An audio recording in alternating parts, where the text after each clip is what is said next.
but unfortunately I don't have the Twitch followers. Talking of followers, hello everybody and welcome. We are live. This is round 6 of the Prague International Chess Festival. If this is the first time you're joining us, it's a very warm welcome to you. You've missed half the tournament, but you're coming for the best part, which is always, of course, the second half. The second half, well, more than the second half. It's round 6. That means there are 4 games to go, plenty to play for. And after 6 rounds, the story is as follows. In the Masters section, it's a very tightly packed event, as you would expect, but it's Liam Lequang and Hari Krishna out in front with 3.5 out of 5, followed by Nguyen, Navarra, and Vallejo. And in the challengers, it's Vincent Kema, who is the sole leader, closely followed by Abdusaturov, half a point behind, and then a full point behind are Niemann, Pechak, and Varmadan. So all of those players can still win this tournament. And we're going to see what happens today. Now, Lizzie, we have had some great, actually, every single round, we've had a lot of really nice chess. Let's have a quick look at the pairings today from the Masters. Which of the pairings are you most excited about? That's a very good question. Let me see. I see some. I mean, I see the first 2 actually on your screen. The others, let me check on a different page because I don't see it actually. Yeah, so we have the leader Liam Lequang against Salem. That has the potential to be a wild one. It could be. It depends pretty much on the mood of Lequang because he can also play like very try chess, and he may do so against Salem. I mean, I wouldn't be surprised. Vidit against David. David is a very principled player. I mean, Navarra, he's very, very principled. He would play according to what the position requires. He's not someone who likes to go off the peak or like doing something funny. Yeah, he might follow the positional approach, and I don't think he will go all in. I think he's a very objective player. So here, I mean, it depends on what David wants, whether we will have a wild one or not. Okay. What about the game after that then? It's Hari Krishna against, that would be super positional. I would say even like I can predict it can end up in a draw because like 2 super positional solid players are playing each other. Okay. So, and all right. And what about Anton against Shanklin? Oh, this is going to be fun to watch. I expect here a lot. I mean, I expect it because I know that Anton is someone who wants to push in every single game, no matter what color, no matter what score is left behind on his back. So I'm expecting this is going to be, it will be fun to watch, and the same I would expect for Makasutlu and Vallejo, because also these guys, they like the kind of funny encounters. So I expect from those 2 pairings something wilder than from the others. All right. And what about in the challenges? We've got board 1, Kema against Krisanovsky. Well, I think like for Kema, of course, like he mentioned yesterday, that everybody is strong and everybody can like score. But I mean, like, you know, some players before the tournament, they would do a kind of client list, which means like those who they want to beat and those who they would say it's also fine to make a draw. I have to confess, I have such a client list as well during tournament. So whenever I get paired against a certain player, and it doesn't matter actually much about the rating, because for example, in the Grand Swiss tournament, all my opponents were close to my rating, plus minus 20 points. Still, I had girls where I think like the draw was good because they're not suiting me so much. And then they had girls where I think like here I should try no matter what color I have. And I fulfilled very well back in this tournament, my client list. And I'm sure, well, that also for Vincent, of course, Krisanovsky is on his client list. So he will try, of course, to push and win. Yeah, Vincent has white. He's leading the tournament. He should feel pretty good.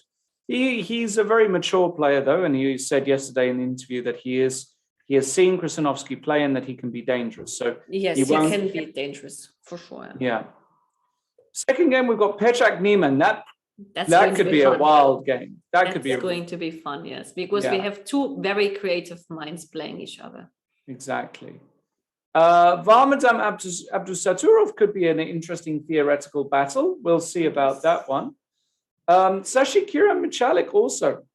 This is has going the to be potential. yes, but will be a very positional one, I would say, because both of them are very principled, solid players. Hacek Stochek, this is going to be fun because Stochek will make sure it is. Yes, and yeah, Hracek Stochek is going to be real good fun. That's going to be an exciting game. Let's do as we always do, which is we start with the board one. And once again, we see everybody opening with knight f3. This tournament become very fashionable. Knight f6, c4, g6, knight c3, bishop g7. We spoke about this yesterday, Lizzie, how, well, if you play this move order, black can still play the move d5. It's certainly an okay It's his move. last chance, because if he doesn't do so, then after bishop g7, e4, he has to play the King's Indian. Yeah, exactly. And he goes in for it. And Saleh not afraid of playing the King's Indian. I think he played it already once, if I remember correctly, this tournament. I could be confused there. It's his style, so it would suit his... Yes. Yes, and we have an absolutely standard classical main line where white has got a lot of moves here. Bishop e2, h3, a very famous move. Bishop e3 is very interesting. I don't think we'll see any other move apart from those three moves. What is Le Quang going to go for? Well, I think, okay, we will see it in just a moment. H3 is, in this move order, I think the most popular one. Because nowadays they prefer to play without knight f3, this bishop e3, bishop e2 lines. They are very, very popular. But since the knight was put on f3 in the very first move, there's not such an option. And I think in this setup, h3 and bishop e2 are the most famous lines, and h3 may be a little bit more popular lately, but bishop e2, of course, is very fine.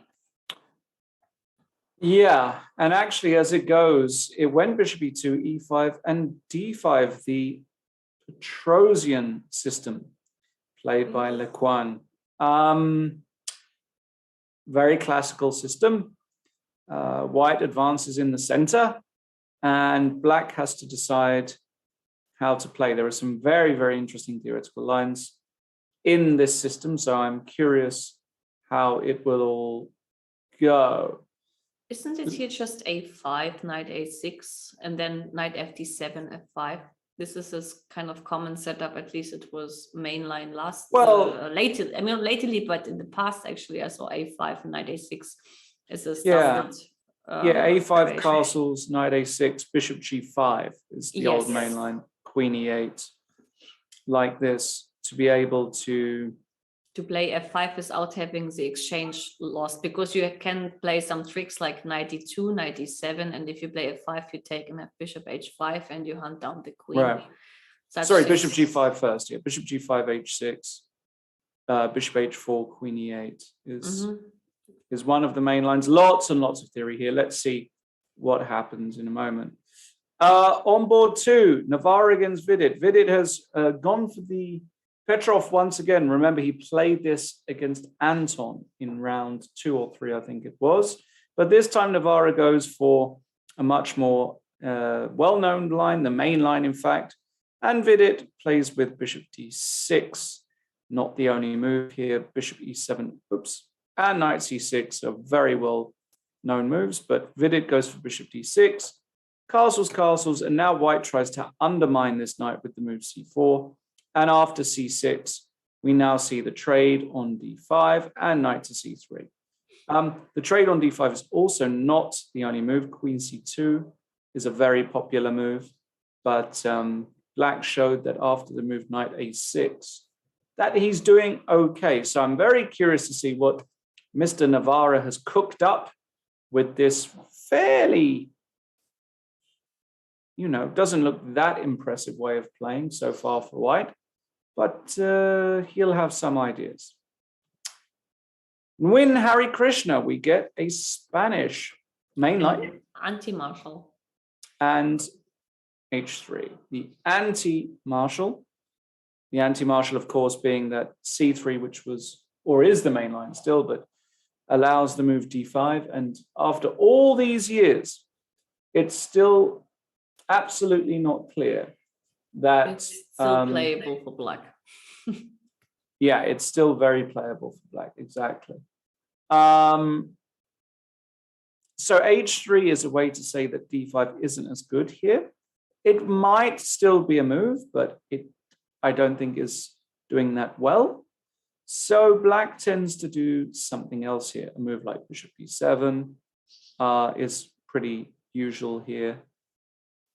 If you go d6, white can now go c3 and he's transposed into a main line. Spanish. So I wonder if d5 will be played and how much work Hari has done on this. Now, on board 4, Shankland playing black against David Anton. No surprise that David Anton has gone for a wacky opening. Queen takes d4 in the Sicilian instead of knight takes, which is the main line. I've had a look at this quite a lot myself. And now knight f6. It's actually not bad. Knight f6 became quite popular. Yes. And the idea is actually like with knight f6, you wait whether your opponent chooses to set up with c4 or without c4, because if he chooses to set up with c4, there are some variations where the knight actually on b8 is better on d7 in order to get an attack on the e4 pawn in an early stage. Right. So you can play like this, and as you said, knight f6. After knight c6, white now has a dilemma. He can play bishop b5, the old main line, pinning this knight, which is fine for black, of course, or the new move, queen e3, which is a very popular move at the moment. Got some okay results with white.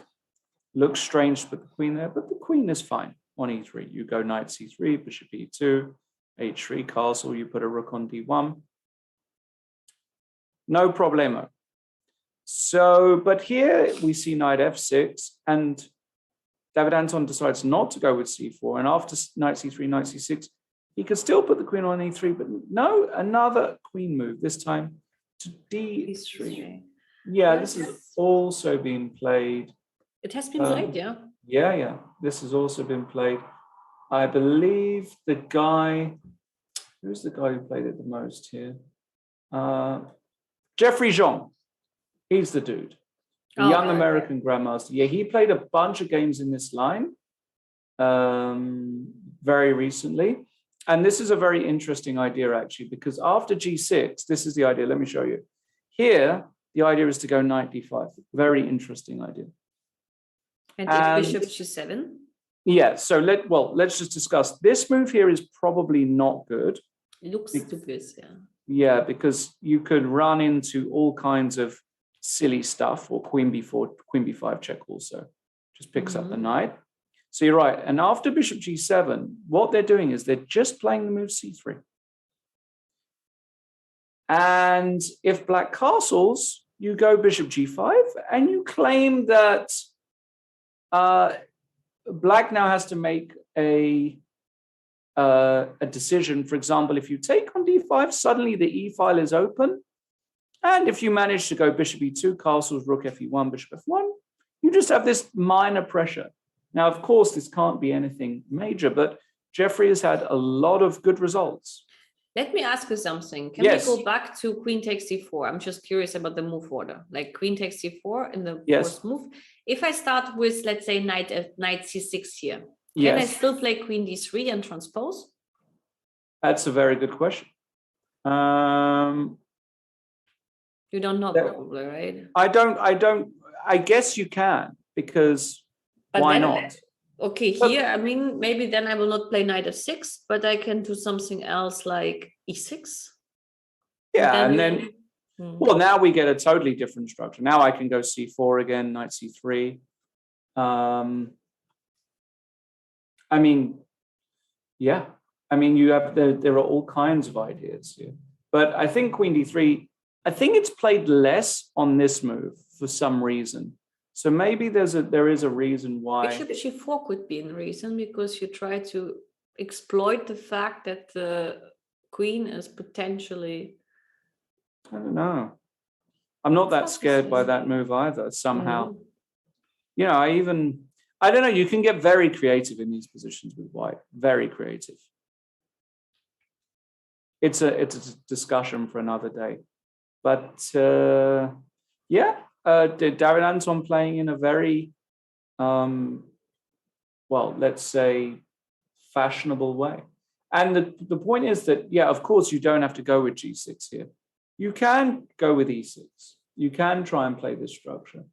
But now the question is, can you play as play in the rouser, right? And the modern defense, rouser defense, right? Bishop. Yeah, but we just try and attack this pawn. Is this awkward? Like, is this annoying? So I'm just castling queenside next.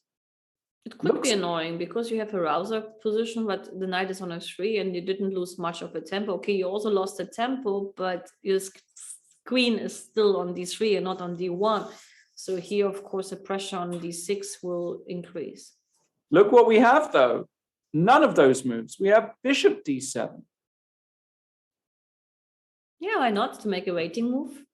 It's a waiting move, but my question, yeah, so now against bishop g5, maybe he wants to go e6, right? Is that his idea? Because g6 looks very ugly. I think these positions tend to be bad for black. This guy tends to be. So if you go e6, and now I castle queenside and you go bishop e7. We will have a rouser defense, but can I take here on f6?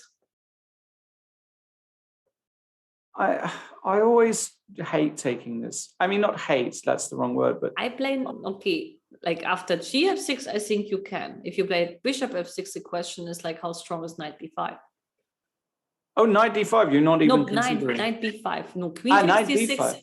Queen takes d6, I think, is a bit too much. Even so, it's also interesting, but knight b5, I think, can be very annoying. Really? Well, I take on d6 after castle, and I don't think you have much of an option but castle. Also, yeah.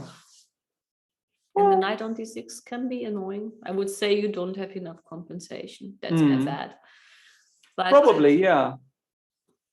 Yeah, so that's interesting. I mean, David Anton almost certainly will play bishop g5 here. It's the natural flowing move.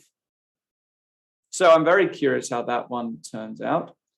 And in Magsudlu against Vallejo, we have another French, Paco staying true to his beloved French defense. Here he actually, like, it's interesting to mention the move order, because knight g7 has usually two drawbacks. It has the advantage that, of course, after knight h6, the knight can be exchanged, but knight e7 has the two drawbacks that at some point there might be the idea of d takes c5, or what actually like Makasutlu did is very logical. When the knight is on e7, then the idea of knight a3 and knight c2 is working fine, because this way you give more stability towards the pawn on d4, and this is your most vulnerable pawn in these kind of French structures. Yes. Yes, indeed. Interesting, though, and it does give you the chance to go knight a3 as well, right? I mean, yeah, that's usually you don't have the chance, because it's like can take on d4 and take on a3, and it's not well, it's possible, but it's not so great. Let's put it this way. So Paco plays knight f5, and now almost certainly the idea is to come back to c2 with this knight to overprotect d4. And Paco will have done some work here. I'm very curious how it will actually go.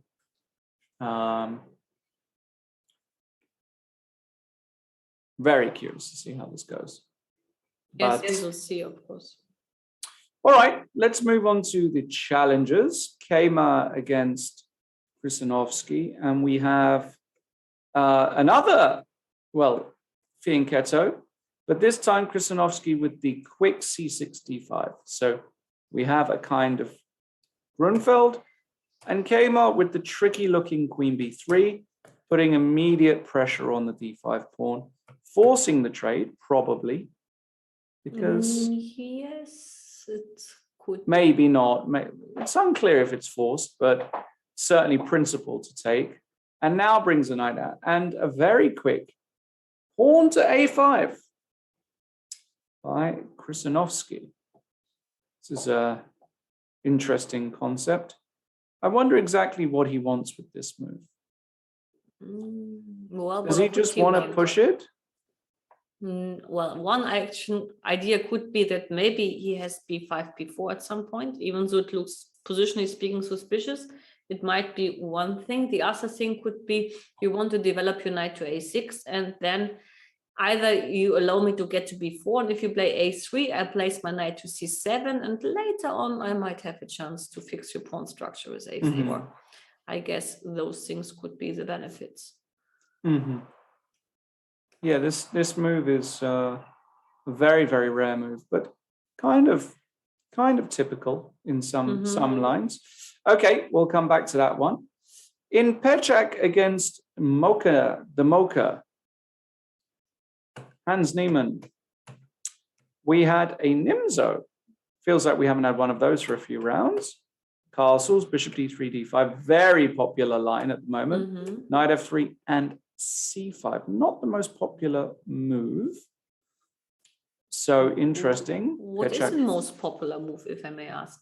I think the most popular move at the moment is b6. This tends to be, and then cd5, ed5, a3 has been played a lot. Alternatively, a very quick bishop d2 and a very quick queen c2 is very common. I think with some knight g5, some Iranian games have gone like this. Can get very interesting. h6. I think you can go h4. I can't remember the exact. Looks a bit dodgy actually. Might not be this exact position, but there's a lot of games just where white is delaying castling and playing. Yeah, b6 I think is definitely the sort of, c5 is the old main line, of course, and playing like Hans did. But the problem with the way Hans you play like this, well, actually here now a3 is the absolute old main line. Takes like this. Queen c7 or b6 here. Both standard moves. But the way Pechak has played is he's playing kind of very orthodox, because he's created now this isolated pawn. But of course, Hans has got all of this piece activity. Yes, that's usually one of the most basic principles. When you play with the isolated pawn, your advantage is that you have usually open diagonals and open files, because the isolated pawn doesn't have any friends left and right. That's why you call them isolated. The disadvantage, however, is apart from the activity, the more pieces you exchange, the more troubles you may get with this pawn. Here in this regard, it's the d5 pawn. So one of the principles it is for black here in this case, to keep the activity, to use the open files, and also, of course, to prepare a push like d4 to get rid of the pawn. For white, the principle is to exchange pieces, get an outpost on d4, and try to win this pawn in the ending and win the game. Right. Well, some standard moves have been played. a6, very useful move for black to play. It stops the knight sometimes coming this way and also allows the bishop to go back in case a rook comes to c1. So h3 has been played. Now there is a small argument for taking here and trying to get rid of this pawn, but it tends not to work out that well. For example, here probably knight e4 is already annoying. Yes, because you have to play bishop e7, but then the pawn is still gone. No, the pawn is not yet gone, but maybe you rook can just d1 is actually annoying, because now you cannot take on e3, as we capture on f6 and on h7 and win the queen. Yeah, I have a pretty clear feeling that Hans is just going to maintain the pin with bishop h5. And now it becomes the decision for white what to do here with this pin. Is he going to throw in rook c1 first and allow d4 mate? Or is Pechak just going to play a move like bishop e2? and try to get more control over the d4 square. Feels fine though for hands, doesn't it? It feels okay for black. Typical position. Now, Varmadan against Abdusattorov is a really deep strategic battle in the Catalan with an early d takes c4, knight f3, knight c6, castles and rook b8. We discussed this position very briefly the other day, where black, who has won a pawn on c4, says, I want to come and protect my pawn. I like pawns. I'm going to try and keep them. And now Varmadan plays the very modern pawn to b3. When I was playing these systems a lot in my youth with black, white always tried to go knight c3 and e4 immediately. But this move in the Catalan structures has really become very popular as a medium-term positional pawn sacrifice. So it looks completely random and ugly to give yourself an isolated pawn and be a pawn down. But the point is that you're going to have all this play up the files. A lot of the time, you're also going to have some squares to work with for your knights. And doing it in this particular variation is slightly unusual, I would say. I want to say, like, I never saw b3 in this moment. I saw the move b3 after, for example, like you provoke b5 and then you play b3 in order to have more of an edge towards the c5 square.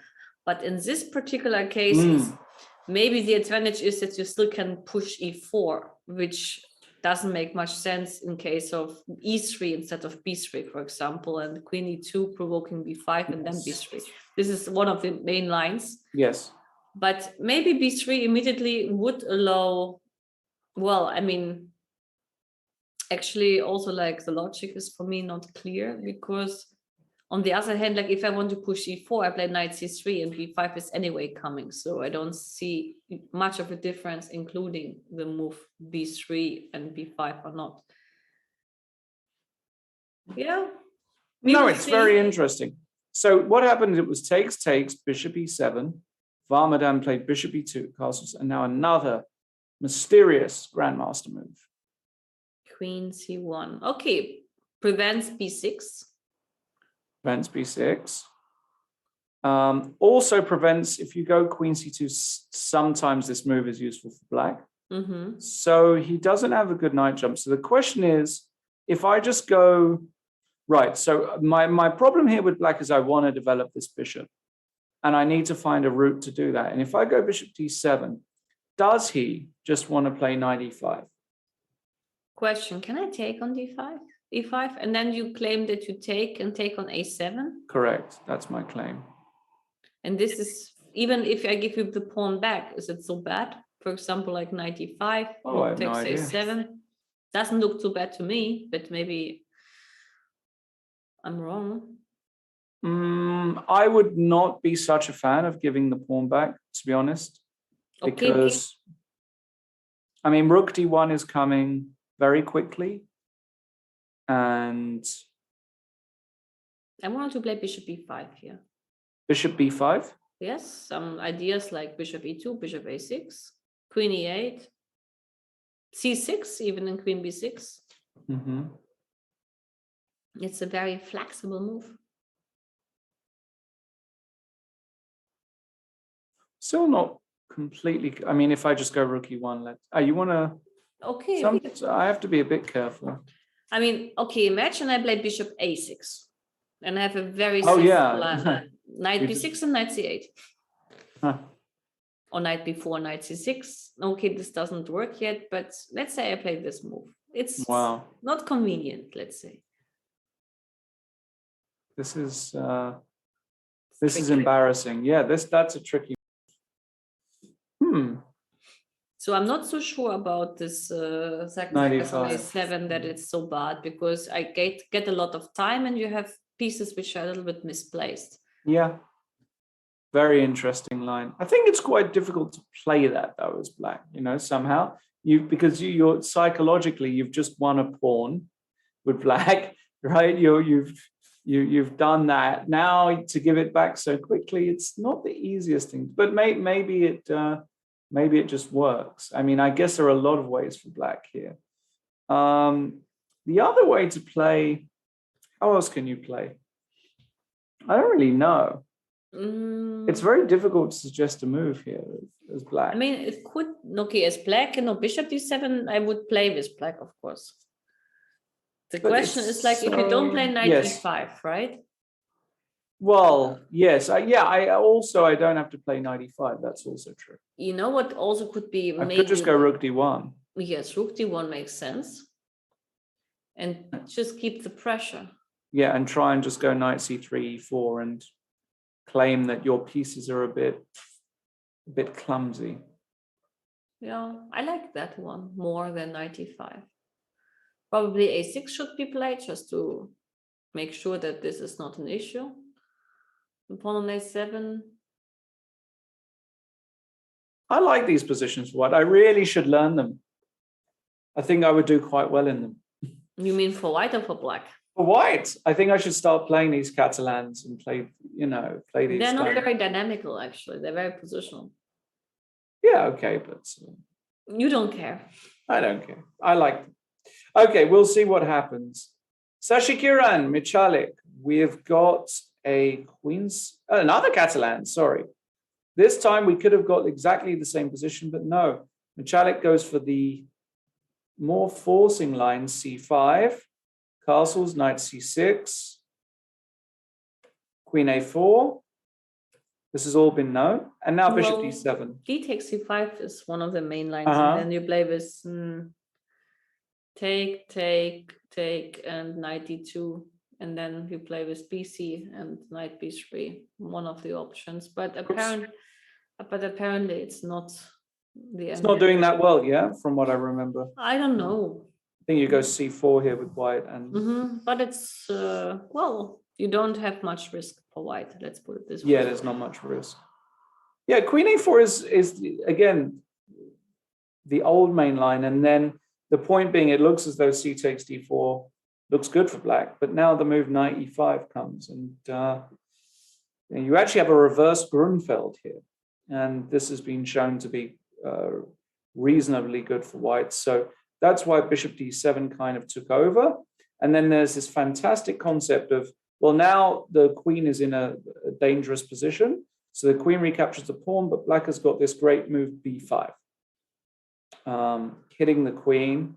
Queen takes b5, runs into knight takes d4, and that's not very good, I think. And here, the queen comes back to this strange-looking square c3. This is a normal move? I think so. A queen d3 also must have been played.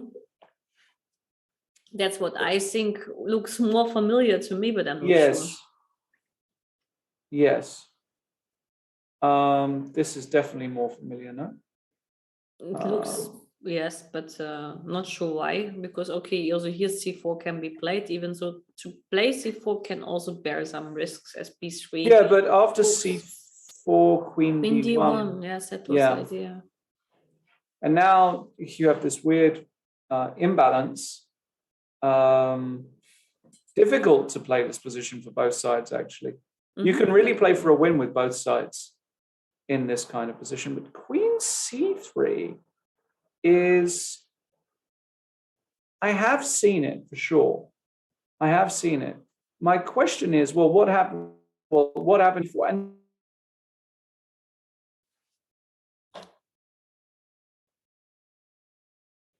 he's provoking before that's not possible. So like quite a serious finesse. Rook c8 looks good. Am I still here? Yes, you're here again. You were like off. I mean, I went off slightly. Yeah, I slightly. But okay. I wasn't sure whether it was me or you, but then it was you because. Okay. Hopefully it doesn't fail on me. I don't know if it's been stable so far. So queen e3. Okay, and now white decided to take, and bishop to g5.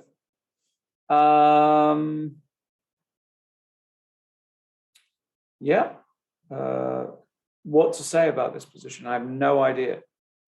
I guess one question is, if you castle, can I take? I hate the move, but I have to consider it. And your idea is to claim that 92, 94 is a threat? No, you cannot take on f6. Oh, sorry. Yes. I'm just saying that I believe I win a piece. Yes, I think you I escape. believe queen b2. Yes, you believe is probably right. D2. Yeah. Yeah. So is this, again, another kind of interesting idea by Sashikiran? But of course, I don't have to castle here. And I can castle and take with the pawn, although I'm not that madly in love with ruining my king. So what if I just go h6 here? That would be the principal answer, yeah. That's what I would do. And now take back with the queen. Where is the comp? Maybe he just wants to go 92. 92, because you cannot castle and you lose time. And 94 is coming, and I get quite some pressure, actually. Something like 94 bishop. I probably throw in this move as well. And then 96 check, yes. This could this looks dangerous. very dangerous, yeah? This looks extremely dangerous for black. I've got all kinds of knight jumps now. Knight g5, bishop takes c6. I'd hate to play this as black. So black needs to know what he's doing here and be precise.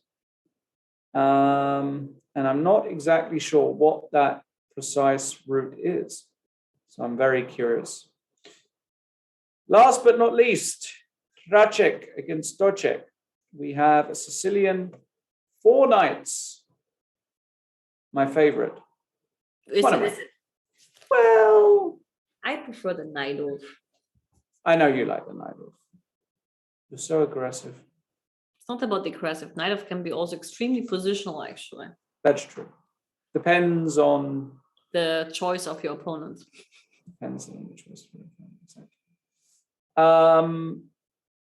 But the 4 knights, the classical Sicilian, or the Richter Rouser, as it's called, main line, queen d2, bishop e7, one of the main lines, castles, a6, and now a very early trade on f6. Looks pretty standard to me. You have to take with the pawn, because if you take with the bishop, I can just win a pawn, right? I guess, yeah, that could be. You have to take with the pawn, and now f4. Gaining space, you take and go b5, okay, and e5. I do vaguely remember this position. This is, I think, actually got quite popular somehow again. And I guess the point is you can't take because queen e4 is very strong, yeah. Wins the house. And instead they go d5. So e5, d5. King b1 and bishop d7. Is this where f5 is a move? Why do I vaguely remember that? If I take on e5 and play bishop f6, that's what I would be scared of, at least. In this, sorry, where do you want to do that? You said like f5 after bishop d7. Sorry, fe5. I take and bishop and f6. then some, I don't know, queen e1. Yes, I'm a little bit shaky in the center. I totally agree with you on that. That could be tricky indeed. I mean, this is where knowing absolutely no theory doesn't help me. You That's know? True. This is very unfortunate not to know any theory. But sometimes it's actually good not to know so much, because if you know like theory, we have seen actually, for example, in the game yesterday between Hans and Sashikiran, that Sashikiran remembered the idea of bishop b4, but it was in the wrong position. And actually sometimes you're influenced by ideas you have seen, and then you produce them in a position where this idea is very wrong. So sometimes it's good not to know anything, because you wouldn't have any kind of prejudices about a certain position, because you would use your own mind and not be influenced. Completely agree, actually. Well, we've had a bunch more moves. Let's go back to board 1. So it went bishop g5, h6, bishop h4, knight h6, and then an early knight d2 is correct. Queen e8, a3, bishop d7, queen c2. This is all kind of standard. F3 and knight h5. Yeah, so what's interesting is that in these King's Indians, you wait for f3 because, well, white could castle here, for example, And now you're kind of obliged to go knight h7, f3, and h5. Yes, and you and this don't guy- manage bishop e3 in time, and this could be the reason why f3 Yes. immediately is played, so you manage that in time. Yes. And f3, now the knight can sit on h5 and go for a quick f5. But I feel as though Le Quang knows his stuff, because he now plays this move, which is a very difficult move to play if you don't know what you're doing. I mean, it's a move that you just can't play, actually, if you don't know what you're doing. I wouldn't play that move because it's super risky. Even though the bishop on g7 is a bad piece, still. Yeah, bishop takes dc5 and just castles queenside. If this guy ever gets active, you're laughing. But what white is claiming is that, firstly, the king is super safe on the queen side. Secondly, if I ever take on f5, you're going to really struggle to take here, because then I'm going to land a knight here. And then if you take here, maybe then I'm going to try and open you up with g4. I'm not sure as to the theory of this line. Again, I just don't know. But with the speed that Le Quang is playing, I have a feeling that he knows exactly what he's doing. Yeah, and a4. I like this move by Salim, trying to lock down the pawns. But let's see now what Le Quang does. Is he going to prepare his position more with king b1? He has to make a decision at some point about what to do. He goes bishop d3 to start with. And if knight f4? Okay, I don't care about that, because anyway, this is my bad bishop. Okay. If I play g3, I guess I take. Queen takes. Yeah, now the question is what to do here, huh? Not easy. My bishops are not Okay, working. but you know, like generally speaking, let's say I play f4. And okay, here probably knight e2 is the best move, because if I play g4, then my question would be, how would you win with white? Yeah, you might. You've only got one. Yeah. Yes, but if I block you there in time. Yeah, you with might. A bishop on d6, that would be perfect. Yeah, that would make tons of sense. Something like this. Rook F. And what Lizzie's saying is, even if you get a pawn just to explain, even if you put a pawn on h4, whichever way you go with the pawn, black just moves the other, and you can't force open the king side. It's impossible. So I'm kind of curious to see what Le Quang has in mind. Very, very curious.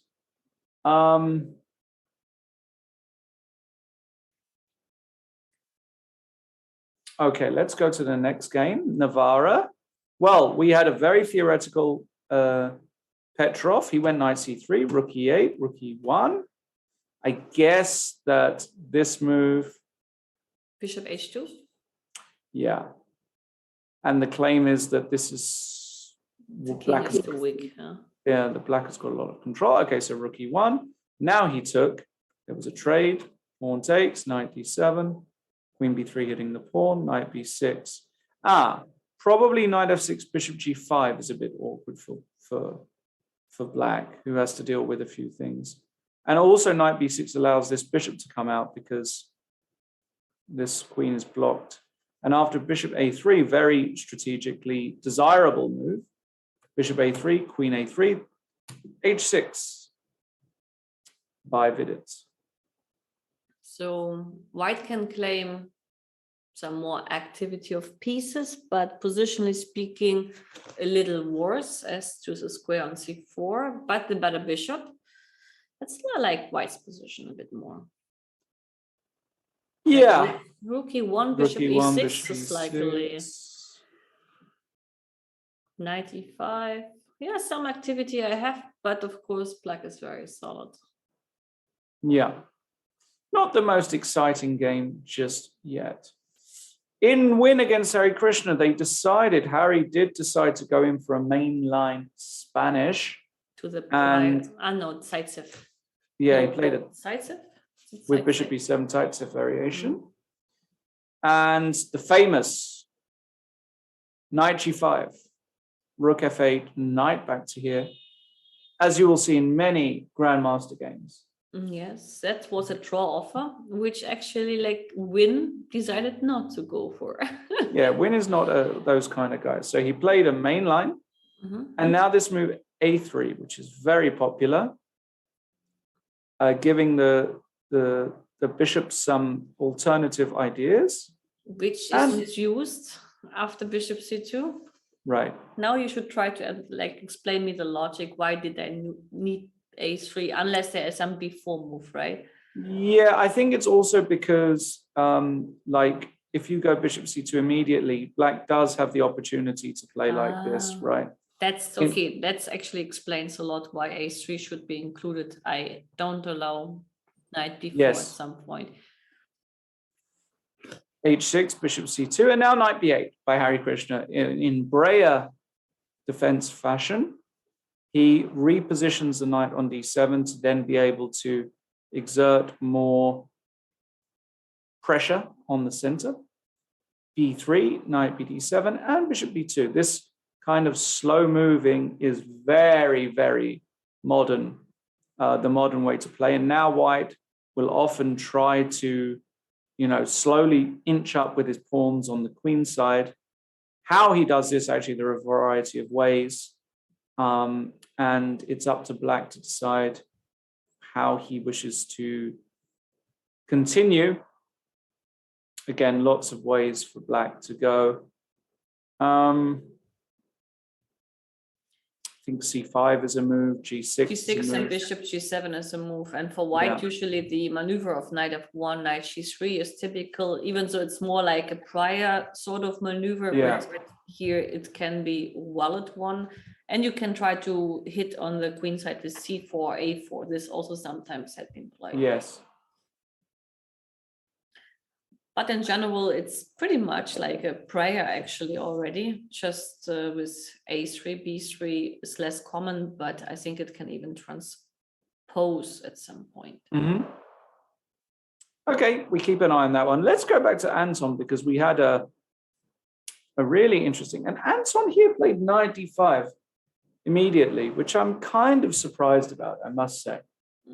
Actually, like since childhood, or like when you start playing chess, you always know that the queen should never be early out of the game. And after knight e5, e6, knight f6, queen f6, basically like Anton wants to show that the queen on f6 can be exposed to some kind of attacks like bishop g5.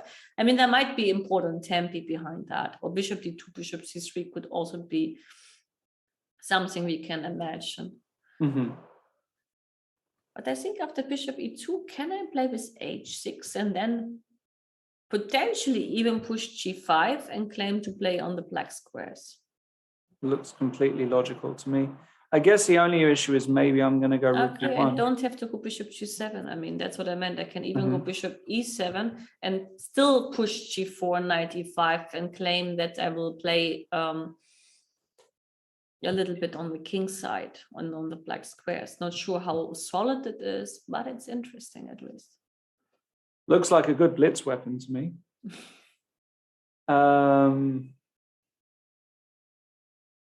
Not sure I love it here if bishop d2, bishop c3 exists. Yes, okay, we have to be a little bit careful. But even if you play bishop c3, I can easily play e5 because there's no knight coming to d5 on a long run. Well, like if you went like this, but it is coming. It takes time. Also, this is here. I personally hate it, but yes, I mean, I get your point.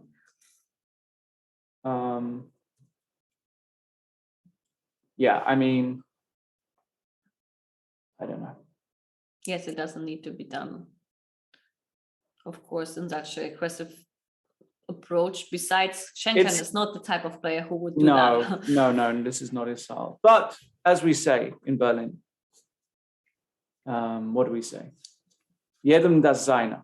Jedem das seine. Actually, this is like a phrase in German which you should not use too often, because it's connected to World War II and to the concentration camp, actually. We need a new phrase. But I'm not to say it is like a tricky one, because it was one of the phrases they used for people in the camp. So I see. Each to their own. We'll use the English one where it's No, that's fine. got no connotations. Let's go back to Maksudlu because we saw this position after knight f5. Okay, bishop e7, castles, and exchange, and castles, and g4. Very principled because, okay, Yeah. knight h4 is forced, and then I have a free No, run. it's not forced. Okay, knight h6 you can play, but it looks dubious. But it's possible actually as well. Yeah, knight h4 maybe isn't the way, because isn't this dangerous for black after takes? Yes, I want to say in f4 it's getting quite fast. And you might get this bishop trap, which is why Paco just puts his knight on the rim, knight h6, but his claim is that this pawn has weakened the white king. This doesn't really impress because black can always protect. So the question is, what do you do about this pawn? Do you just go h3? I think you should, but then f6 can be annoying at some point. But now I can take, no? Not immediately. At f6 at some point, yeah. Maybe king h8 first. Yeah. h8 and knight g8 looks dubious, but why not? I have time. But also, like, white will try, of course, to move his knight on f1 and then on f3 and then push f4. Yes. Maybe some knight move on f4.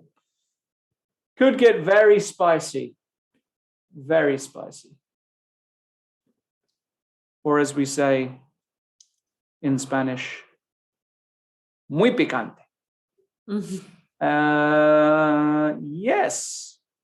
We've had quite a lot go on in the Pechak Niemann game. Let's quickly go there. We saw it after h3. He did go back, and Pechak, as expected, did break the pin. Rook c8, rook c1. The bishop came back.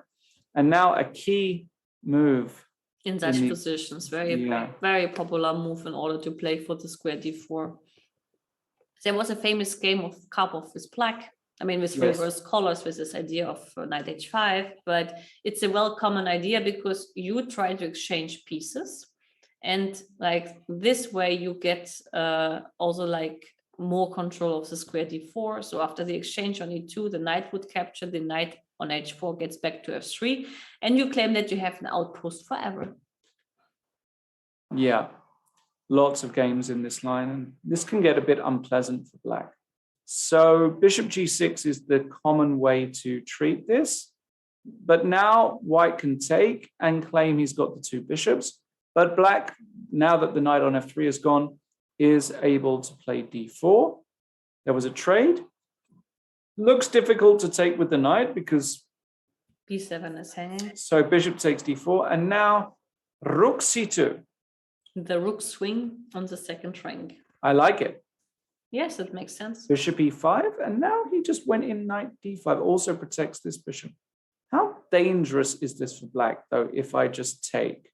Well, taking is principled because if you play against the bishop here, to cut the bishop in half is like a well-known approach in order to minimize the dynamic danger. But this bishop on d5, if I hold it there, it can be annoying. I don't know. I don't feel the danger here as black. Rook fd8 next. Yes, it looks like that white is totally, that black is totally fine. But maybe actually Pechak is not, well, too much keen on pressing or over pressing, even so in his style, actually, he likes to be creative and he likes to try. Yeah, I'm not convinced by this, by Pechak totally. It's all very principled, but it's not really, for me, giving him some kind of serious imbalance to work with. That's true. But we do see the idea of a quick a4 by the Krisanovsky on board 1. So you can't take here because of z fork.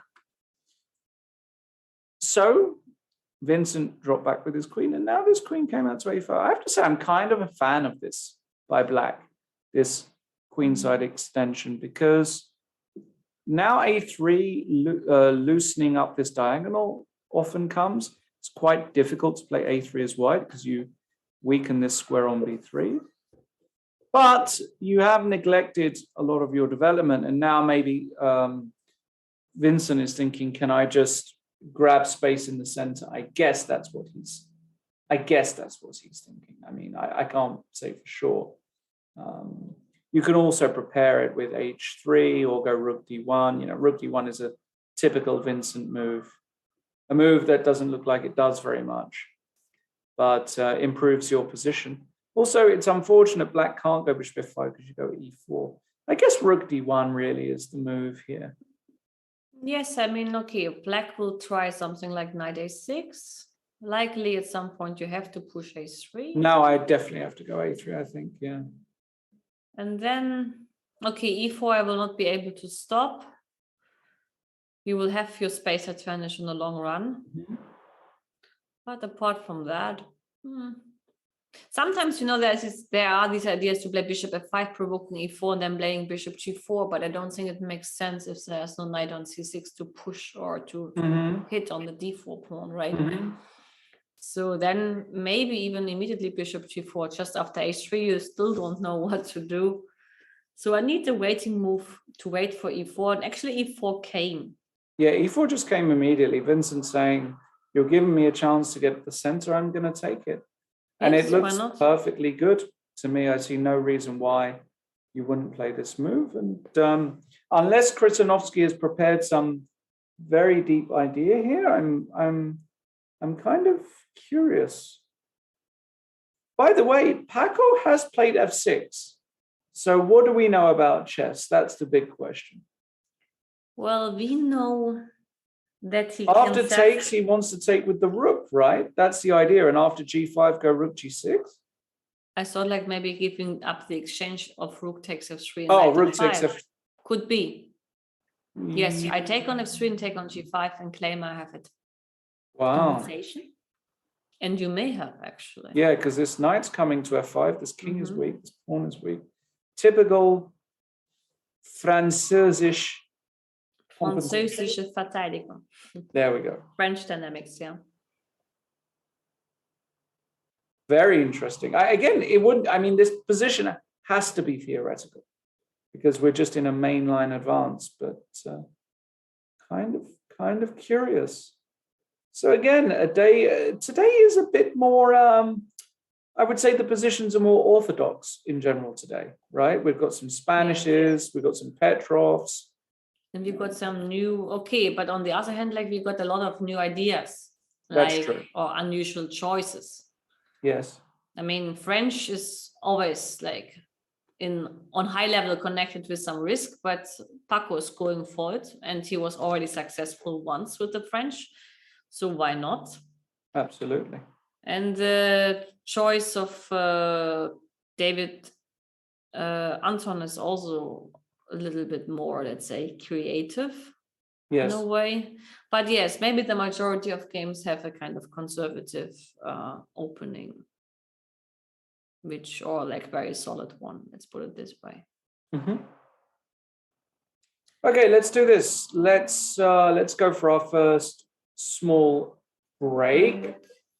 All games are still in progress right at the beginning, the majority of them, but still some big fights ahead. So I think, in the master section as well, could get some long fights today. The Nguyen game, looking at the Le Quang game, even the Navarra game, Can be a long fight, yeah. Yeah. All of them can be long fights or short fights. We will see. We will see. Okay. We'll be back in just a few minutes. Don't go anywhere. See you soon.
Who are we? As a company hailing from Bohemia, it is easy to assume we are a glass company. After all, this is the tradition we are steeped in, as deep and mystical as the valleys of northern Czechia. And while it is true, it is incomplete.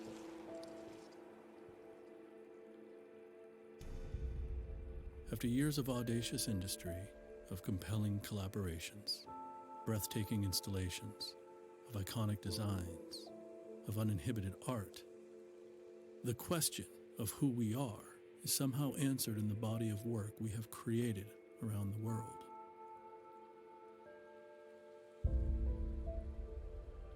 We are not a glass company. We are a spatial company. Be that space professional, be it personal, be it stunning, be it subtle, awe-inspiring, mind-altering, extravagant, elegant, be it grand, be it humble. We believe space is a necessary luxury in this world, and no matter what shape or form it takes, the space should enable everyone to feel something sublime. So, as we broaden our horizons, as we challenge our assumptions, as we disrupt our industry, as we strive to bring something of lasting beauty into the world, we think about what a luxury is quite differently than other brands. And how we think about it is this: a luxury should not look down on anyone. It should lift everyone.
Hello, everybody, and welcome to, welcome back. This is round 6 of the Prague Chess Festival 2022. All games still going. Not much has changed since we went on break.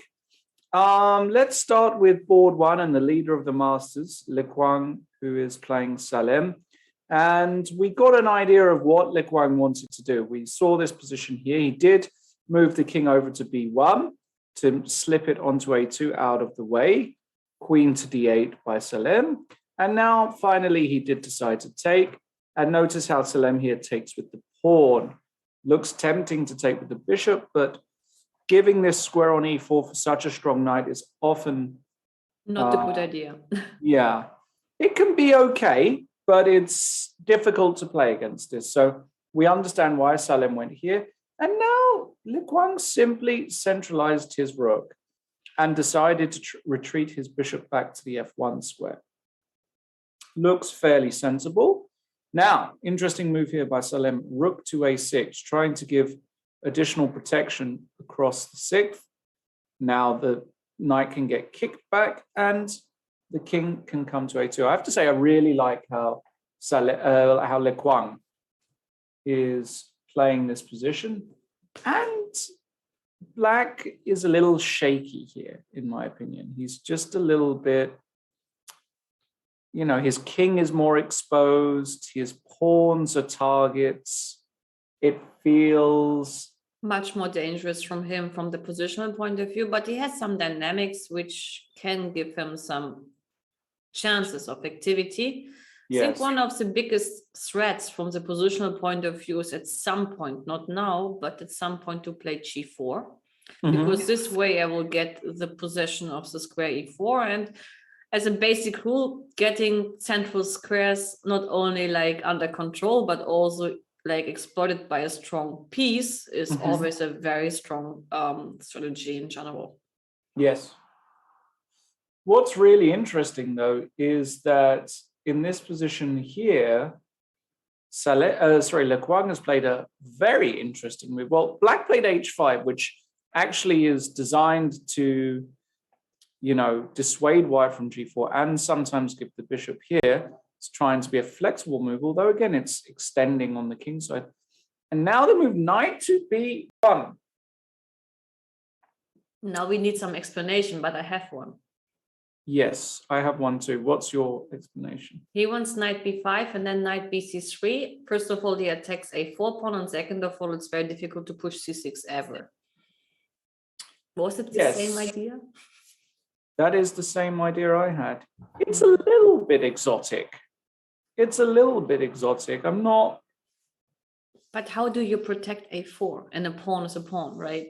Besides, if you give up the bishop on d7, then the white square is becoming much more vulnerable. And then I'm not sure who has a better bishop, actually. This is always, of course, one of the main questions when we play with opposite colored bishops in the middle game. But yes, I have space. Okay, I'm going to suggest an idea to you. Because I am a fan of Michal Tal, and he taught me this. e4. Yes, like, how do you call it? Like when you empty, like when you sacrifice a pawn and then empty a square in English, because we have it in German. Clearance. It's a clearance sacrifice. Clearance, yes. Okay. In German, it's like Räumung, but it's basically Räumungsopfer. Like the clearance offer, which means like Opfer is a sacrifice, and Räumung means like that, like you empty a room, for example. The room is a Raum, and Räumung means like you empty that. Okay. Yeah, clearance sacrifice. And I like this move a lot because forever Black has wanted to activate this bishop. And if you take, the idea is not to take, but to play this classic, El Clásico, f4. Yes, that's the classic way of like freeing a square and exploiting it. This makes usually only then sense when you have a strong square to exploit it. And the funny part is like here, white can do the same and playing e5. And then at least this way securing the diagonal to open up and saying that, okay, I don't need this pawn. I'm freeing now my own diagonal and place my bishop to d3. However, I'm not sure in this position that's how it should be, but it's of course a motive. Yeah, it's a very, very well-known one. Because if black manages to establish a piece on e5, the piece does extremely well sitting there. Also, if you're not careful, if f3 ever comes, Then, suddenly. of course, there are very famous games like that where you Mhm. play like e4, f takes c4, and f4. Exactly. I don't know, of course, if this will be played, but I think Salim will be acutely aware of this. So I guess the question is, was it actually possible here?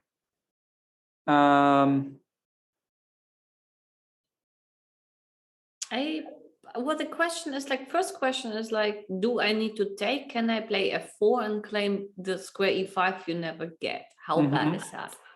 Because if I then get my knight to e3, I would say like the d4 square, you have it for the bishop, but it's not the end of the world. Yeah, that's true. Maybe it was possible though, no? Well, one option. The other option is to say like, I just take the pawns and you show me. Very similar to what we get, except that the knight is obviously better on b2 than b1, you would expect. And what still result are we expecting from this game? I would say like, I don't know. I really don't know. I mean, Salim, if he's really focused, he can beat anybody. He's a very talented guy, but he's just not too aggressive. I don't know. This tournament, he's just not. I don't know. He's not performed. He's not been completely there. But he has played e4, so we've got this on the board. Well,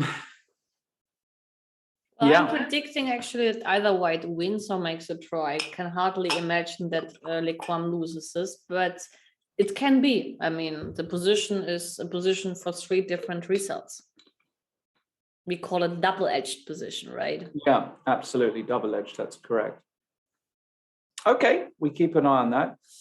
Not much going on in Navarra Vidit. Let's skip that for the moment. Where can we go? Where is exciting in the Masters? In Win Hari Krishna, they've done exactly what I thought. Some very small maneuvering, a4, b4, c. Actually, at some point you might push all these pawns up the board. It's not. That's normal in the prior system, actually. Yeah. We have this position, rook c8, very, very sort of tentative, sort of both sides not committing fully. They are commitment phobes. Actually, here I even believe, okay, go on. that b4, knight b3 is rather a plan than pushing c4. But it depends, of course, how bad is like the c5 hit. But if I can make like knight b3, knight a5, it might be not so bad. Yeah, but c5 looks really powerful here. And you claim that taking on b5 is not dangerous? You take back first. That makes, of course, a difference. If I take twice on c5, you claim to take with a rook at that point. Oops. On c5? No, I start with taking on b5 and then I start to take on c5. And I take again on c5. Yikes. I could probably even take with the knight. I know you're taking my pawn, but even that position I'm not that worried about. Yeah. But maybe I can go rook takes anyway. But no, I think I would just go knight takes. And e4, is it hanging? No, it's not hanging yet. No, maybe just this move, rook e7. Bishop a3, rook c7. Okay. Maybe yes. Knight e5, okay, but it's probably like you have enough counterplay. I have to calculate though. I can't just go for it. I have to be sure. But it always feels like allowing c5 is I don't like it. There's something about it. It smells fishy. So what can you do here with white? Well, wait or get the queen somewhere else because the queen is like in the opposition with rook. I mean, c4 is also possible. Just the question for me is always like, if I take and play knight c5, it could be a little bit annoying as well. What about the Carlsen? What would Carlsen do in this Bishop position? f1? Yes. exactly. That's the a move. logical move because Yes. one of the major ideas is like to maneuver Black's knight via h5, f4, and e6. So at least like we have done a little bit of pro blocks. Yeah, the bishop sits very nicely here. And the other point is now if Black ever goes c5, you have the additional option of d5. And we don't have to worry about the Räumungsopfer, the clearance with c4. Well, we might have to worry about it, but not really worry. Yeah, but now at least we have a choice of playing b4, but with the Yeah. bishop on d3, we have to take, and that makes a Exactly. difference. No, bishop f1 is the move. This is the Probably. la classe, as Laurent Fressinet would say. La classe. Okay, Anton against Shankland. We saw the queen come out. As I say, there's something about this move that bothers me, and I really would like to see more games with bishop g5. But okay, we had an exchange. Sam just developed his position. Queen to g6. Okay, c3 and castles. Knight d2. Very, very sort of non-committal play. Yeah, this is all non-committal stuff. Maybe he wants to go f4. Yes. Question Probably. after f4, can I answer with f5 or it's too much? Well, it looks very suspicious. I totally agree. But likely, I mean, it seems to me a little bit much. But on the other hand, like f5 for white himself, okay, as long there's no f6, it's not like something to worry about. But your queen doesn't have many moves, and that's what I'm actually worried about, and that's a problem. What do you want to do in this position then? E5.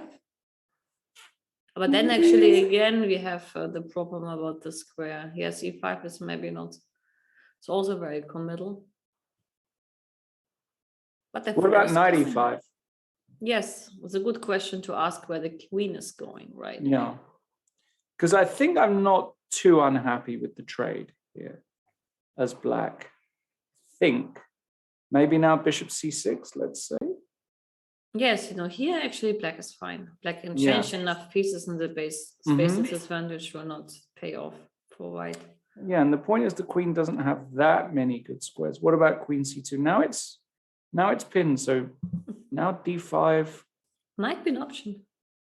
Sorry? Because d5 might be an option because if you play f4, I give a check on c5, and I have knight g4, and I would claim bishop pair. You would claim bishop pair. But you have to take, I guess, no? I don't think you have probably much have to take. alternatives. And if takes, you can just take. Yes. And knight f3, bishop f5, I think it's fine. Plant the bishop on e4. Good. I like knight e5. Do you?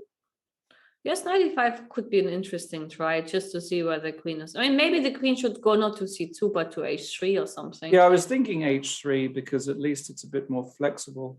Plus f4 then is really a threat. Yes. I mean, not a killing one, but an annoying one. Yes. And now f5 feels a bit ugly, no? Well, this was my question before. No, you don't want to take with the pawn. Oh, you don't want to take, okay. I mean, you don't want to take with the pawn on f5. You want to take with the queen. No, I mean, yeah, but this structure is a little shaky for Black. You have hanging pawns here, no? Yes, but on the other hand, like d6, you can't really attack. And even if you play knight b3, let's say I go knight c6, bishop g4. Oh, okay. And then, okay, bishop g4, rook f8, king f7. It's still fine, but it's close to be wrong. Yeah, I'm not totally trusting this for Black. These are targets. You can attack these pawns. I'm not in love with this f5. I mean, my idea is I wanted to take. Now, you can't let me play f4, right? So you have to go f4 yourself. And I was wondering how crazy this is to put the knight here. Well, this could be actually interesting. Because I have my stuff.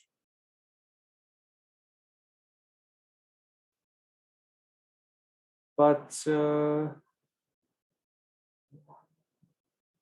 yeah, don't know. A few ideas.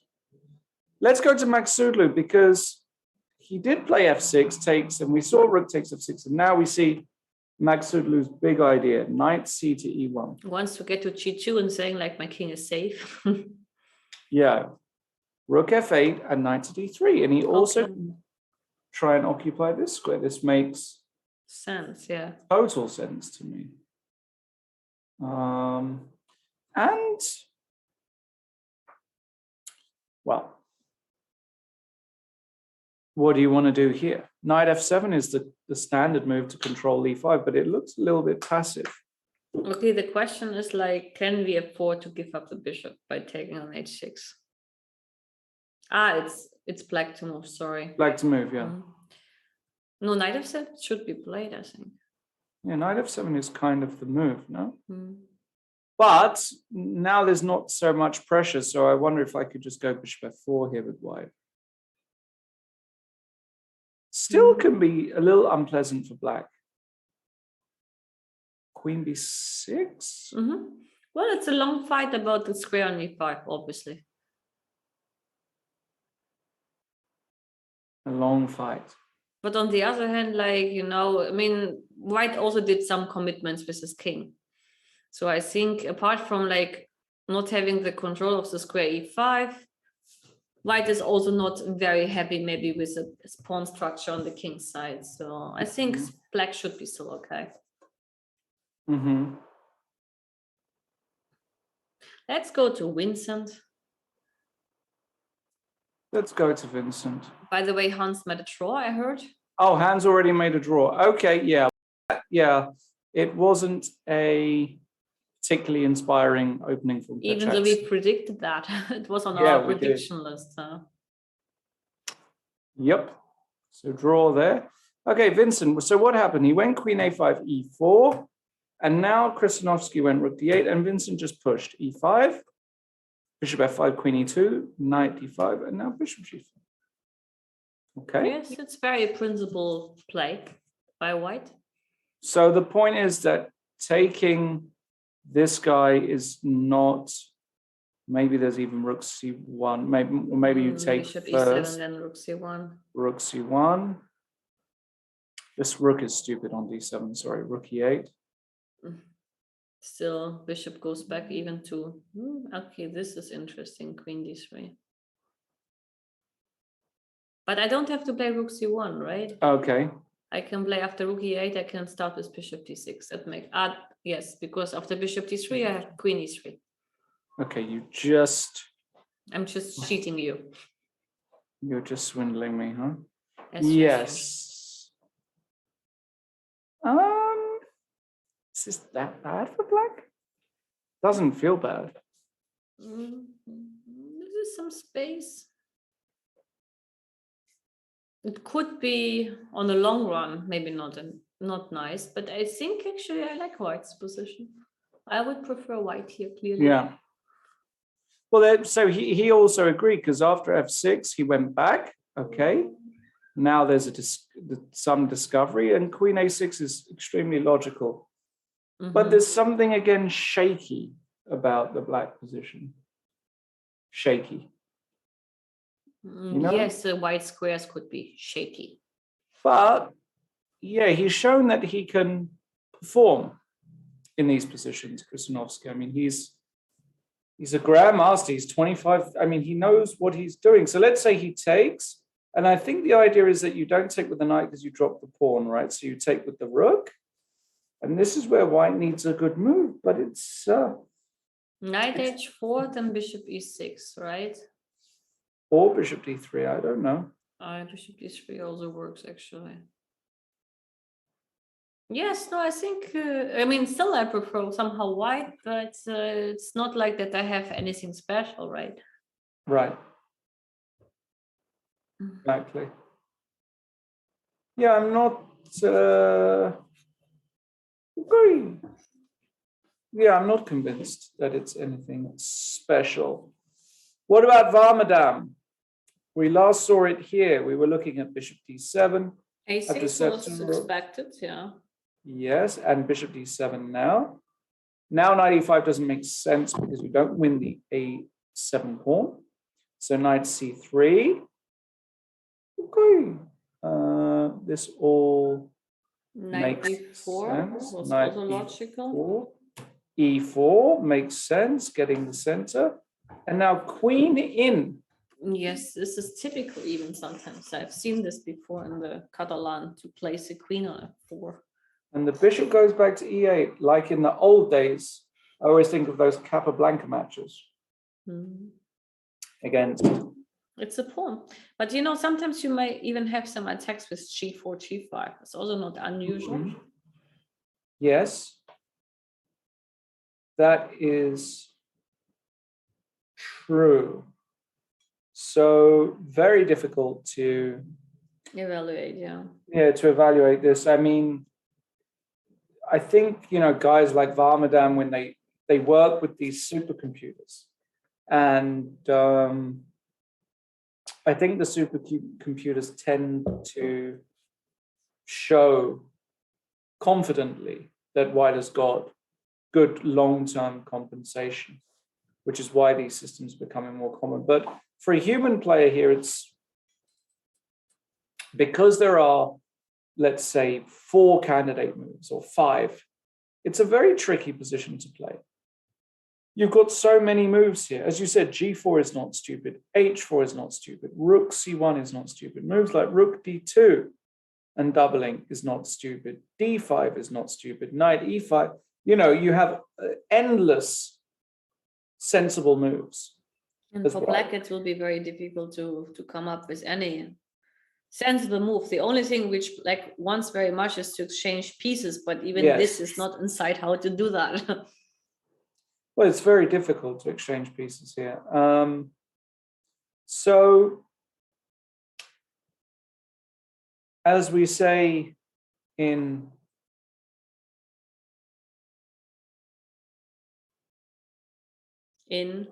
Granada. In Granada, okay. No sé. No sé. We don't know. I don't know. I find these positions are particularly tricky to play. Yes, they are, but okay. I mean, the good thing is black doesn't need to prove, he just needs to hold. White needs to prove. Yes, white needs to prove. Should we move to the Sashi Kirin game? Because that one is a little bit easier to look at. And really interestingly, after bishop g5, Michalik did castle, and Sashi Kirin declined taking. So he probably thought that white didn't have very much here. So he went knight bd2, bishop e7, rook d1, and now h6 takes, and knight e4, hitting the tempo, rook c7. And you're attacking this pawn, and Sashi Kirin just says, I will defend my pawn. Why not? No, I mean, sure. He's just playing on the d file, and the d file is his. Sure, no, I mean, an easy game. It's probably slightly better for white. This rook is coming to d1. And yeah, this isn't easy for black. This is a really poor piece. And yeah, this can definitely go wrong for black. White has got a perfect structure, good safety, good coordination. I can definitely see how this position could go wrong for black. And in Hracek against Stochek, Hracek did play the move f5.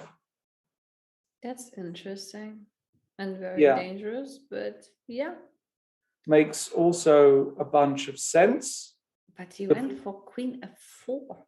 And after takes bishop f6, queen f4 is a surprise. Queen e1 looks the most natural. Likely rook c8. And no, rook c8 I can take No, e5 here, no? Yeah. So queen e1 looked a little bit more exciting. I actually don't know what the move is here. Maybe queen e7, can it be? Yes, queen b4 could be the threat, why not?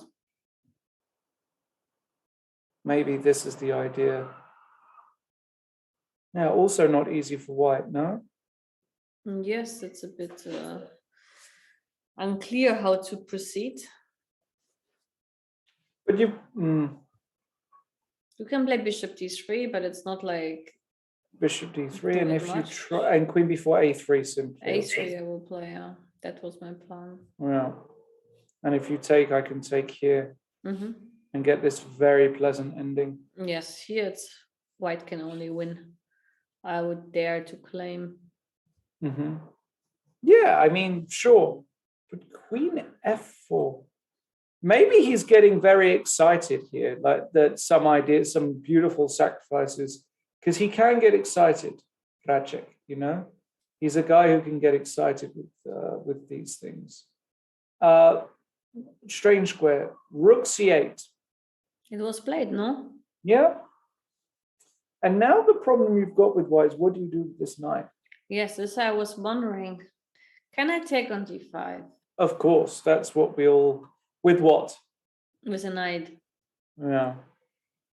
With what else? Okay, need the I rook. take Check. rook. Yeah. Okay.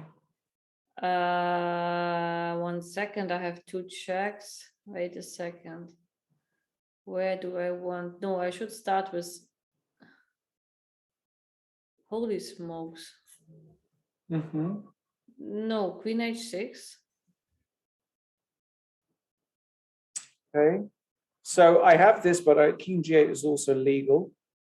I will try king. No, I'll go here. Queen d6. Yep. King g8. You want to go rook e7? I take on f5. Yes, I was thinking about that. If I go bishop d3. Bishop d3, queen f6, and you can resign. Yeah. True. No, okay, the sacrifice basically is premature. Yeah, the sacrifices. But if the sacrifice doesn't work, And it's a problem. then we have a problem. Are you trying to Because speak German with I am not. English words? I would never do such a thing. No, but I mean, that's what I meant. Like f5 for me was already like a surprise, but queen f4 was even Queen a bigger f4 is a surprise. super surprise, yeah. Mm-hmm.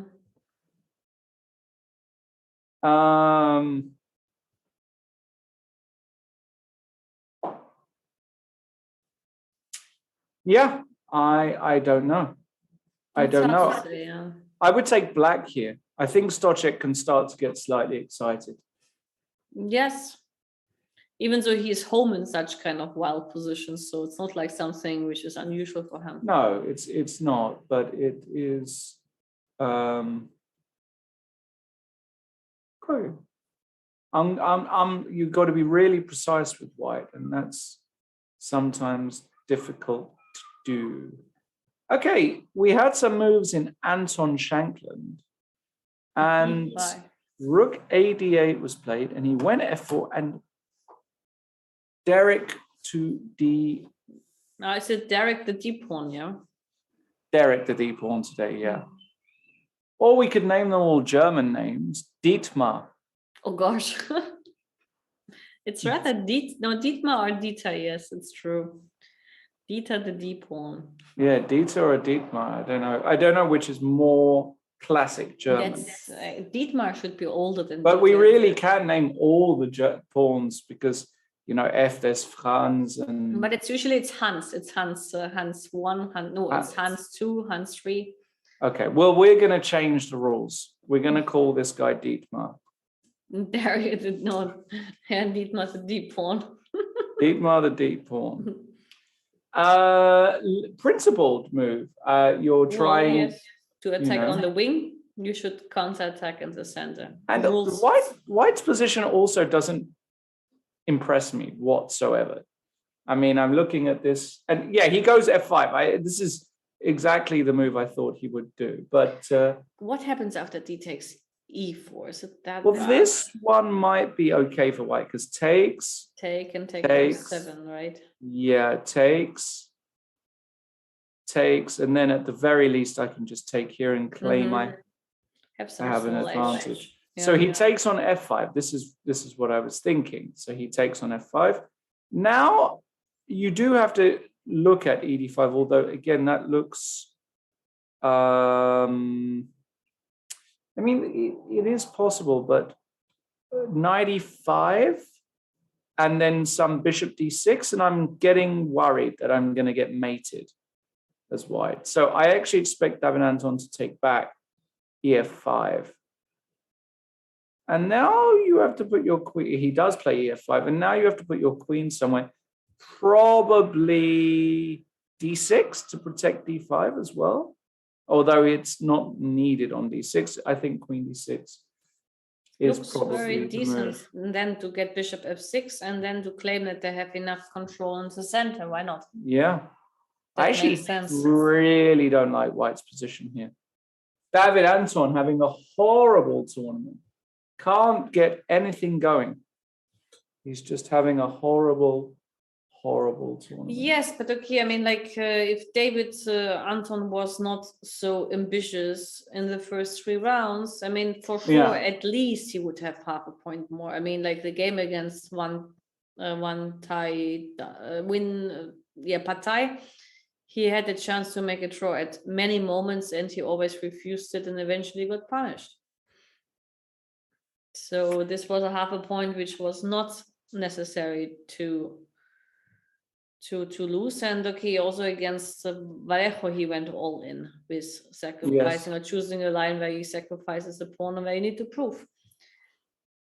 And this is for me, of course, like okay, I really admire his courage and his approach, but it's dangerous when it's not going well for you. Then usually it's a sign that you're not so good in shape. Yeah. Agree with you there. Okay, let's go back to, because they're playing very fast. And after e4, fe4, f4, we did get this in the Le Quang Salem game. Takes and rook takes f4, of course, maintaining full control over here. Knight b5, and now the bishop landed. I think Salem is going to be quite happy about this position. I would not be so confident yet. No? Well, your king will be weak forever and ever and ever. For, of course, the benefits of the e5 square. But yet, I mean, I have an easy plan. I will play like, let's say, bishop d3, maybe bishop e2, depends if you go bishop g4 or not. And I will slowly double on the g file. Okay. Well, hold on. I'm going to be active, right? I'm protecting this guy, so I'm going to go queen h4. Rook g1. Okay. Now, no threats, right? Not so, yet. Okay, I'll go rook f2. Rook d2. And you just don't care, right? That I'm going to win a pawn. Well, it's not, I mean, I'm a pawn up. And I have knight f3 to come if you take. Okay, I take this. Oh, you take this way, actually. That's clever. That's indeed clever. Can I take on c7? Can you take on c7? And you want to go e5 or what? Well, what else?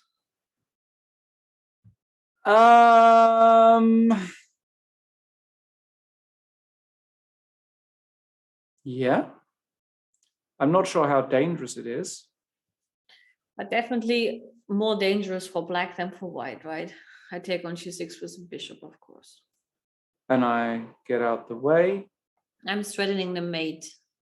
You want to mate me, huh? I mean, I'm just thinking like how to threat a mate. This is Bishop f5 even is interesting because I don't want bishop g4 to come. I want to play purely positional. But now you are, I mean, if I go here, let's say, can I start tricking you? You can try. Wait a second. If I take on h2, who's tricking who? Sorry, yeah, I missed that. I have to take first. But now you can defend. Maybe.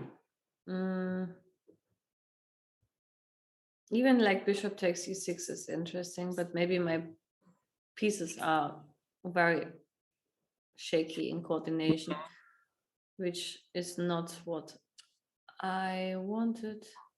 I mean, Yes. that's just one line. I mean, it's for one thing's clear is that black will have chances regardless, right? So black is going to have. Yes, he will try. Yes. But still, like, white has a safer king. And this is like the reason why I would still prefer white, at least from the future perspective. Totally reasonable thing to say.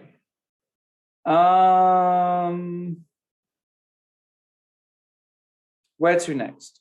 How about, well, by Hare Krishna, nothing really changed. Actually, Hare let's go Krishna- to David Navarra, because we haven't seen it for quite a Well, while. there's been no moves. Oh, really? Pretty much. Well, I mean, Maybe the position itself didn't change much by the picture, Yes. but had been Feels- some moves. yeah, there have been some moves. I mean, we saw this, bishop out, queen here. That's it.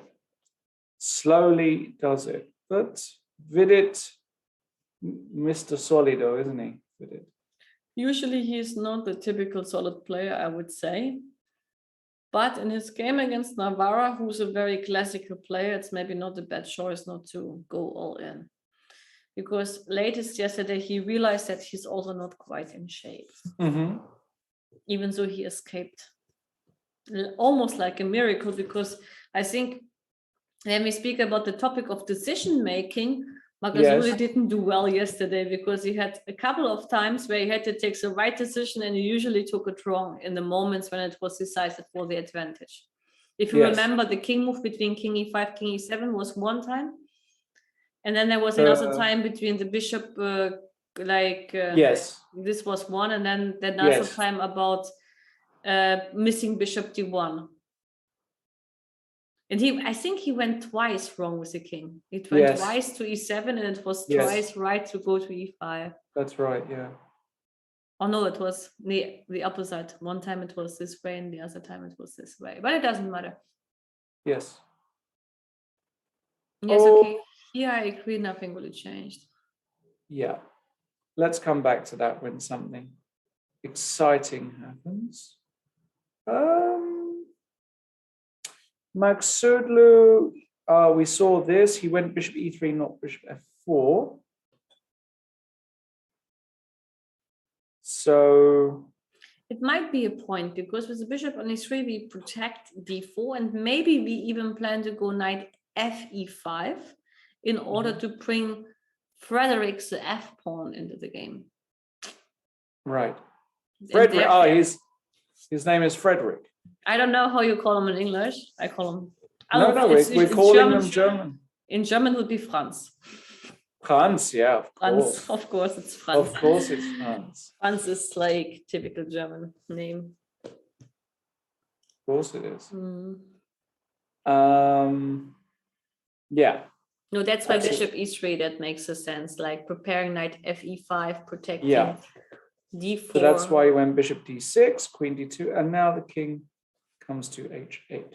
Now my question is, can I play bishop f4 without? Yeah, that's the first move that actually comes to mind, isn't it?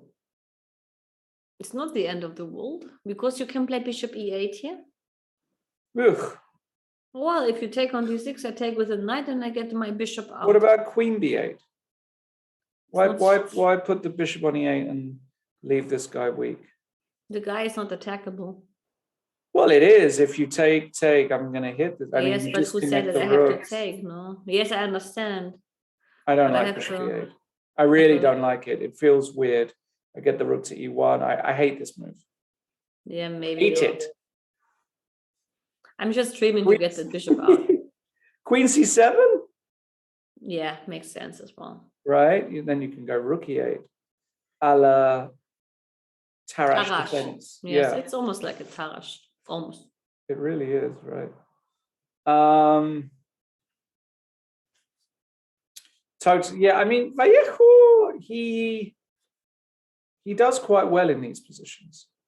No, he likes this kind of dynamic loves these positions positions, because he's yeah. a dynamic player, so it's quite obvious. I don't know what kind of player he is, actually. He's a difficult player to give a style, Vallejo, in my opinion. But he's not the one who's like trying to play like for small advantages. He's more the one who likes them and that dynamics, I would dare to say. But It maybe I'm wrong. depends. Yeah, it depends. It depends. He's a mood player. He's a mood player, Vallejo. You Also know, true. sometimes he can be in the mood to fight.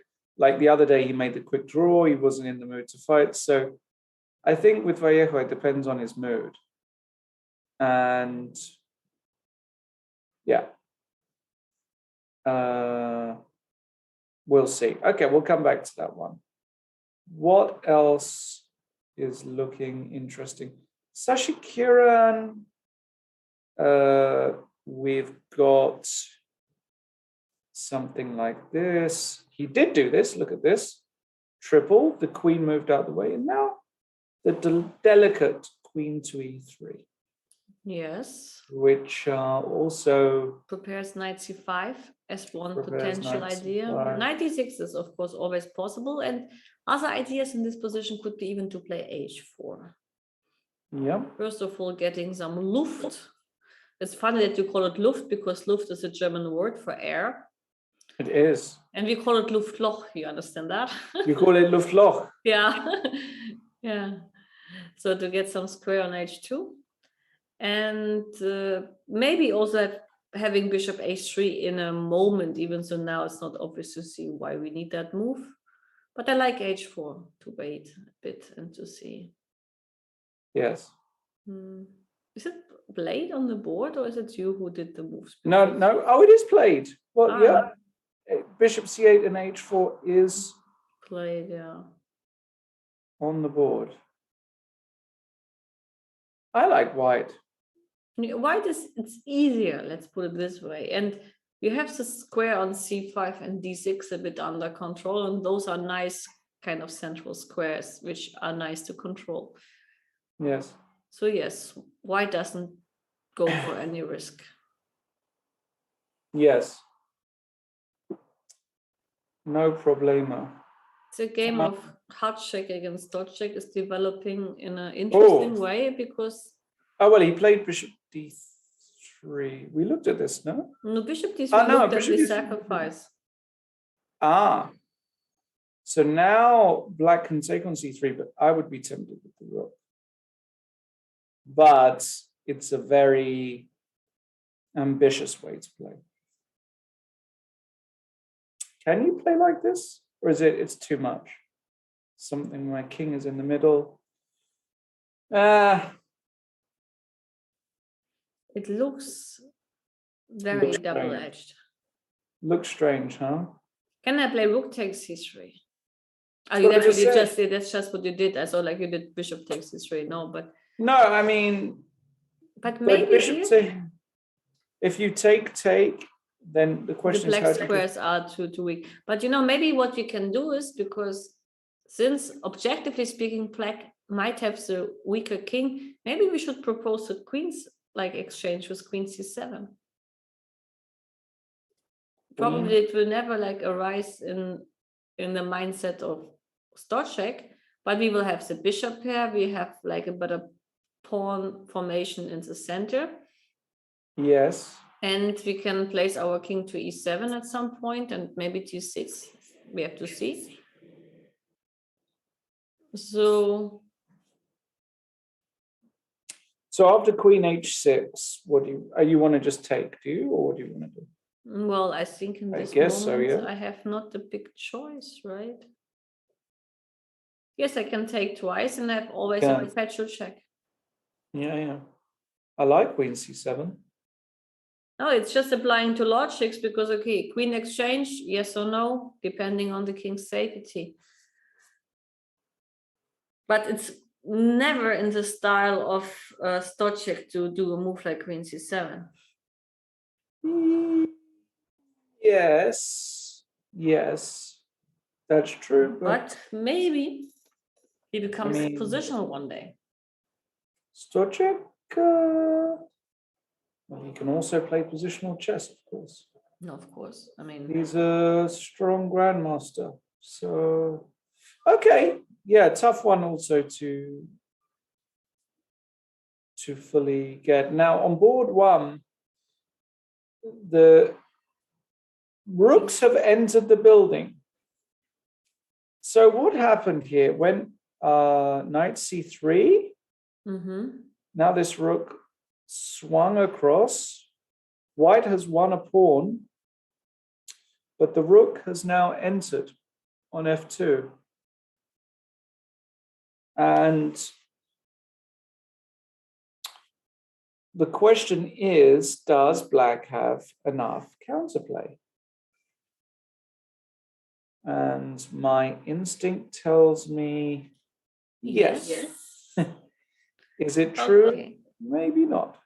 Rook e2, bishop g4, rook f2, What? bishop g1. Oh, that's a nice tactic. Well done. Yep, that's easily blunderable in the blitz game. Nicely spotted. Rook f2, bishop d1, and black It's not wins. like it's a4. Maybe I wasn't intending to win any material, but now You I win see. all the material. You win pieces. So now you I can't see that go you rook win e2. material. So you can't go rook e2. If you can't go rook e2, I'm a bit worried because where is white supposed to go? Queen b1 looks ugly. Queen b3. Bishop e2. Oh, a bishop e2 you can play. But now, I mean, I can just, oh no, I have to protect this guy, sorry. I don't want to allow this, right? So some move like queen e7, b6, queen f8, all moves. I'm wondering if it makes sense even to take one of the knights off the board. You want to take? Not 100%ly, but I'm just wondering if it makes sense or not. But probably like it's premature. You can play b6.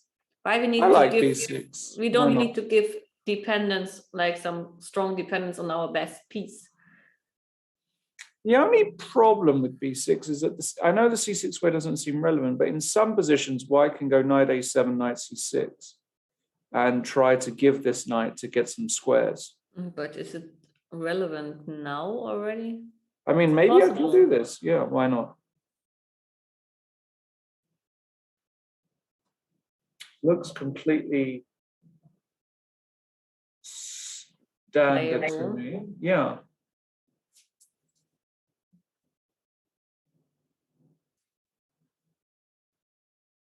Let me think. If I play knight f4 and after knight c6, no, I can't make a trick.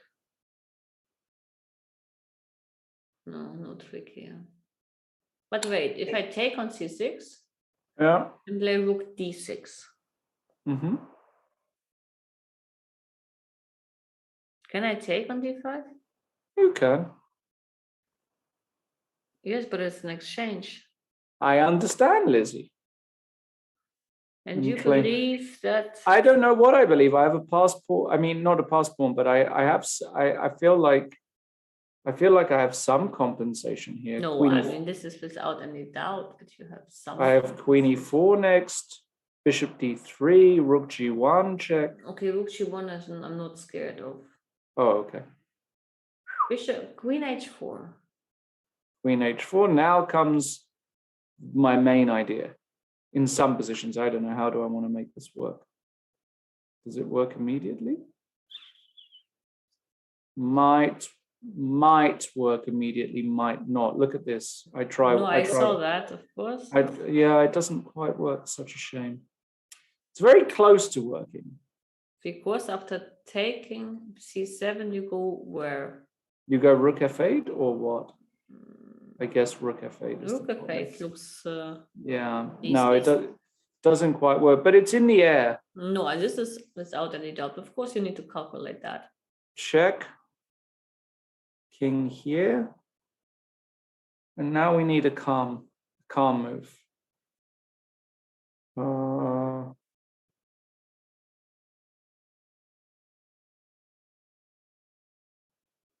You know, it can get really out of control. Like now, if I do it,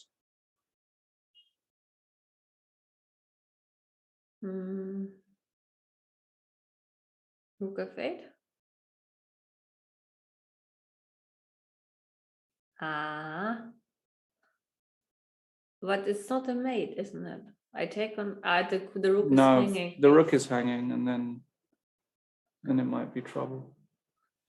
Just as one example of the Queen kind f6.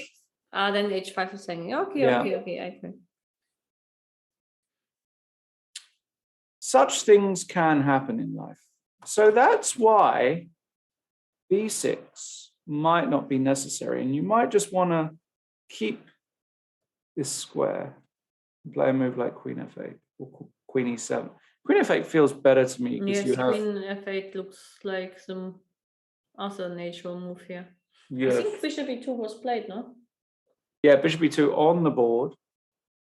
So we could get queen f8. That is definitely possible. Okay, interesting position. So we go to Yeah, let's David go to played- another. David, Played Franz cf pawn. you moved Franz up the board. But F4. actually f5 is quite strong, no? Is it? I take. Yes. And there, I'm not even sure how I would recapture. That's the funny part. Maybe. I mean, I thought the idea was just to be able to take this way, but. No, I would probably just take with the f pawn still. Mhm. And then maybe have some ideas of creating a battery. But I'm not that convinced. But yeah, it's still slightly better for white, has to be. It's but more convenient to play yes, with white. You have space. You have better Yes. activity of pieces. yes, yes, yes. So I Okay. wouldn't say it's bad. What Okay. about Sam? Sam, the man. What happened? Got a slightly worse positional 23. middle game. Yeah. Looks okay for white as well. Mm-hmm. Some move like b6 looks kind of standard here, trying to put the pawns on dark squares, play against the knight, play rook here next. Yes, but this is like if you play like b6, you will never be able to fight for the square on d4. I mean, if I play knight d4 and rook d1, you claim that if you try to exchange, that you hold this. Rook d1. Yeah, I just claim that my pieces are Fine. fine. Yeah. Okay, f5 objectively can also be weak. That's true. Yeah. I don't know though what the best setup is. I would be lying if I said I knew anything about chess. I don't, but we got action in Varmadam. Let's go there. So we saw this, bishop e8. He went with bishop a3, another candidate move. So we're probably 10 moves to consider in this position. Bishop a3, of course, setting up d5. So Nordebeck played c6, rook here. And b5 looks incredibly loose. d5 breaking through, topical, cd5, ed5. Hold on, there's been more moves. And knight d5. And Abdusattorov is just saying, I don't believe a single thing you're trying to do. Because if you take on d5, knight takes. then rook takes c8, and now just knight takes f4. And this is an important position shot, is it not? Rook takes, let's say rook takes d8, check, and takes. And what is this? Some bishop c6? Some genius? Yes. Or even knight g5 is genius. Yes, such moves can easily be missed. Wow, wait a second, because this is 2 pawns. So if you don't have anything here as white, c'est fini, finito la commedia.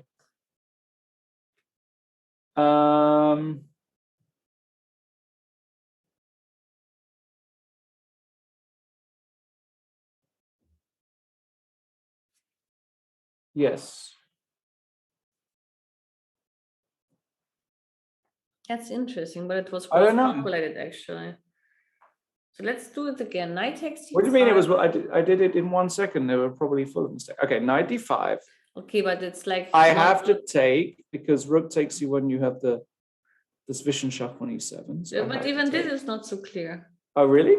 Yes, because bishop takes. You want on e7, not on f6. Yeah, yeah. Yes, okay, this is clear. Yes. So I take. Mm-hmm. Okay, what do you want to do here?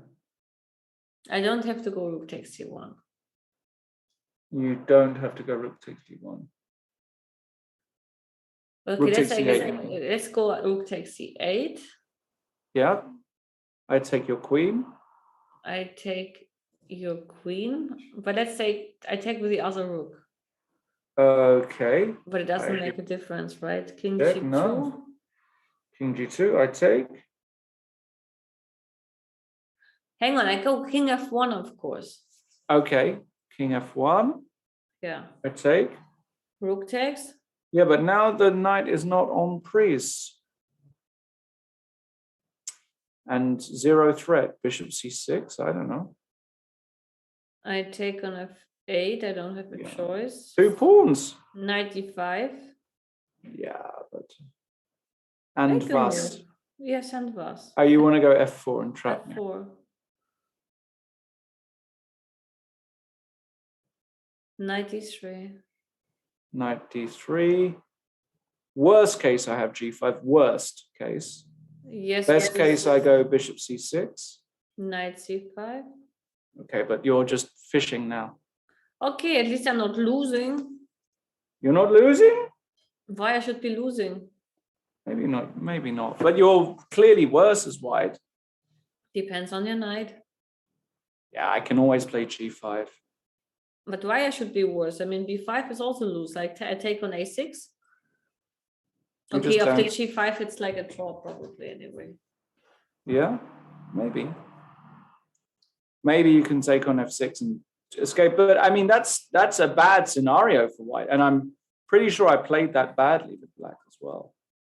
Feels bad. Feels like Varmadam might be... Was too confident. Yeah, Varmadam. Was too confident. Well, rook c8 is on the board. Knight f4 is on the board. Mm-hmm. We're now going to see... We have to do everything what we did. Rook takes d8. We really have to do everything? Wow, what to do here? You cannot do anything else. You have to take the queen. We can discuss with what piece you take the queen, but I don't Okay, think it makes rook a d8. difference. Yeah. I will throw in the check. This And is on the then- board. Check. King g2 again. King g2 you want now. Just King. to see. I take. I take. And now this knight g5. Or bishop c6, but probably no. The bishop c6 Oh, actually. no, there is a bishop a3 move. I have to be a little bit... Wait, that actually be... Sorry. That's why bishop c6 might be the move, because knight g5, bishop a3. Even that is something. But no, I mean, bishop c6. Yes, this is like the logical move. This is the clean. I take on f8. But now you can make a draw, because you take, and go b4. But and why play- is this a draw? It's probably close. I'm not sure I would. No? Should be close. If I manage h4 and get my king a bit better, yes, but I don't manage that. No, you can go g4, king g3. Yes, but if you play g4, I might like try to hit you on the white squares with a pawn structure. Maybe. Yeah. Yeah, you just Maybe you... Yes, but I mean then the other line was better actually. The other line was playing king, the other variation where we could get back the pawns and play against the knight on h3. This was a better scenario. Okay, let's see what happens. I'm very curious. Is the king already on g2? Yes. I'll And he keep took an eye on on it. d8. Yes. And I have to take on d8. I guess, because, well, if you take here, it's not even, I mean, or anything, bishop c6. No, I mean, this is, no, this is, you So have to you take, you play bishop c6. I think, I mean, maybe you've got 1,000 different moves here. I don't know, but bishop c6 is just, it's just such a, what's it? You know. And now I don't have, well, I can keep the rooks on the board. I can play rook d6. Rook d6. Yeah. This is clutching at straws. Clutching. It's dangerous. It's really bad. Yeah, this is gonna be a tough game for Warmerdam, meaning that Nordebek has suddenly got big chances. Yeah. Let's have a look at the leader, because some stuff has happened here. Queen a6, he said, take me first. Knight b6, the knight jumped in, the bishop hit here, and now he took here on rook e8. Looks incredibly shaky for black. Yes, I agree.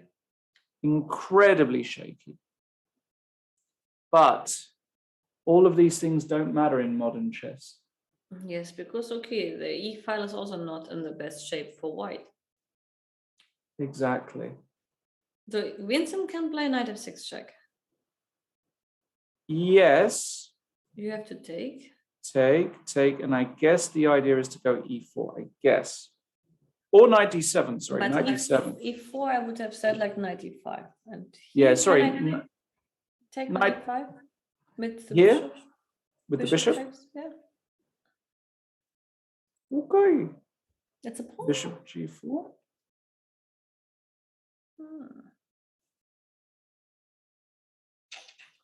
It looks very trash already.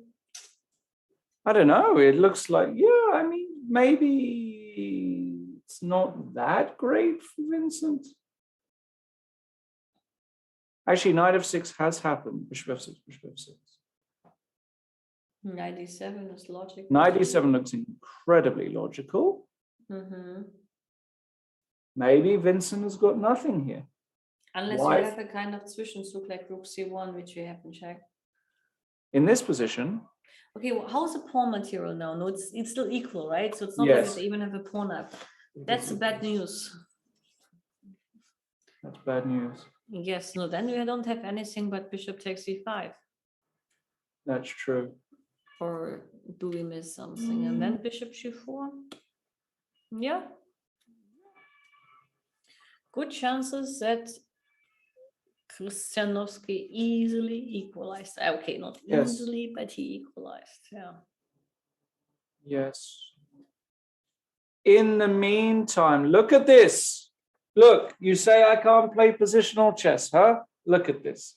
Knight a7 was played, actually. Yeah? Huh? You like that, huh?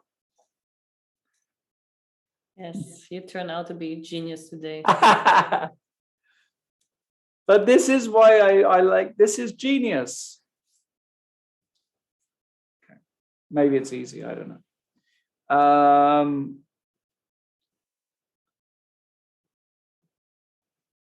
I think, he can get a little bit optimistic now, a little bit. Now, again, it might just be total nonsense because, I mean, black has, I mean, like, what if I just Michael Double on the second? You play knight c6. Knight c6 and now put the queen somewhere more active. Queen f6. Yes, because actually the dark colored bishop is not as important as a square on e5. Yes. True. No, this looks like a decent way of playing. And now bishop g4 is a threat. Knight f4 might be a threat. Bishop takes c3 followed by knight f4 might be a threat. Yes, I agree that black has a nice play. How much pawns is down? One. That's okay. Yeah. And the e4 pawn is not really a pawn. I mean, I think like pawns don't matter. white would be happy without that pawn in some regards. Yes.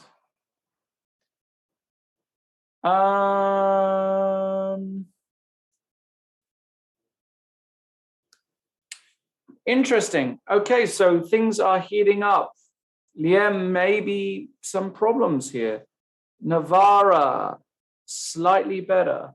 Mm-hmm. Nguyen, slightly better as white, I would say. Mm-hmm. Shankland, at least equal with black. This is a mess. Probably I take white here. Looks like Krasinovsky is okay. This was already a draw. Abdusaturov, I'm going to say he's going to... he's going to win unless we get that bishop ending, which, as I say, yeah, bishop c6 was played. So we're going to get that exact. Rook d6 he went for. He went, but this is... No, you can't play like this. Okay, if can't. you c8, you can take on No, c6. he wants to do this, and he wants to take here like this. But you can also take on c6 instead and take the piece, no? Rook What? takes c6, rook takes c6. Well, hold on. Firstly, there's a sufficient shot. Yeah, okay, this doesn't matter. It's not like... I mean, the thing is like if I can But stabilize this is... before pawn or not. That's Oof. These Knight- positions, rook knight- c2 first, bishop. and a5. It's dangerous. I agree. This is always bad for white. No, I don't think you can do this. I think after rook c8, you have to take, and if you take here, Mm-hmm. point is so useful that I'm protecting here. But still, But I'd like maybe to I win. can, maybe I can get excited. Can I? No. Mm. No, I can't get excited. Mm. Maybe h5. No, let's go g5. Mm. Let's try Rook g5. b8. Rook b6. Rook b6. Okay. Where is the mating net? Well, Is I there know a one mate? for white in case you move the rook now. Yeah, let me go here. You're going to go rook b. Oh, no, you can't go rook b7. That's just... Why can I take not on b5? You can, but I'm going to claim that. But how you will take ever the square on h4 from me? Don't worry. I've got an idea. Mm. Mm. Actually, no. Okay, let me try this. I'm not really feeling it just yet. I'm just letting you know. I run the king to h5 and I go g4 mate. How do you like that? You love that, don't you? I can play g4 here, no? Yeah, but you get mated anyways. No, I don't, because Yeah. where? Or with a rook? Or with the, I don't know. Okay, agreed. I mean, it's H4. dangerous. Like there are mating nets here for sure. Yeah. No, I mean, of course, it's a black will play for 2 results. Black can play for 2 results. That's crystal clear. Okay. Crystal. Okay, we're going to go for a break. We will be back very soon. Don't go anywhere. See you soon.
Hello, everybody. Welcome back to round 6 of the Prague International Chess Festival 2022.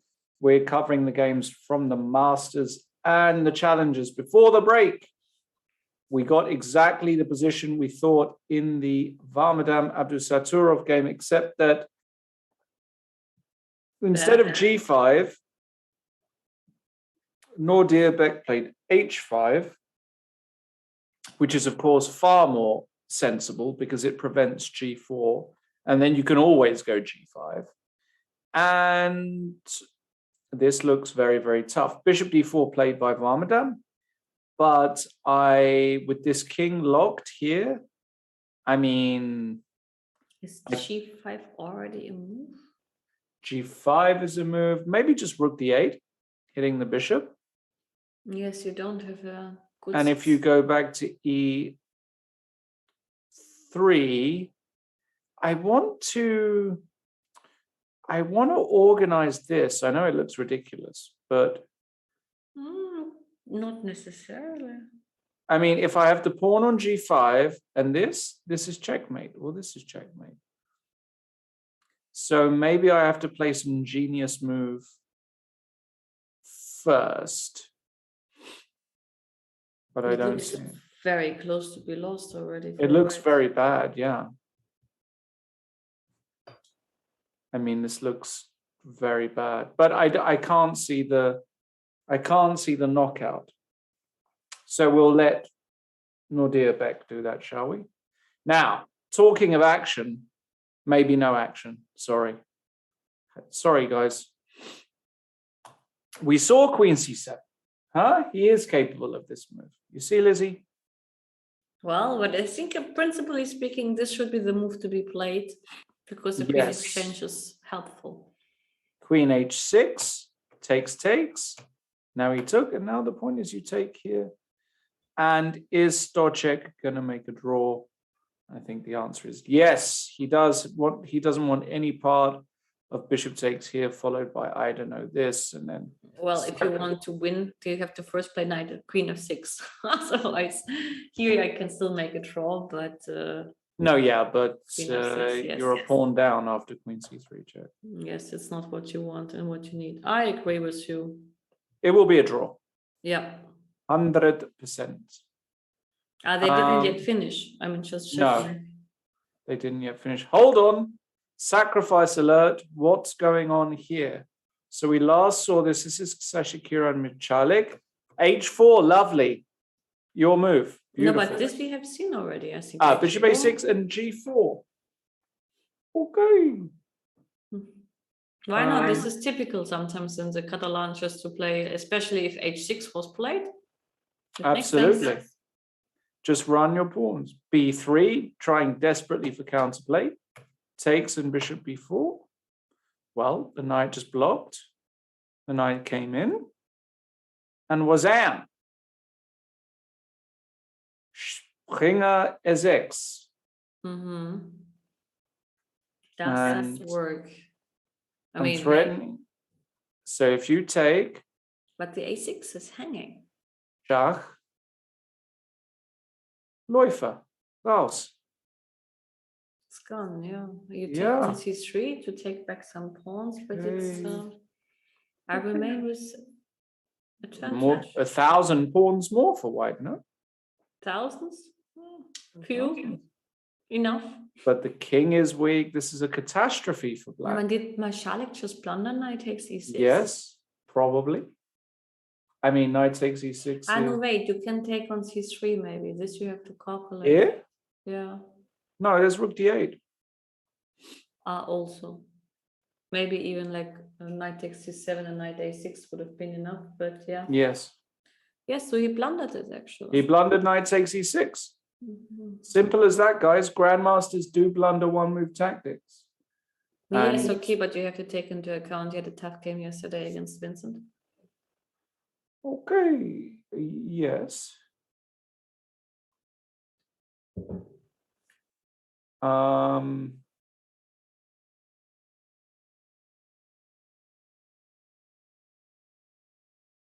Yes.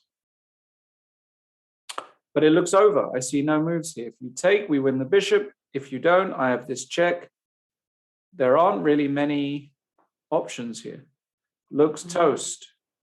Nordirbeck has shown us the way. Of course you can go f6 because rook takes e6, bishop g4 check. That's kind of silly to miss. Now you just go e5, g5. No, this is catastrophe. I say Abdusattorov will win. And the question is, will he join the lead? Because how is Vincent doing? Can you go back? Because I was like wondering, did he play 97? Yes, he played 97. No, he didn't. No, he went e4. Okay. Which is also a move, of course. e4.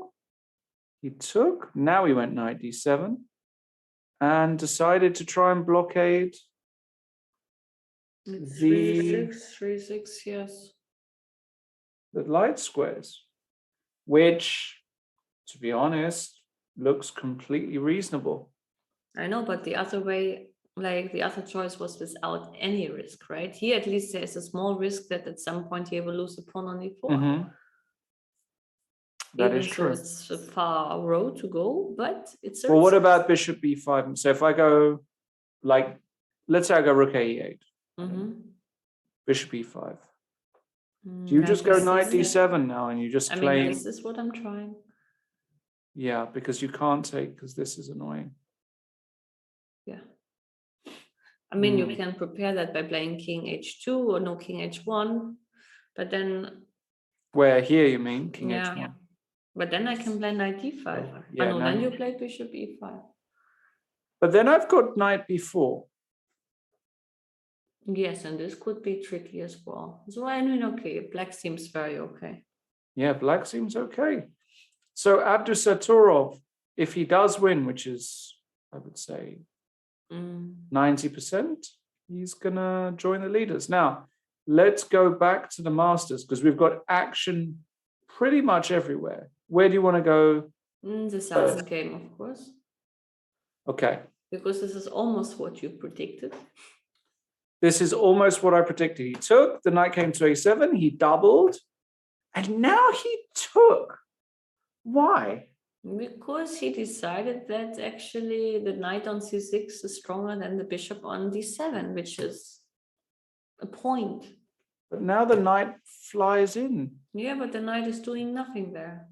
He's just saying the knight looks pretty but does nothing. The bishop on e2 is like a horse. Not a horse. It's the Kim Kardashian of the round. The Kim Kardashian usually is supposed to be a nice piece. Yeah, it looks nice, but does nothing. Well, the thing is, I would disagree with the look of the bishop on e2 because it doesn't look nice and it doesn't do anything. Talking about the knight. Anyway, she does a lot of things. Fair play to her. She's an entrepreneur. Don't hate me for the Kim Kardashian. It's a bad joke. Yes, so what's going on here? It's dangerous for Lequam. He was suffering yesterday with white. Now he has white again and it doesn't go well. You remember yesterday he was horse as well. Yeah, it's somehow finding a move here is not easy because after rook g1, I can play. I can even maybe sacrifice on g1. You love sacrificing. You're obsessed. No, I can take on e2 and on c2. Yeah, this is what I thought. And you just crash. Yes, but also queen takes g1 was interesting and then taking, but okay, not necessary, let's say. Totally not necessary. But possible. But now at least I have the additional option of something like this and yes. I don't know, rook b2, king a1, just no, you have also knight c3, which is saving you in any case from trouble. Yeah, I don't like this. But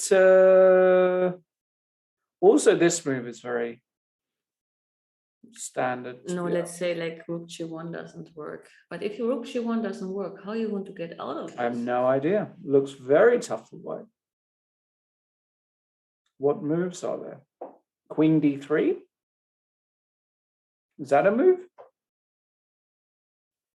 Doesn't really accomplish very much, does it? Doesn't look like it. But at least you get out the way. Because we can't put the queen, we have to control the bishop. What about queen g2 now, rook g1, sorry. This is probably the move he'll play, queen d3. At least now,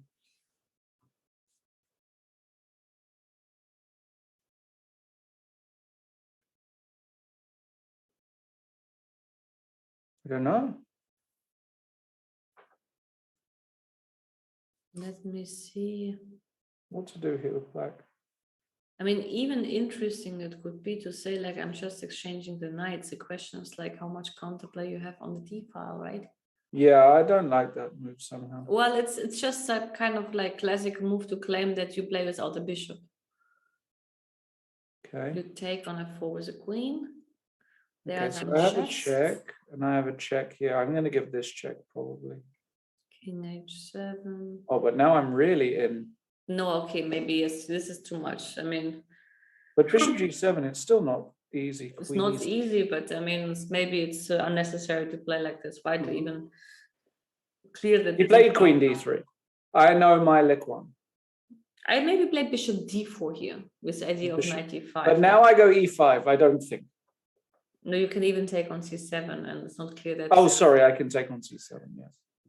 Even to knight e5, that's not a big issue because not sure how many squares does your queen have. Could actually just be losing, couldn't it? Queen c2? Queen Okay, g. also rook g1 we have to at some point. Yeah, no, this is wrong. This is wrong. Maybe we do something prophylactic like king h8. You love prophylactic. Well, it's what I like. Yeah, that makes sense. And I really like it. I really like this idea.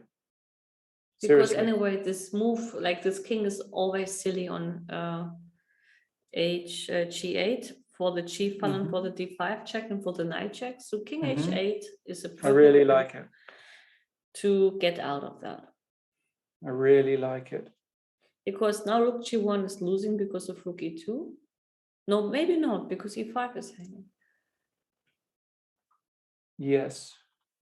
No, I have a mate. Like if you play rook g1, I take on e2, and I have a mate on a1. No. We could have done rook a1 immediately, but it doesn't matter. Oh, sorry. Yeah. So you have to sacrifice a queen in this case, but then actually. So after king h8, rook g1, rook e2. But then actually, like I'm winning still, like queen e2, rook e2, rook g5, rook b2, and rook d2. And I'm taking the guy with a check, and then I take on e5, and I'm having a rook up. So this doesn't work. 1 second, if I go here. Where does it matter?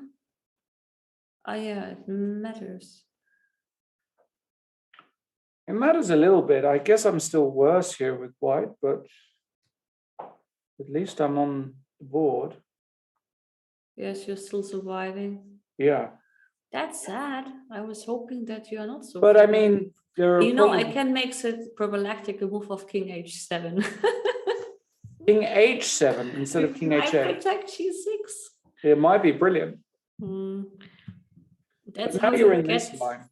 Yes, but that you can't use it right now. But this would just like avoid rook g1 now for sure. I would claim, right? And that's a funny part.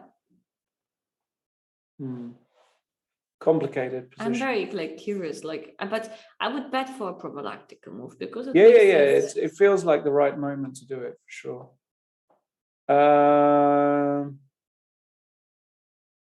And yes, it's important to keep this knight on d5, even though it's a good knight, but it's doing nothing, so we should stay there.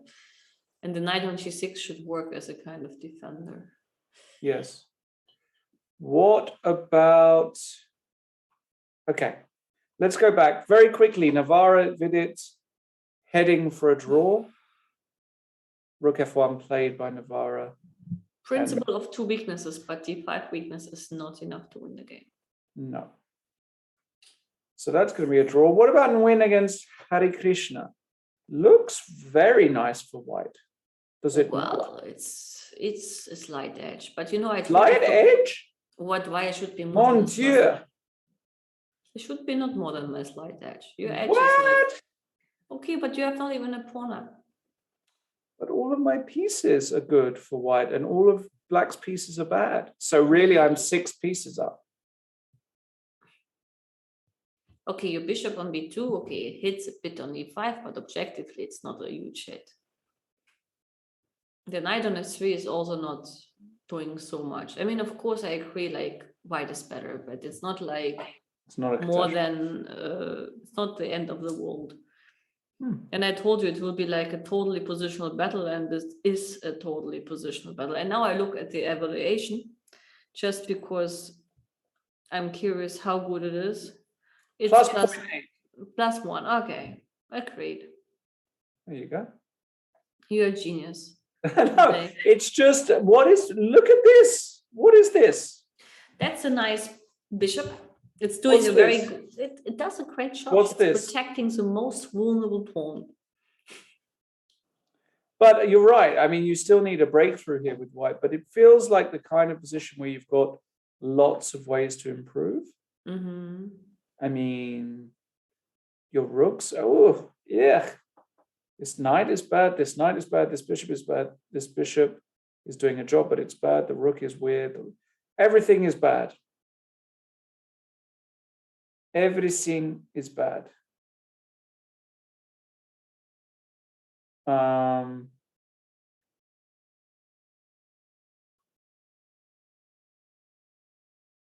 Yeah.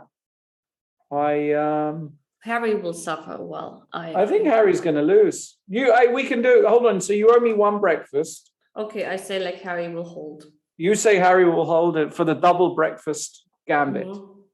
I'm Mhm. playing the 2 breakfast gambit. I love it. Okay. Yes. What about Anton against Shankland? Now, a lot has happened. We're just going to join it. It's a game for 2 results. Really? White can never lose. White can never lose. And the thing about these endings, even so, like black has a very good bishop, like according to his shining abilities. The problem is that the knight, since it has a very good outpost on d4, is more flexible in terms of controlling colors of squares. Mhm. So, I mean, that means that objectively speaking, black is weak on the black colors. Mhm. And this could give basically a hint that if someone can play for a win, it can only be white.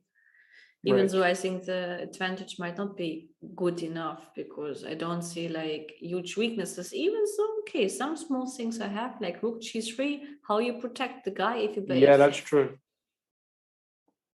That's actually a threat. Yes, so you have to play something like bishop d5. So after rook g3, you have to play f6, but still I will provoke that in order to get a knight go back. And then you have to claim whether you make a draw with exchanging rooks. And this could actually be enough. Because like I also have enough pieces on white. Mm-hmm. Yeah, these pawns are it's- fixed on maybe light it's squares. still, it's still fine. I mean, Yeah. not the end of the world. Okay. What about Maksudlu against Bayech?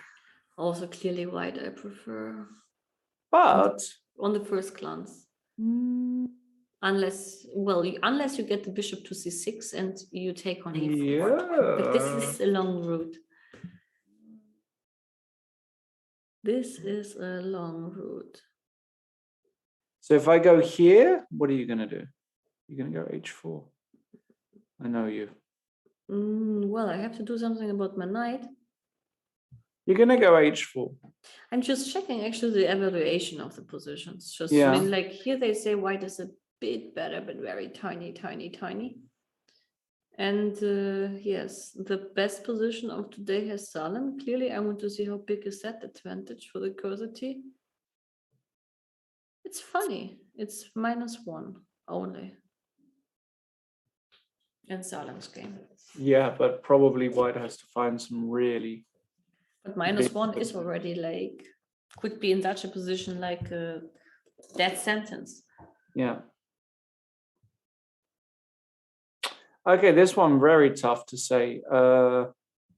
Bishop G6 maybe isn't the move. Still, this position I would dare to claim it's still quite double-edged. Yes. So it's still like I agree.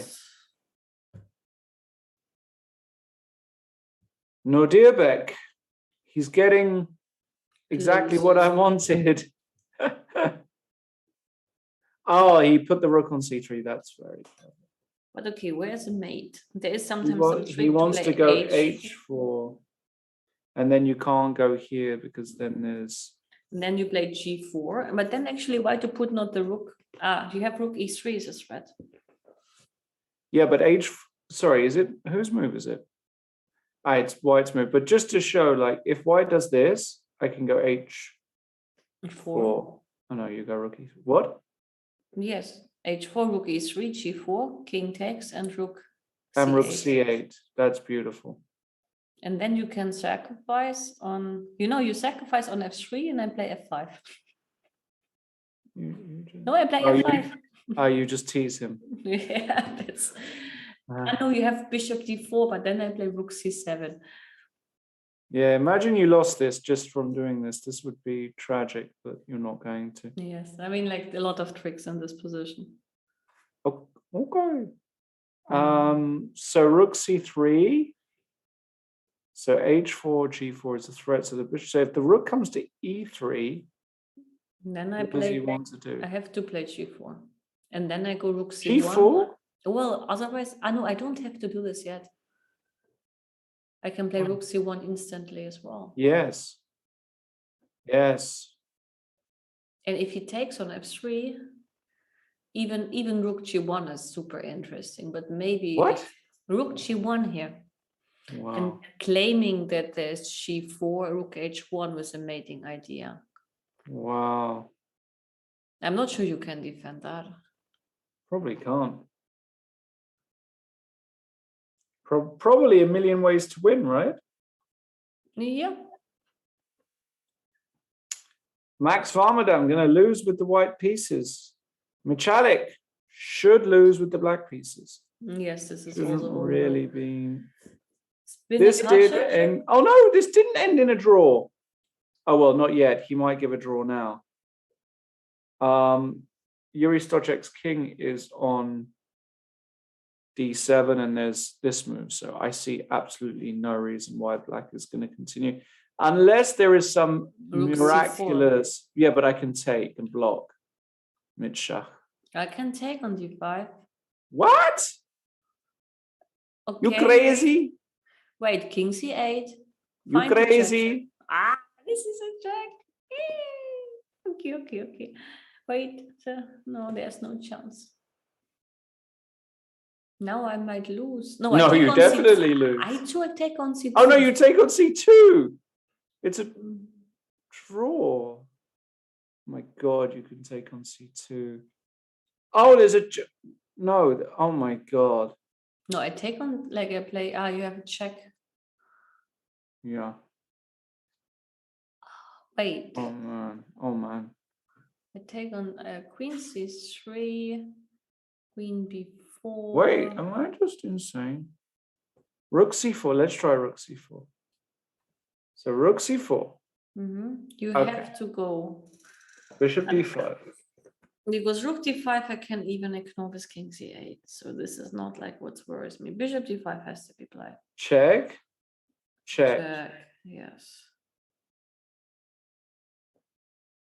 Bishop f5.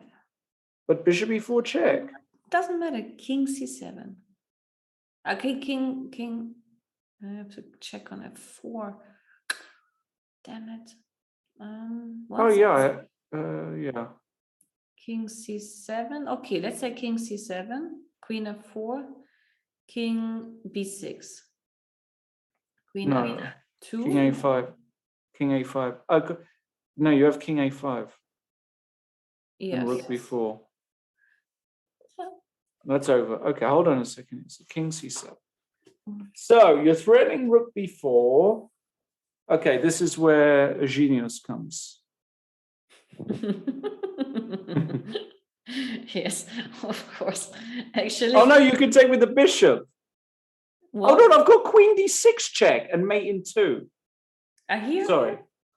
Yeah, that's embarrassing that we both missed. Oh well, it's not mate, but it's nearly mate. Yeah. Okay. Okay, so you can't do that. Okay. Mm. So check, king b1. What if you go king c7 now with the idea bishop takes c4, bishop f5 check? Yes, but even then, bishop d3 is not yet. No, but this is completely winning, no? Rook takes d3. Okay, but I'm going to... I take the rook. Yes, okay, true. Yes, the so-called silent moves are always the dangerous ones. So rook c4, bishop d5, because we can't go here. Sorry, we take the pawn. You can't go here, you can't go here.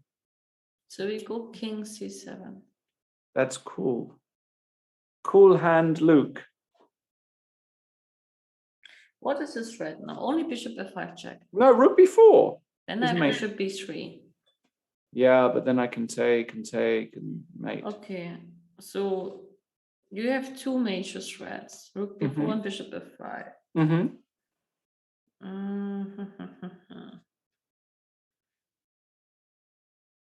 Rook takes e6. Queen c2 and queen d1. No, queen c2 and queen d1 doesn't work. Okay, agreed. Looks winning, no? Yuri. Is he going to do it? Or is he going to make the draw? We will see.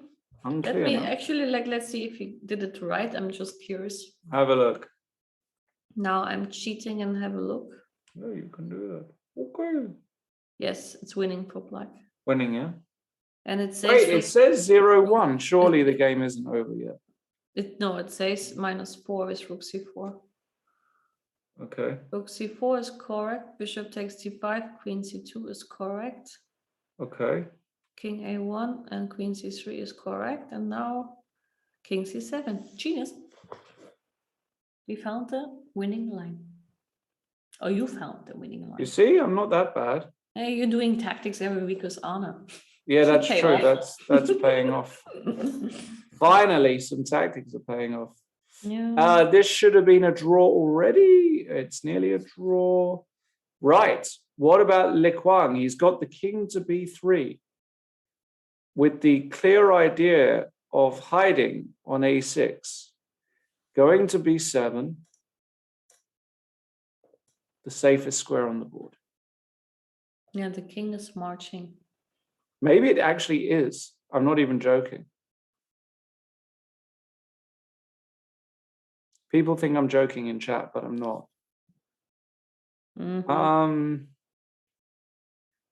Okay. I don't say that don't see that you're joking. But what to do here? Not easy for black either. Not an easy position.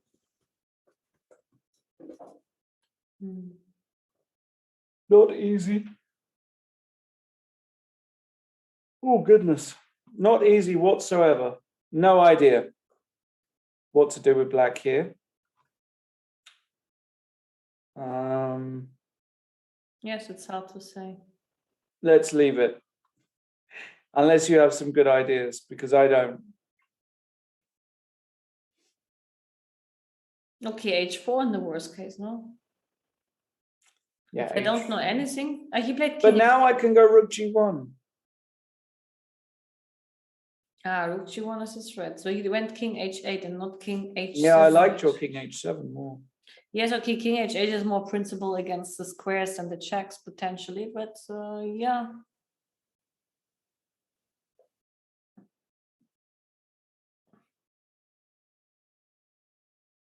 Thinking what else I can do. How much do I need the queen out there? Because queen d8 is interesting. Queen d8? Prophylactical against king a4 ideas. Make a move. Okay. Zugzwang. Almost, you don't have many moves. I don't, but I have enough. Yes, of course you have. We need 3.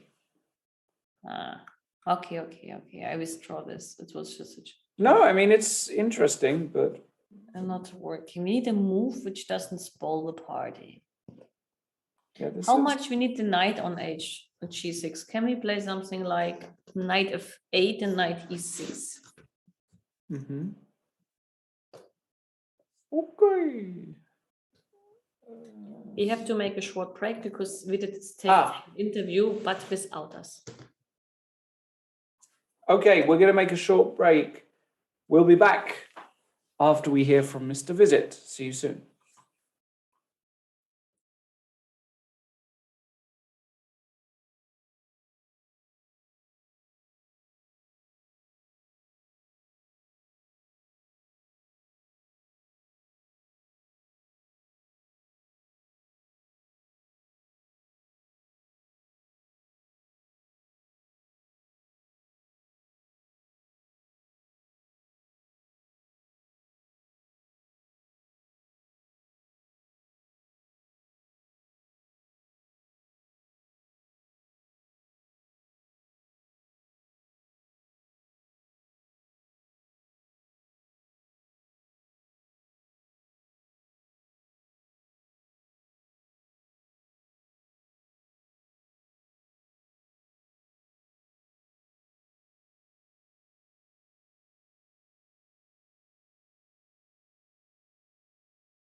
So hello, could you please describe your game?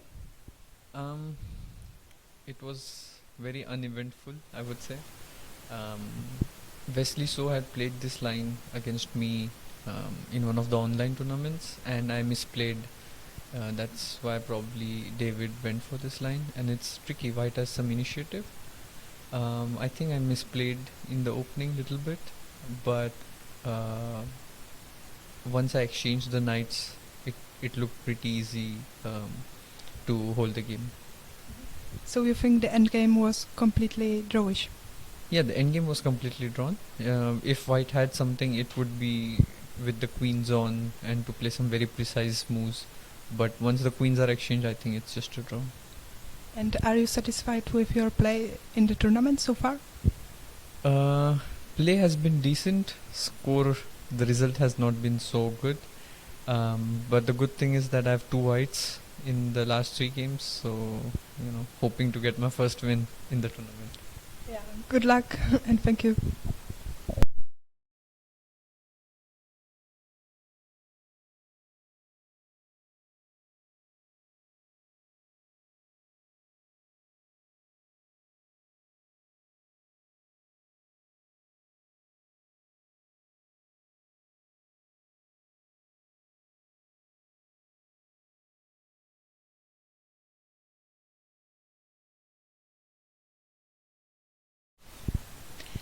Thank you for coming. What was the game like from your point of view? It was a solid game.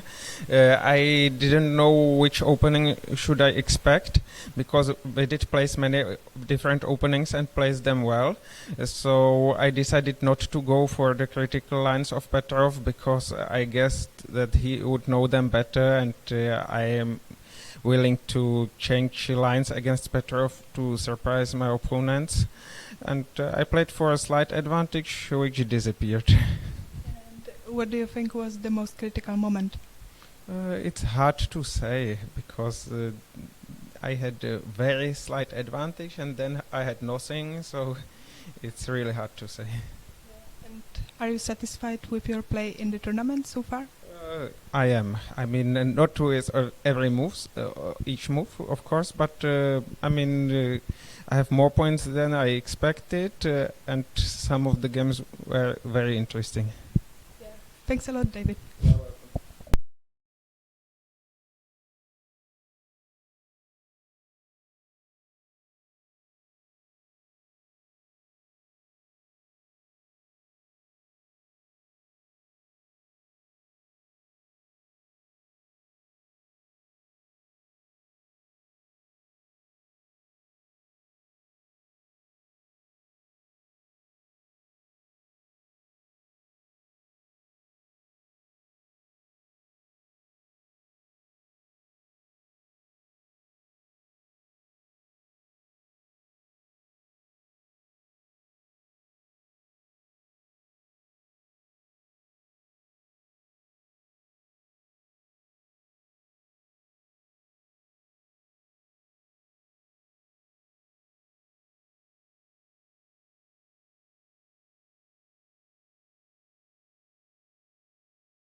Hello, everybody. Welcome back. This is round 6 of the Prague International. We just heard from Mr. Vidit with his draw today, made it look quite easy.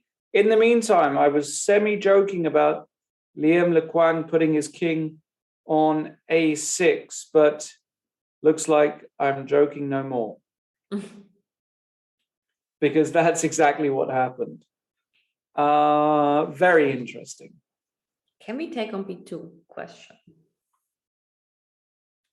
I'm very worried about allowing this move. Yes, Allowing- this gives, of course, unnecessary counterplay, Yeah. which might not be. I mean, it might not be anything. It might just be a bluff, but at least I get some lines open. Knight takes e5, queen e4. Mm-hmm. And now, I mean, I can take here. I mean, maybe I can take here as well. So no, actually, then leave it. I don't like the move. Yeah, no, I don't like it. What about just a move like rook g2? Yes, that would make sense. Just to not allow rook g1 ever, and claiming that rook g3 is a threat. Yeah, and just Pushkin. Yeah, that I like better, of course. Pushkin is good, of course. Pushkin is classic. Classical.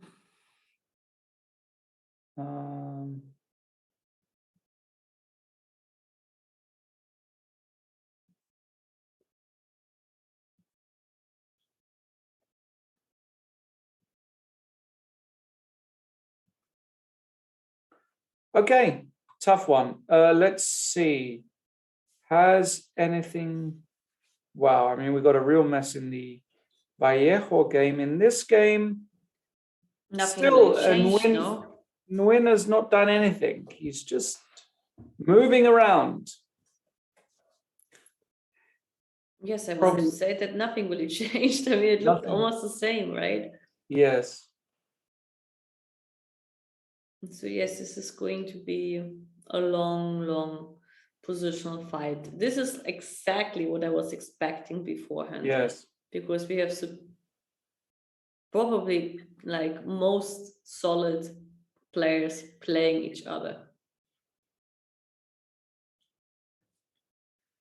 Yeah, there's nothing much to say. I think like white will slowly maneuver, and at some point I suspect that the knight on f3 will march maybe towards d3, knight e1, knight d3, knight c5 could be something I wouldn't be surprised about, for example, as one idea.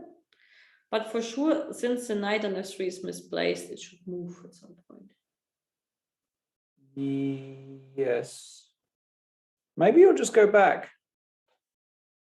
Knight Yeah. a5 makes sense. Not Yes. to exchange the rooks, because Yeah. okay, objectively speaking, like my rooks are more active, and if I change, I make it a little easier for my opponent. Exactly. How is protecting now b7, c6? Well, I don't know. He has to go rook b8 again or something horrific. Or queen c7, could that be? Queen c7. Yes. Now rook c1, I would say. Again, white can just really manipulate this. It's really a nasty position for black to just defend. At some moment, he'll make a decision and try and win. Let's go quickly to Anton Shankland. Looks like, as we say in St. Petersburg, Nietzsche. Nietzsche. Looks like he's going to hold here, Sam. No, bishop. Yes, it's d7. very hard to get closer to the point, but okay. You can go g5, but after I takes. Can I take? I can think about it. And then c6, it's dangerous. Oh no, there's because rook e7, and apart from that, even you might lose a pawn ending after rook f3. yeah, rook f3 is just losing. Yeah, totally unnecessary. G6 immediately, of course, first makes more sense, but even again, the pawn ending might be losing. But I don't need that, right? Yeah, you don't need it. You don't need to do any of this. What do you do? But white has got no threats at all, right? I mean, I play a5. Yeah, a5. This is just fine. Nope. I don't believe there's anything here. I really don't. You can go to the Makazutlu game. That might be Yeah, the more thrilling. Maxudlu game is much more exciting. Thrilling, huh? Thrilling. Thrilling. Really, I'm thrilled. Does chess excite you anymore, Lizzie? Nope. I mean, like, not to play. To Tell them the watch. truth. No, actually, playing well doesn't really excite me anymore. I like started to prefer everything around chess, like to teach, to comment, Mm, to produce, because okay, I've been playing all my life, and that's true. you get at some point tired of doing the same. Of You know, course. okay, chess teaching and commentating is similar still. It's connected to chess. However, like it's very interesting, for example, like when you work with kids to see how quick they are in like taking the information you give them and how they would quickly, especially when they're young, will put this into reality. Such Yes. things are quite fascinating. How do you say this in English? Fascinating. Fascinating, yeah. For example. Mhm. Commenting is also fun because you see, like, you know, like that all these players with 2-6 plus are only humans. Exactly. And there are some blunders here which even we spotted out. Definitely. Yeah. Look at this move by Parham, by the way. Knight G5. Black knight G5. Easy. The idea being after takes, he doesn't want to take here. I It don't takes believe. on G5, no? Knight. Well, I thought he wanted to go rook E1. There's a check on E4 which we have to take into Yes. account. Yeah, but here, can he just move the king here, let's say?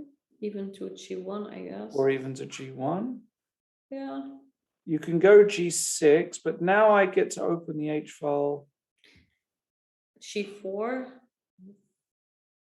So It's rook not H, over yet. Yeah. G3, G6, G4. Uh-huh. Okay, check. King G7. What's this? King Queen takes? G8, King G8, King G8. But I can take. Well, I take on H1. Oh, I missed that, but I got lucky. Maybe King G7 then, but then you have Bishop H6 check probably. Yes. But Yeah, is this actually winning? Yeah, I bought it actually, what you said. Of course, it's not winning. Wait, it might be. Check. It's winning. No, you got King G8. I still don't see the win. There's no mate on H7. I missed that. No mate. Draw. Mm. Oops. This is Yeah. definitely losing, right? Is it? Yes. I think. Okay, I'm also not sure, but it looks losing. Let's put it this Yeah. way. Mm-hmm. I think we get someone in the commentary. That's my feeling. Could that be? Sashi Kiran. Yeah. We're going to see Krishnan for the first time. No. And he had a lovely win. He comes without us. He's coming without us. So you're going to watch Krishnan Sashi Kiran talk about his win today. Let's hear him.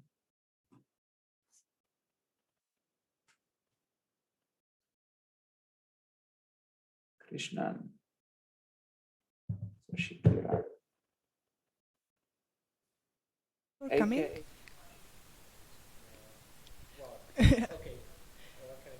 I'm happy that I'm here, and in a day I won. I believe I won a decent game, but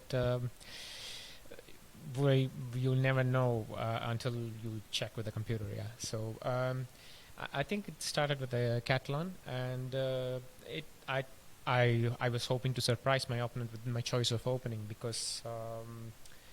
I mean, I've been playing e4 quite a lot, and I thought maybe a change would do some good for me. So, this was a principled Catalan, like black goes c5 and knight c6, and I went with queen a4, and it's also one of the lines, but okay. And there was an important divergence with queen c3 and queen d3 being the bigger line, but queen c3 has been played a few times as well. And I think my opponent did not know the position after bishop g5. Yeah, because I believe after castles he's kind of getting into a passive position, and basically there was not much for him to do, because I managed to put my pieces in the center and then double on the d5. At some point I went g4. It looked a little bit shaky, because I mean all these pieces were going to the queen side, and I felt the pawn on h6 it was important to go g4 g5. It looked very good during the game, but probably on a better day I would just play b3 just to stop all this counterplay on the queen side, and stopping all this b3 knight b4 ideas, and as well as bishop c4 bishop d5 ideas. So probably b3 was a little bit better at that point. But okay, I went g4, and I think after b3 ab3 it looked he might have to go knight b4, but bishop b4 knight c3, maybe something else here, because knight e7 knight d4 I was already thinking maybe it is not so easy for him, because rook of c8 was a clear blunder. Just knight on d6 wins for me, yeah, and after this I'm just 2 pawns up there, and eventually, even though there was some time trouble, I mean I have like 1 extra pawn, and the bishop is much stronger than the knight. Yeah, thanks a lot for these ideas. And are you satisfied with your play in this tournament so far? Well, I cannot be satisfied with my play. I mean, I had probably good positions in at least another 3 games here, and it could have easily had a plus score at this point. Yeah, I have missed my chances, but I hope in the next few games I hope I can take my chances here. Like, I mean, if it comes, yeah. Yeah, sure. Good luck.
Could you please briefly describe your game? Yeah, it was a very interesting game. He played Catalan. I played knight c6 move. I was expecting him to play queen a4. That's known to be main line, queen a4. But he quickly played castles. After castles, yeah, after rook b8, I thought black has good play with this pawn, and hang on to this pawn on c4, and he quickly played b3. I don't know about this move, but it felt like black should be not worse there, because I'm just up a pawn, and I have this b4 square for my knight. But I think I didn't play it the best way, but I think it was enough. But I think also in the middle game, I think he miscalculated something after d5. So yeah, this was his moment. Yeah, so the opening was a little bit surprise for you. Yeah, I was expecting him to play this queen a4, but okay, castles is also the second move. Yeah, opening was a little bit surprising after this b3, but I think it should be okay for black. You are in a quite good shape here. Are you satisfied with your play? Yeah, after this win, yeah, I'm going to be on 4.5 out of 6. So yeah, not bad, but there are three rounds remaining, so I will focus on it. Thanks a lot and good luck.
Welcome back, everybody. Round 6 of the Prague International. We just heard from Krishnan Sashikiran on his important win, important for his confidence, against Michalik. Lots of games still going on. Anything is possible, basically. The way I see things. Lizzie, take me somewhere. I mean, actually, I like where we are, because is this the actual position, or No, this I is the was position. wondering. Okay, now we can switch. I don't like it anymore. Well, hold on a second. Let's stay with it. This is Magsudlu against Vallejo. And have things gone wrong for Paco? He looks positional a little bit risky, but on the other hand, like, okay, how you get out of the checks without changing the bishop? And I don't see an answer. Okay, King G2. Yeah, Knight F4. King H2. Well, that's a commitment. You have to go Rook D5, maybe? No, 95. 95. Ah, Knight D5. Yeah. Yeah, that's a clever move. Unless you can take on G5, but I can take on F2 and Yes, then have Rook I don't F8. Oh, he did it King H2 first. That's much more clever, isn't it? Yes, that makes more sense. He improved our variation. And this means Actually, this is not easy for Paco. I can play Rook D5 still.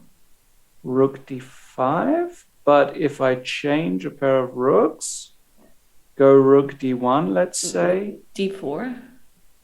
Ah, And now we will talk. I love it. Well played. Thank you. Actually, now I'm begging for a draw. That's why I think like this is not the way Paham should face it. Yeah. So he's got 6 minutes. So Rook D5 was played? yeah, Rook Yes, D5 yes. is on the board. What if I take and go Rook E1 first?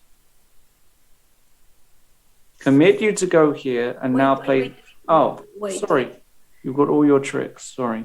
I mean, I can still consider like the ending after D4, but here you can claim that you will No. Very bad for you, no? I be. guess. Yes, the E-pawn is it's a bit too much. Yeah, Okay. D4, I take. No, this is too much because okay, like you have Right. basically 2 pawns up. Yes. Okay. So I take, I hit you. And Yep. Knight Knight F4. Yeah. all Okay, in and all. now I try and, I mean, I don't really. Let's try this move. Okay, you want Rook E5 or Rook E7, and I can't prevent it both. You can go Knight D3. I can go Knight G6, but Knight G6 looks not like what I want to do. And if I play Knight E3, you play Rook E7. Well, my question is, Is my But knight? if- No, rook f7. Yeah, so my question here is, Even I this just ending, can't- even this I- ending can be tricky. yeah, because I want to mobilize my pawns, but it's not probably got drawing chances here. I think. Okay, so we need something else.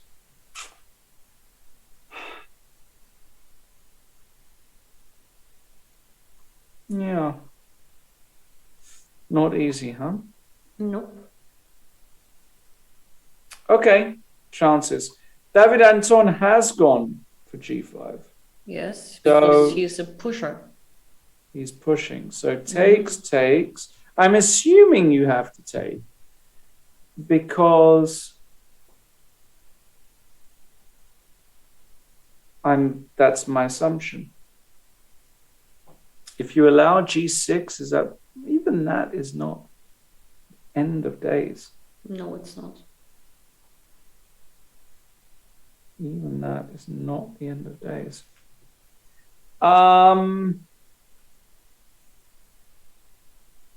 No.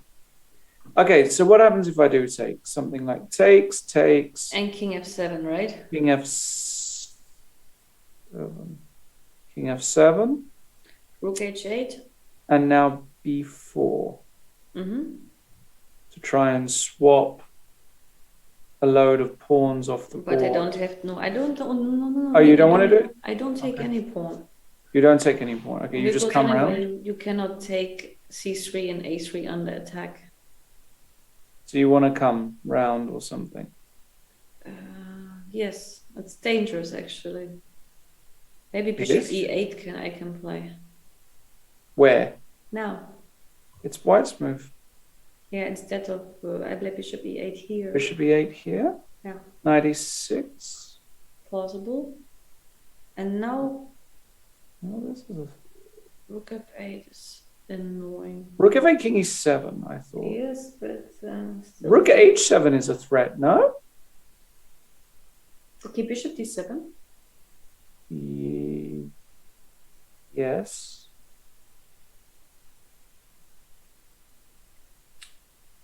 Holds. This holds. Okay, this is nothing. Yes, maybe this works, but okay, it's a bit risky approach, but I think I should take on g5, otherwise I lose too much space.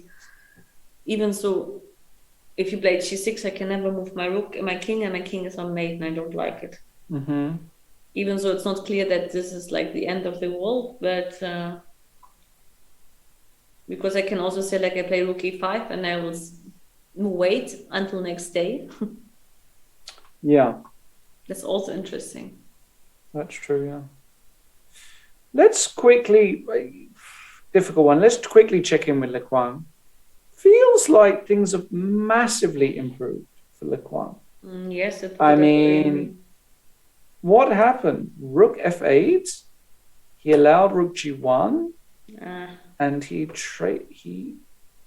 no, Yes, this was not a good choice. wait, sorry, there's a check on c6 that we're missing. But he just says, I don't care. King b3, and now this king is open. Now my pieces have got room. No, this must have gone wrong for Salem somehow. Something went wrong. But Yes, it was I mean, like rook g2 we liked, because why Yeah. not to reduce? But okay, maybe, you know, after rook g2 he can play bishop f1. rook g3. Rook g3. That was the idea. No, but then actually, yes, yeah, rook g2, I agree. Rook g2 looks so I also natural to me. preferred this move.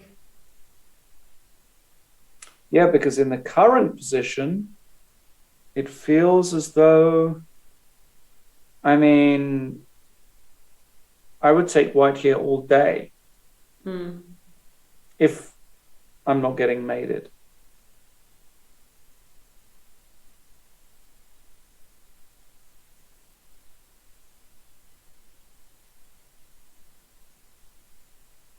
Yes, I mean, like it seems now that I think the advantage has gone. Can check the evaluation. Bishop f1, rook a8, rook a5 mate. But this is another game, I guess. No idea what you're talking about. No, they had something from the chat, but I'm not sure to which game he's referring. Oh, I actually. see. That's why. No, Salem is worse, actually, you're right. Funny. Mhm.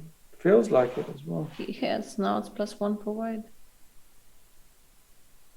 And actually, no, rook f8 was a blunder. Yeah. No, this allowing this trade is. Yeah, he's just not on form, is he? No, Basically.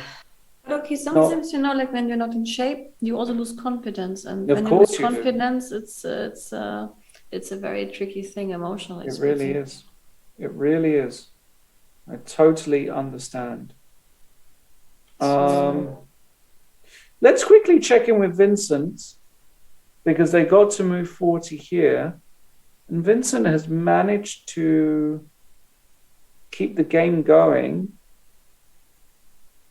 But what is the move here? Because you can't easily win this f5 pawn. Right, bishop g7, king f7. If you try something like bishop h8 check, you just go king b6. Yes, and then everything is. You have to repeat. And why did he change the bishops? When was that? Around here, he went for bishop d3 and changed. Well, Maybe he this is didn't the have much of a bishop. choice. Yes, here, I mean, of course not. But okay, this is like what you want least to exchange exactly that bishop. No, sure, but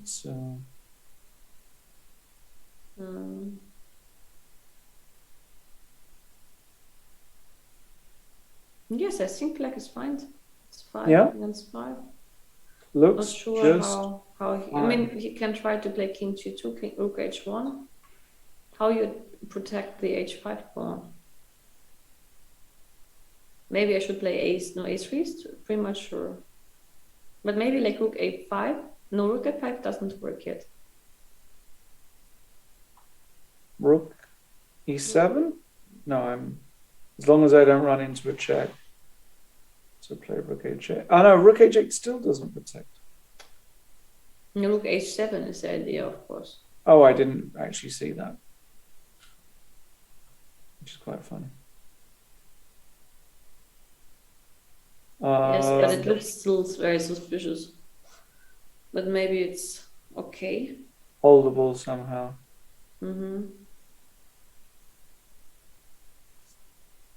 So yeah. Yeah. Okay, I'm curious if you find something there. In the meantime, also Yuri Stochek has Did got. not lose, huh? No. I mean, he was supposed to win. So why didn't he win quicker? Sorry, what happened here? Maybe he didn't see what we have seen. Queen e3. He played rook c4. Yeah, queen e3. And now he just gave check. Yes. Check. Check on b2. And he just. And he didn't take on e4. Why didn't he take? Let's rook e4. Check. We protect. What is this? Hold on. Ah, there's a rook takes e4. This is why, of course. And here he wasn't sure how the. But actually, sorry. What is going on here? Don't I? Maybe it's a bit tricky because there's. No, I understand why he didn't do this. Of course, makes perfect sense. It's dangerous, but okay, it has to be calculated. I'm just checking it. You will be laughing. Yeah, go on. What is the best move? Not king e8. It's king d6. And up. Yeah, that's really tough to play. King d6 and king e5. Yeah, after king e3, simply king. No, after rook takes e4, for example. e4, king e3, check, and king e5. Yeah, this is not. I mean, this is not human chess, right? So no, this is space. So this explains everything. Yeah. why he played what he did, which was to go into this favorable ending where he is a pawn up and pressing, a bit of moving around, but Racek saying, I will not make it easy for you. Yes, but still, like, black is better. Much better, Yes. but it's a long fight. It's going to be a long fight.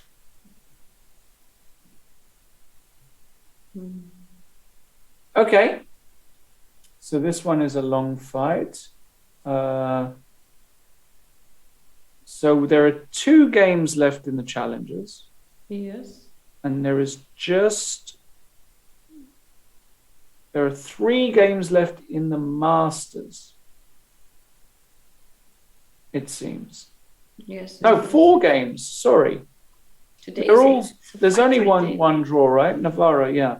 Let's check in with Nguyen against Harry. They've also reached move 40, and the position on the board feels as though his advantage is getting less and less here. No, why?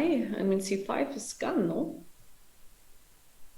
You think we can just take a pawn? Yes. You sure? Yeah.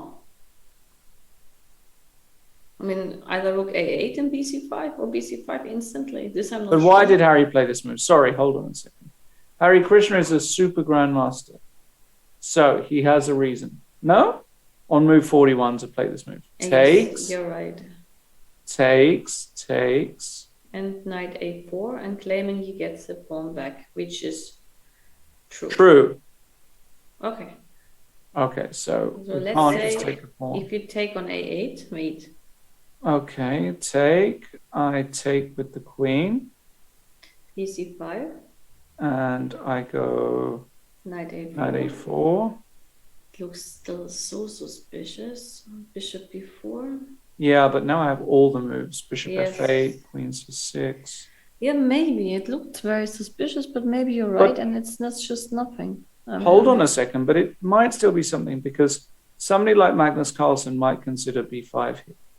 Yes, but No, this can still be something. here the Rook knights is- are stronger over the bishops in this kind of structures now.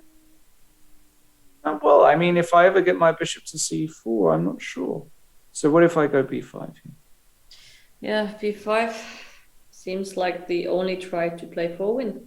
Yeah, it's very logical and very easy. Today you have a good day because I just checked it. You're right, it's b5.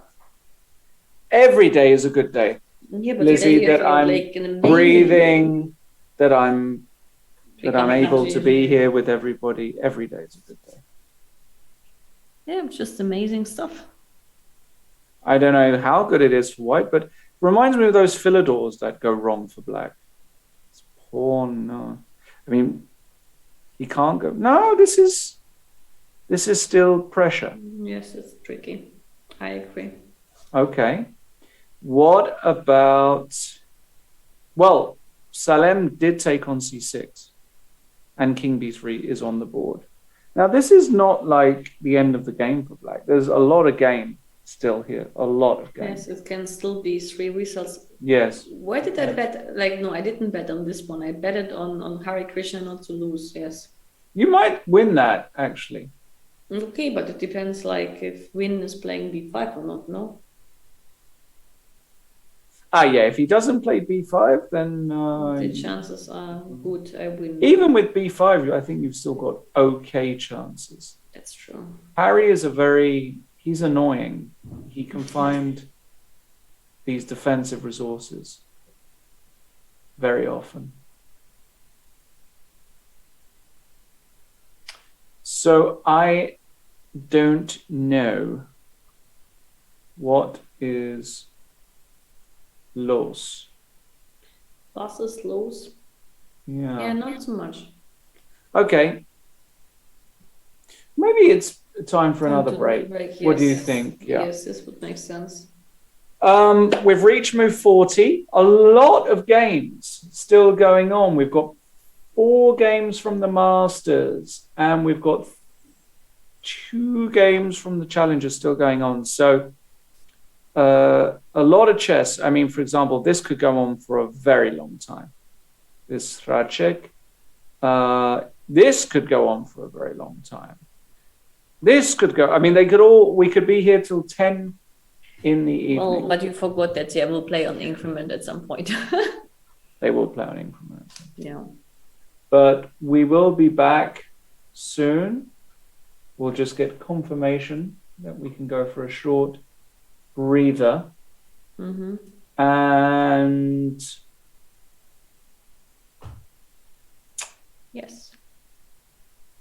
yes, we are going for a short break. So let's see how things develop over the next few minutes. We'll be right back.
Hello, everybody. Welcome back to round 6 of the Prague Chess Festival. Lots of games still going on in the Masters and in the Challengers. Our longest day so far for sure.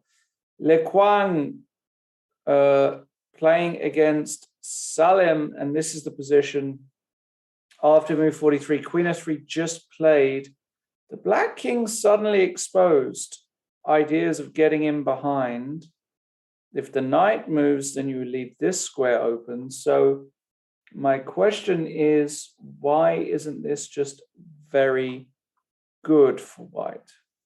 Yes, this could be very dangerous indeed. But we already agreed on the fact that Salem somehow spoiled his good position earlier. And I think this was the moment when he played Rook F8, because somehow I didn't like it at all. Yeah. So Rook F8 here and Looks allowing... like wrong, yeah. Rook G2 at some point was maybe a I like that idea. Rook G2, yeah. Felt Mm. more natural. And so let's just go to the position where we're at. And okay, what can Salim play here? I mean, he can play a lot of things, right? He should do something for his king. Maybe Queen E6. There's Queen. check on H5 as well. But it's only one check, right? Yeah, King thank you, G7. Jen, but You Queen might be E6. threatening a tactic here as well. No, then let's agree on Queen E6. I like that move. Yeah. Because but- it gives some stability to the king, have Rook H3 in mind, and Yes. stabilize the position. Yes, I like Queen E6. And Yes. this move, This is not important. okay. This is maybe important. Because I thought like maybe also like your move E5, which you mentioned earlier, might here be interesting in order to Yes. recruit the bishop at some point. If knight takes C7, I mean, it's not like this pawn is like the most important No. pawn on the planet, but yet maybe I can play Queen H3 and claim that I'm okay in the ending. Possibly. Oh, you're going to take on You B2. don't have to take, first of all, on F3. Oh. There's no need to take. No, I know.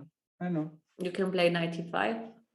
And if but anyway, no, you have to take because B2 is also hanging. This you don't want. So let's say you Mhm. take.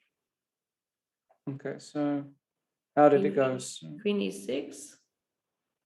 he played Queen D6, so okay.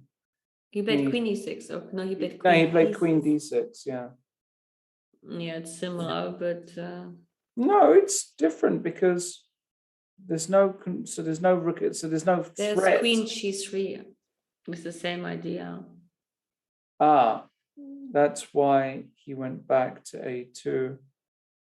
But Now after Queen G3, there might be Queen F7. Even so, it's tricky because not sure that this is a mate with a knight protecting so well. Right? Queen F7. Don't think this is leading to a Like, mate. can't I just take? I think so.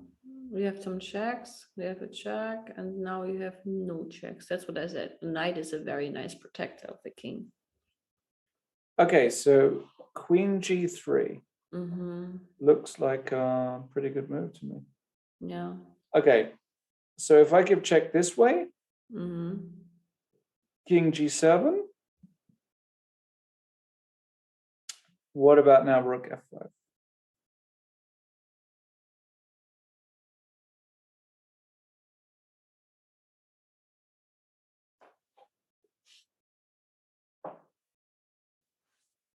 Could be possible. Rook G5 coming. Rook H3. What? Queen B3 coming. Ah, You can play okay, Rook but F3. I but have then Bishop F3 as well. Then you I can will go back. no, but then I will attack B2 again. I will also keep you Okay, so Rook F3. Queen G2. Okay, I probably have to take. And I take. But now, of course, like things are a little bit more relaxed. I can take here, maybe. It's complicated still, huh? Still 3 results. Still 3 results. Yeah. Okay. Let's keep an eye on that. Let's go to Harry. because I'm very upset at Nguyen. He's I'm cost not me upset. It's my breakfast. he's cost me a breakfast, I think. I'm very surprised he didn't play b5. Very surprised. This is really a classic move. If rook a5, bishop a5. I wonder what he didn't like, because there must be something, but I don't see it. I told you, he didn't like the principle about the structure when there are two knights involved, and when you believe that the knights in such kind of blocking pawn structure might be not that great. I mean, like Yeah. the bishops might not be that great. That could Yes. be the reason. Yeah, and what has ended up happening is there's been a whole trade, but then this move knight a4 and queen c6, and you win the pawn back. And with that, I mean, this just looks like Harry holds all the time here. Mm. No, this is not that interesting. It's quite difficult. Yeah, he's going to be disappointed and win. David Anton trying to manufacture something against Sam Shankland. Trying, but has he got anything? Not really. I would say not really.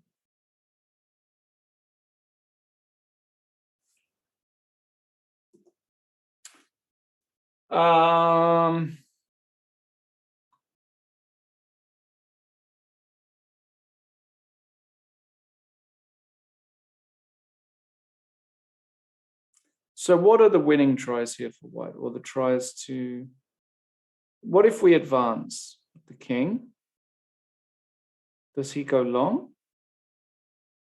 He might go long, but king d5, Long. king c5 is okay, but then King d5 and come?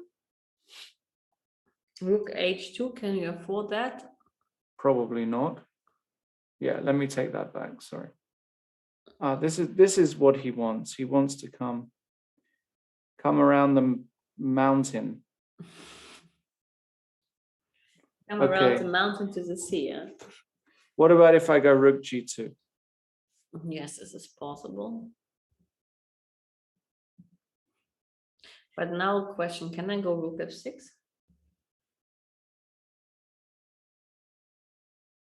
Okay. How do I want to do this? You can go king g5 and say like you take on f5, I take on b5.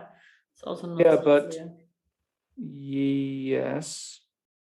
I thought this was okay for black somehow. Feels okay for black. Not so sure, to be honest. So sure? Okay. Maybe not.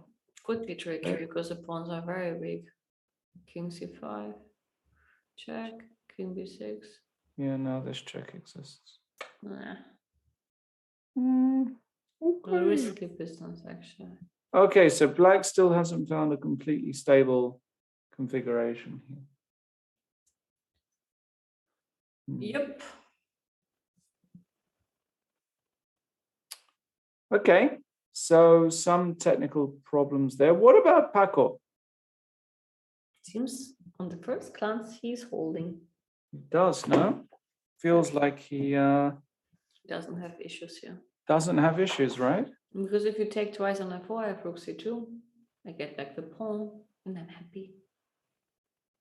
Rook d4. Max Sudlin. This is Rook c2 and rook b4. king e5 and rook b4 is what he wants, surely. Yes. Or even like king rook c2, rook b4, it's the same. He will always. But this is a high-class maneuver, no? Yes, it's very. I mean, maybe I'm wrong, and looks bad for is- Paco, no? black is in trouble. So I mean, or if you go rook c7. yes, I agree. Well, I don't know though. Rook c7. Bishop d4 check. What's that? King e6. Rook b6 check. Ah, king f7. Bishop e3. So you just push me back. I mean, one option. The other option is like not to play even bishop e3, but to play rook d6, which is maybe more annoying instead of bishop e3. I mean, not bishop e3, Lawrence, but I will play rook d6. Yeah, rook. No, no, Rook d6 here. Yeah, yeah. I don't thread anything actually. That's rubbish. Okay, no bishop e3 then. No, I like bishop e3. And in case of knight d6, I have rook d6. But now maybe I can. Yes, I mean, like, of course, objectively speaking, your best chance is a rook ending, but listen, like, you have objectively. No, it's bad. It's bad. Okay, you don't Bad. have 2 pawns down, but you still have some issues. Rook h8. Now, this is a moment, guys, where in a lot of blitz games, you might be tempted to play the move rook takes b7. But you would be in for a nasty surprise. Yes, you will not like that. Rook h3 is, as we say in Kreuzberg, Schachmatt. Okay, we have to take on f4. Obviously, you don't have it. Yeah, but we take on f4. What's the problem? You take on f4. Yeah. You take and then take on b7. So yes. I don't take on f4 because check and we the lose. pawn ending is not in our favor because Yeah, king f3 so and I cut off. We take on b7. He goes g5, I guess, or what? Yes, he may claim that the d5 pawn is his chance. His savior. And we have an ending which is Maybe hard. Yes, actually, like, you know what is interesting, Lawrence, instead of g5, go Oh, back, go on. because I go king d4. I mean, you might be laughing at d4? this. Yes, I know from experience, I know that if you just have one very strong pawn and you take it far, it's still like one weapon to make a draw, actually. I've seen this a lot of times. So the pawns here don't But don't I get 4? I mean, let's say I take. Okay, I will give a check on f8. Okay, and now I go here. And I go king d3. Okay, I'm just gonna take all your pawns. d4. Okay, and now I'm gonna, let's say I come behind. Yeah, maybe it's not enough. Too many. No, I'm gonna sack the. No. No, but okay, anyway, like, it's too I far. understand the point. I do understand. This is just sometimes, you know, like, it's underestimated in a way that you think that you take all the pawns and then there's one very strong pass pawn which can still change the evaluation totally. Yes. Yes. That is true. Also, someone has suggests like that if you take on f4 and before we take on b7, we play g5, which is maybe interesting, not to allow g5. So someone suggests to take on f4 and to play g5. No, to play g5 at this moment. That's interesting. And has a point. That is interesting, is it? Is it? Well, maybe. It's not so. It has some reason, because if you play d4, I give a check and I cut your king for one file, and then I take on b7, and then f4 is also hanging. So d4 makes no sense. Make a move. Well, this didn't happen. He did take, and it went g5. Okay. Let me check it, how right he is. Please check it. Just curious, because, okay, you don't think about such a move, but this is absolutely having a point. I'm curious now. It was a master's. Curious now myself. It's Vallejo. Okay, and no, rook takes b7 seems stronger than g5. g5, rook h3 check, and rook h5, and you just collect that pawn. Sorry. Apparently. No, What like do you do? no, he was right. I mean, like, if you play g5 for white, then you give a check on h3, and then you attack the g5 pawn. You go king, let's say, to e2 or something, and then you play. Because if the king goes to g4, then the d4 pawn is too strong. Yeah, this starts wrong. That's yeah. No, it was correctly played, and there are very good chances for Makasoglu to win. I don't quite know how. Let's see what is Vincent doing. Yeah, Vincent's game got very exciting. because suddenly, could the unthinkable happen and black win this game? Because he's just played c5. And you can't take because your bishop's on b. And now black is ready to rock and roll. And the knight on d5 is an extremely good defender. I mean, of all the checks. Yes. I'm And if just you go g5, curious. God knows. Do you go king f5 here? Probably not, right? Okay, let me ask you, what do you think is the evaluation of this position? I have checked. absolutely no idea. I checked. Just give a. I don't know. I just don't know. I don't know if it's winning for white, winning for black. I don't know if it's a draw. I just can't even. Just if you had to guess among those three. If I had to guess, draw. Yes, it's equal. Apparently, like I can play f4. What's wrong with g5? Well, if f4 you cannot play c4 because of f5 mate. And this means like you have to take on t4, and then actually everything is falling apart and it's a draw. But that's a really simple draw, right? Yes, that's why I ask you what is his evaluation. So what about g5?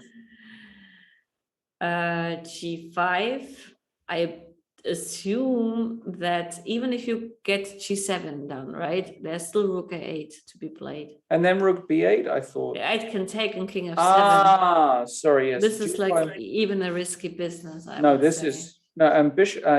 Bishop b8. Now you have knight. I have knight f6. You do? Why not? You do. Rook b4, c2. Even that might be a draw, but yeah. d5? No, wait. You mean rook b6 check? Where to go with the king? King e7. Yes, king e7 is good enough. Yes. Maybe there's even king. I mean, king f7 makes no sense. But even that is interesting, because if you go king f7, you go rook takes f6. I take on g7, but you have bishop e5, and then you claim that it's fine. Yeah. Okay. This is good. This is winning. Okay.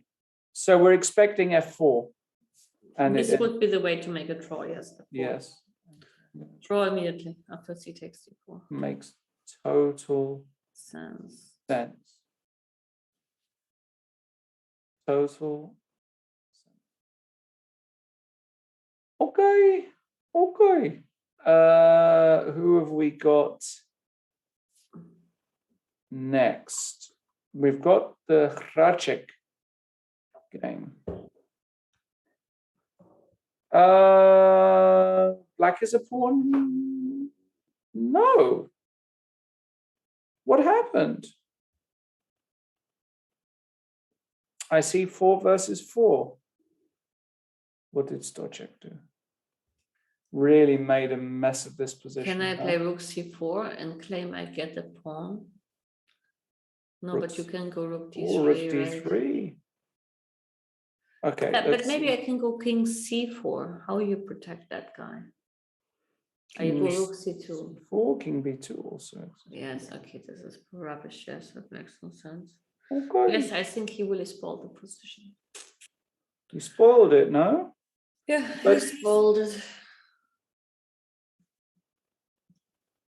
Unless there's some genius way to add pressure, I don't see it. That's a shame if he spoils it, because that was really interesting. In the Anton game, exactly what we thought. The rook has come around the back and the rook has defended, but... Okay, but now the question is like how you react after king d5. Then rook h5 is played, or rook f1 or something like that, right? Rook h5 played. Okay, it's black to move. Okay, but then it's fine. And you will not be able. I mean, you can play rook f2. Rook f2, and then now g6. Yeah. Yeah, g6, and if I pass, I take with a. Oh, but you can't, right? But how you pass? I can also pass. I go king e7. I pass. Okay, you have to go king e4 if you want to pass totally, but then I can give a check and then I can take on f5 without changing the rooks, no? Yeah. Something like that. Okay, this didn't happen. King f4, rook h1. Maybe we'll see a repeat. Maybe we'll just see a repeat here. Yeah. I think it's very unlikely that Anton finds a serious way to proceed. And whoa, what has happened in this game? Oh, I almost like black again. King a2, c6, knight e3, and black consolidating.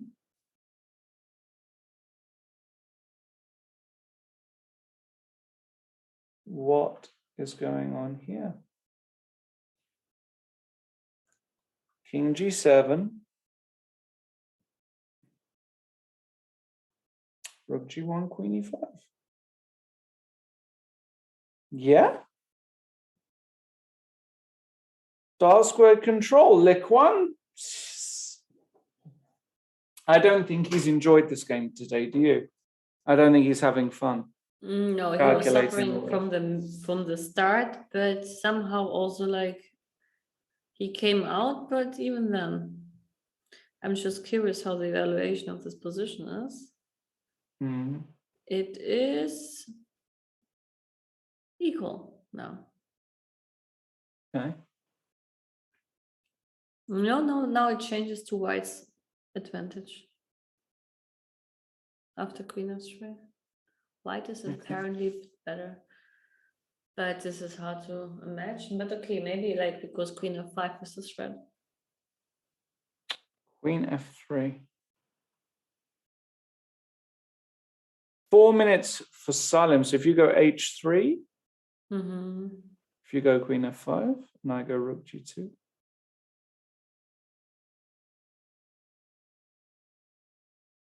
And I win, no? Okay, this way, well, win is a big board because I can still play rook h1 in this final position. Knight f4. It looked dangerous. I actually think I win that position.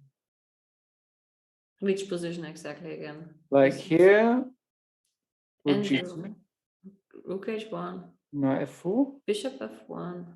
bishop f1, rook g3. Yeah, it looks a bit suspicious. I agree. Even so, yeah, maybe you're right then. And maybe there's some other ways as well, but okay. h3 looks completely logical to give you this option. Mm-hmm. You could try king h6, also dancing on the dark squares. Yes, that makes sense. Dancing in the dark.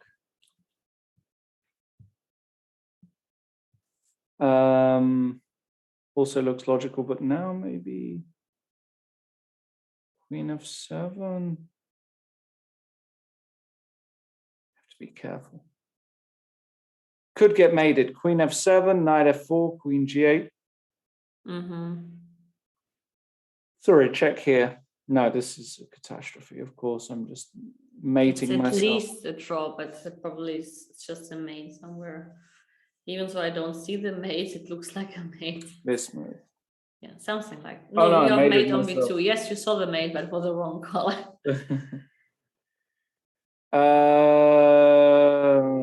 What the hell? Hare Krishna made a draw. I got my practice back. So you're up one breakfast now?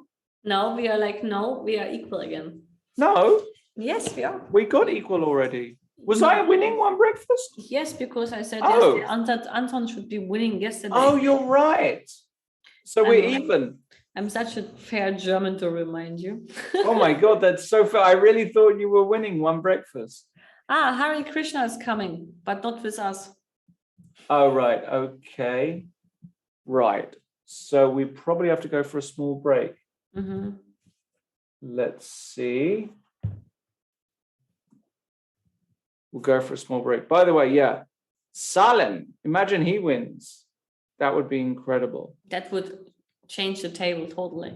And look, Kama against Krasanovsky is a draw. So he didn't find a way.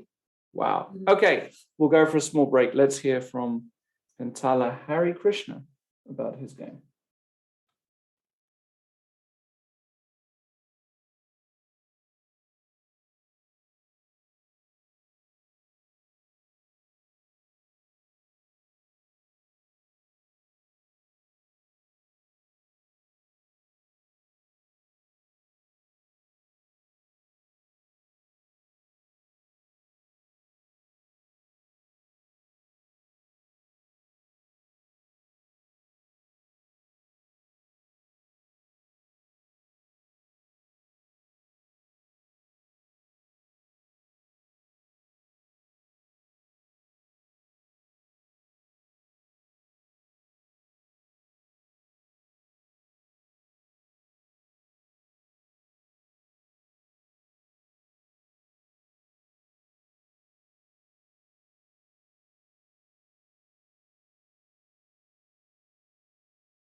Thank you for coming. Could you please describe your game? I think in one word, just horrible. I played knight b6. I think this was already serious mistake, and then of course I allowed knight a5, and yeah, it was not a good choice to play knight b6.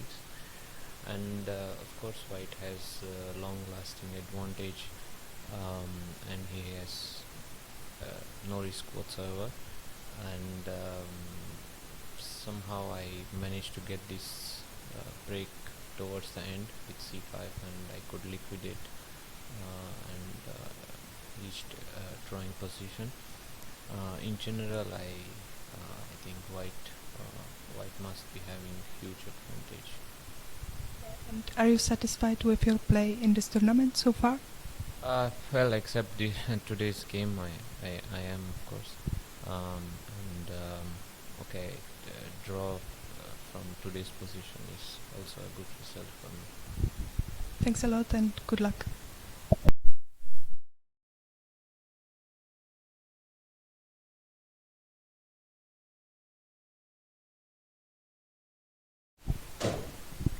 Also, thank you for coming. What was the game like for your point of view? Today I decided to play e4 and I got pretty much nothing out of the opening, but then he definitely went wrong with knight b6, after which I think I'm much better, and in a few moves I was borderline winning positionally, but I think towards the 40th move, when I didn't have so much time, I played a bit soft. I traded on b7, I traded rooks, and after I was still better, but it was no longer so easy for me to win, and he had this c5. I think, I'm not sure it works, but if it works, it's really lucky that it works, because it looks like a pawn down. So somehow, yeah, he escaped today. What can I say? I mean, I was much better, and a draw is fine, but I would have hoped for more in this position. And are you satisfied with your results in the tournaments? The tournament is of course going pretty well. I'm having +1, so I'm satisfied. But today I would have hoped for at least more pressure. It didn't have to be a win, but a bit more of a try. But in general, I'm satisfied. Thank you very much.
Thank you for coming. Could you please describe your game?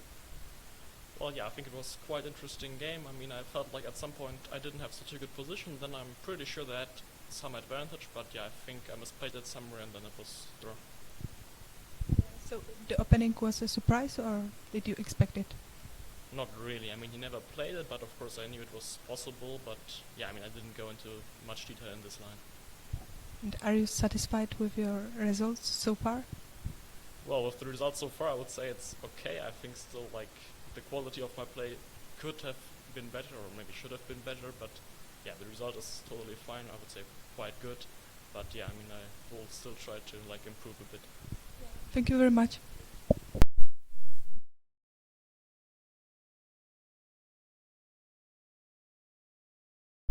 And what was the game like from your point of view? It was exhausting because all the time I was trying to fight for a draw.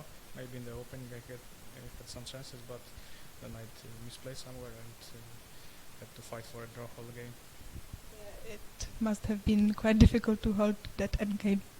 Yes, that's why I'm very happy to hold such a game against such a strong opponent. So yeah, but it was very exhausting. And are you satisfied with your play in this tournament? It's very tough for me because my opponents are very strong, and I'm getting experience in that case. So I try my best, and I'm happy with not every game, but with my getting experience. Maybe that's the most what I can get here. Yeah. Thanks a lot.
Hello, everybody. Welcome back. This is round 6. We just heard from Hari Krishna, no?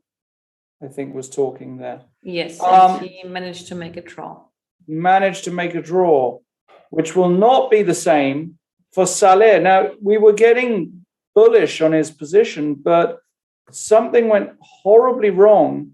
He played this king h6. I like this h3, rook g2, but he went king h6, queen f7, and now the move knight f4 might have been a mistake because now you allow check, king here. And we saw something similar in some analysis we were doing, but it looks as though Le Quang found a beautiful little move, rook b1. The point is you take on e2, there's check, king here. Queen g8. Check. On the h file, it's mate on h7. And if you play king f6, then you have queen g7 check and mate on f7, no? Yes. Not so difficult. Not so difficult. And Salem was banking on this move 95, but rook f1 played by Liam. And that is officially the end of the game. The rook comes in. Once again, some very easy checkmates. And if black tries the desperado knight c3, king a1 is very cute because it wins, but just taking is also good enough. And you cannot stop. This massive win for Le Quang means that he extends his lead. And a very, very sad day for Salem on 1.5 out of 5, not having a great tournament at all. In other news, it was also a draw, as we expected. Antoine against Shankland, David Anton not finding the way, meaning there's only one game left, which is the game Magsudlu against Vallejo. Very tricky rook ending still, potentially.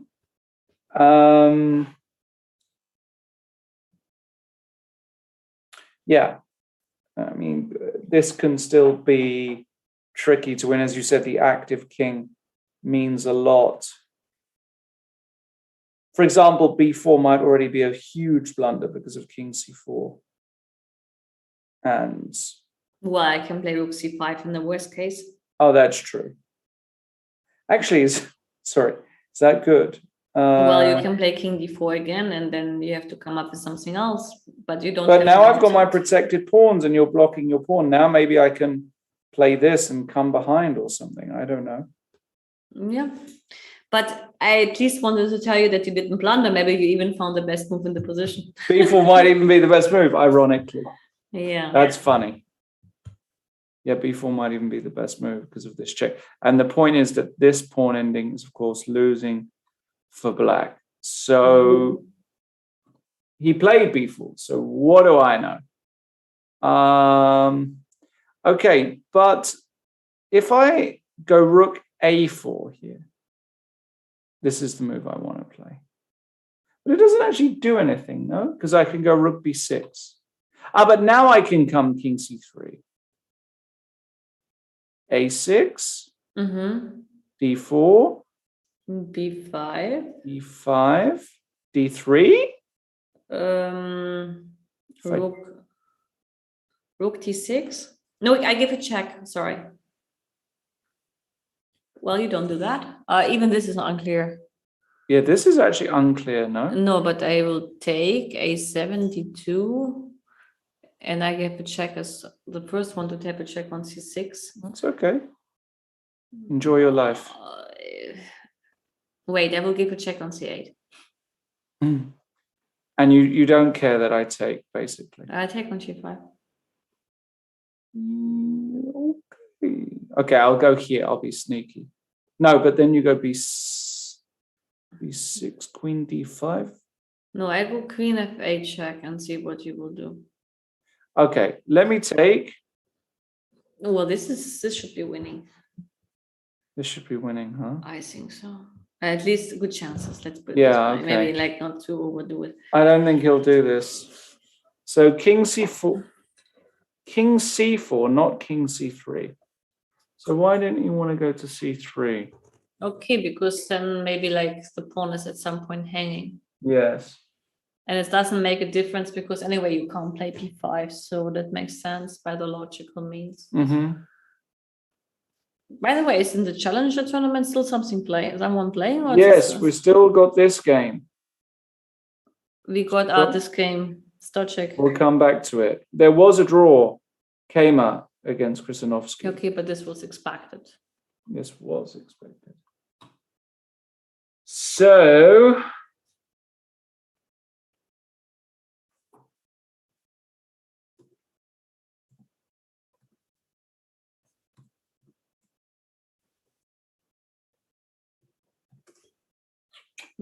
Yes. what's going on here? So a6. So hold on, he's got 1 minute. So a6, d4, b5. Yes. d3. d3. What does he want? Actually, it's not so easy. Rook b7.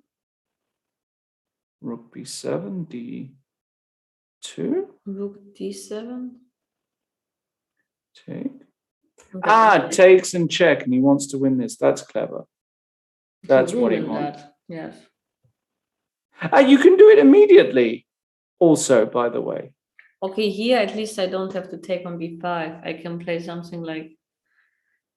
No, you do have to take on b5. Rook a2. Yeah, if I take on a6, then you. Yes. And I'm attacking this rook. It's probably, but maybe you can try and hold. Maybe. Yeah, I don't know. But it does look like white is close here. Yeah. I like rook b7 though. But rook d6 is also just quite. I don't know if because you can. No, maybe it's the same. Maybe it's the same. Let's see what he does. 4.5 minutes. Well, Lagastuto has some time today, and maybe today he is able to take the right decisions. Yes. It would be amazing if he wins from the psychological point of view. Yes. Because like yesterday, it was a very bitter pill to swallow. Correct. So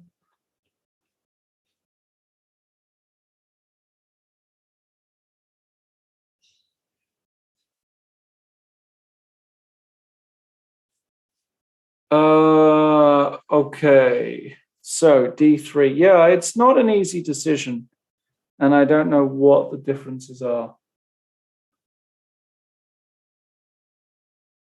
I'm I not sure really- if there is a difference at all. It might be just both ways, like white is winning. No, but it's a bit different because a7, I have rook takes a7, no? And maybe I can just pass. Well, No. actually, I will check now the evaluation between the moves just to be certain. Okay, you went like king c4 over king c3. If No, there's I liked king c3 more, being just from a intuitive point of view, but I don't know. But king c3 is worse. Oh, king to the c3 is engine. worse. So Yeah, don't ask me why. I don't know anything about chess. He played what? No, move actually, the is- computer changed his mind. If I have to like it run king c3 and king c4 are equal, like it's. I mean, I also don't see huge difference, to be honest, between those moves. He played king f3. Absolutely not even a move I consider. Why not? I mean, like if d2 I have king e2, that might be important. I understand, but I go rook a1. Then I can go. Now you have to go rook d6. Yes, Yes. I take, yes. Yeah. And you go king And- c5 if you want to fight. Oh, or king c4. Doesn't matter. Well, not sure it doesn't matter. No, Maybe king c they- because it's rook d6. King c5, I like it. And But no, now I go like- king e4. Yes, one option. The other option No, is it's still winning. It's always winning, I think. It's winning. It's winning. It's winning. Don't Now, think- good. Good. Maksudlu, my boy, Parham. Yes, he might win. Looks like he's going to win. And that will mean he's back to 50%, no? Which is okay. This I don't know. The score sheet, but I'll check. I have no idea.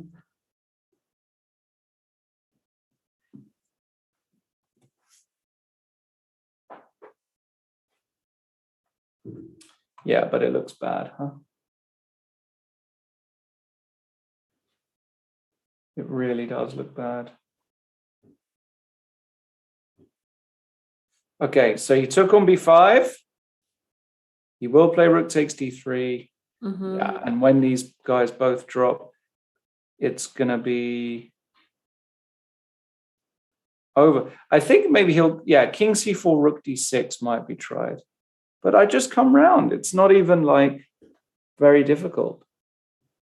It's just going to be over real quick. This is just.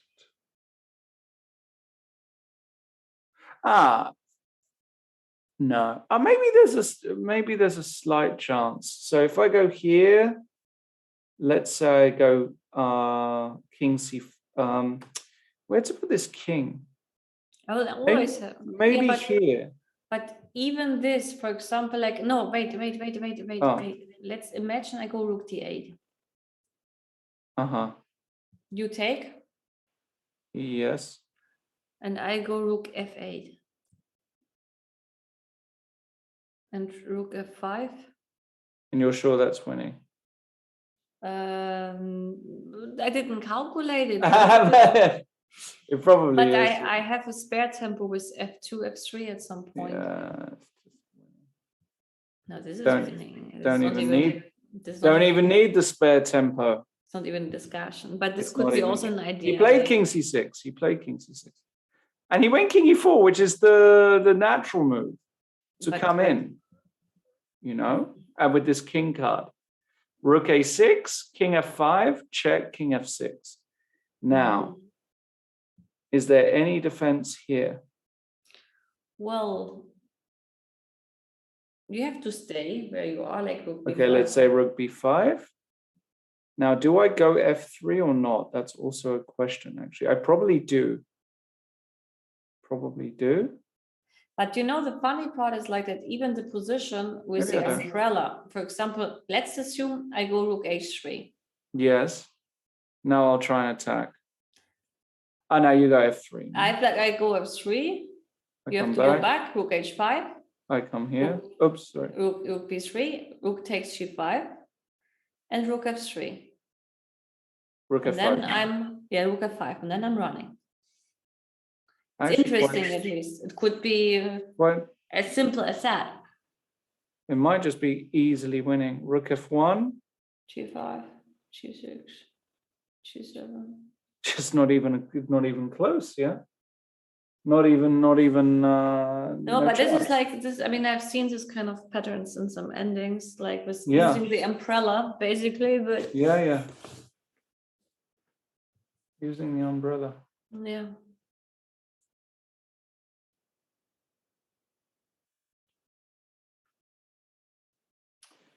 let's check the other game, no? Yeah, the other game, what a hash Stochek has made of this game, my God. He's really bungled this. I Yes. mean, look at this. What happened to his position? It's really sad. It's almost like equal now. Well, I mean, I think I would play rook h6 here. Yeah, he just played it. Yeah.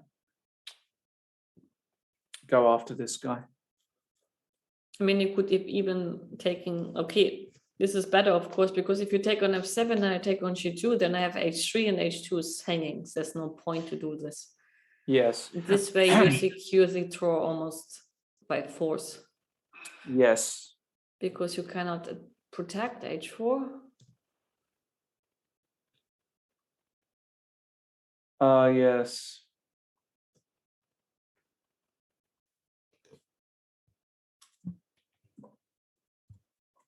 No, I don't see here actually a way for black to try, to be honest.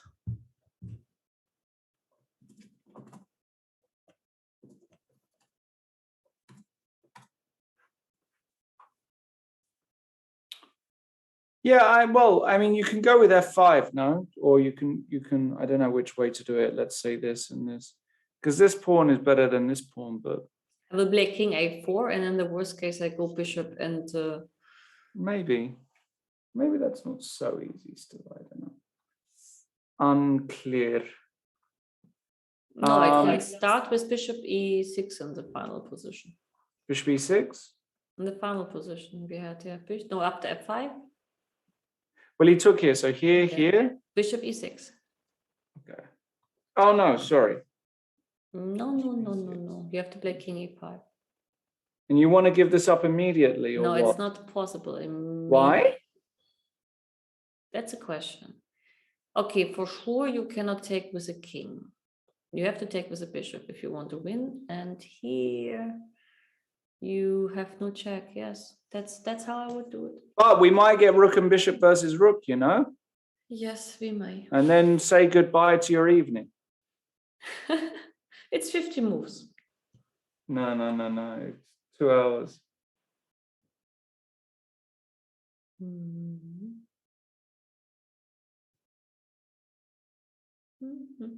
But this is a risk.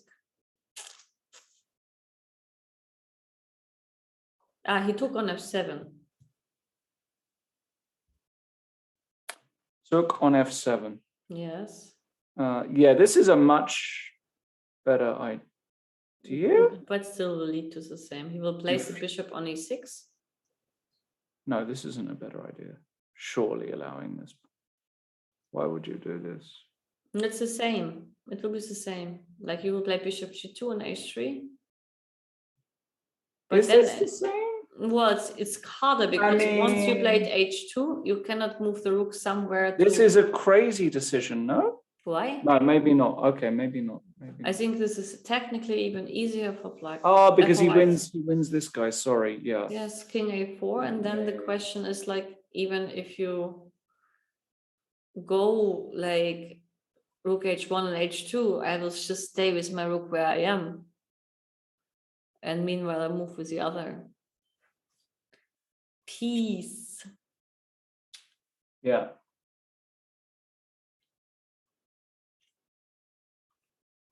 Okay.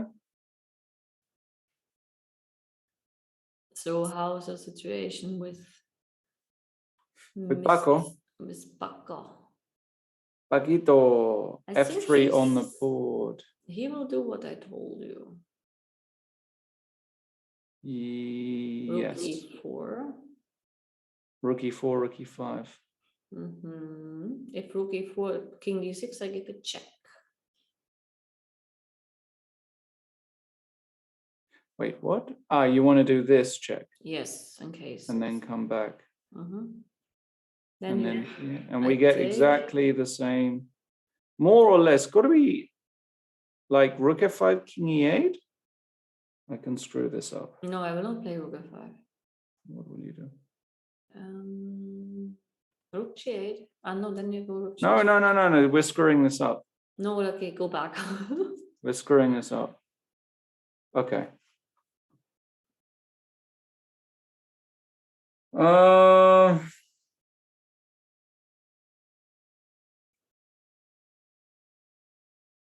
Somehow.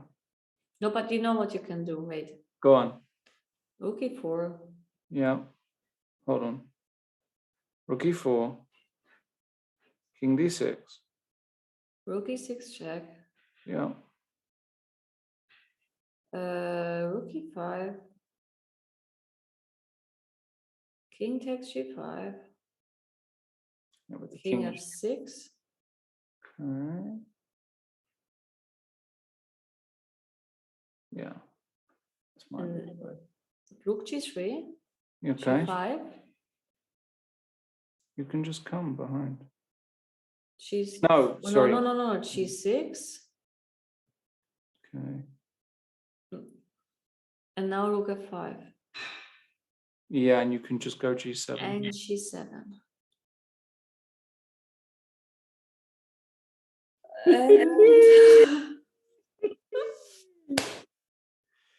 Baby, show me the money. Rook f3. Zugzwang. No, I can move a king. Ah, no, I King can't. f7. Oh, wow, you zugzwang me here. That's so nasty. Oh, wow, that's zugzwang. Holy cow. You said baby too early. Oh, no. That's so sad. Yeah, that's just good. That is just good.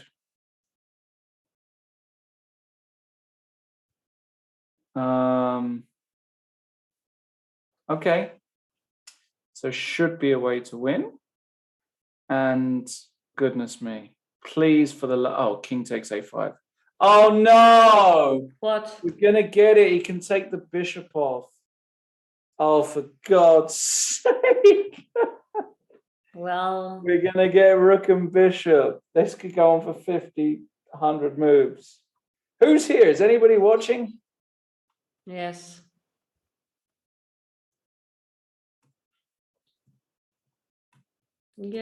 Yes. But you know what you can do at some point? You can take a break. When it's Yeah, well, I'm not last going to game. analyze the rook and bishop until, of course, we Have an interesting position. Yeah, exactly.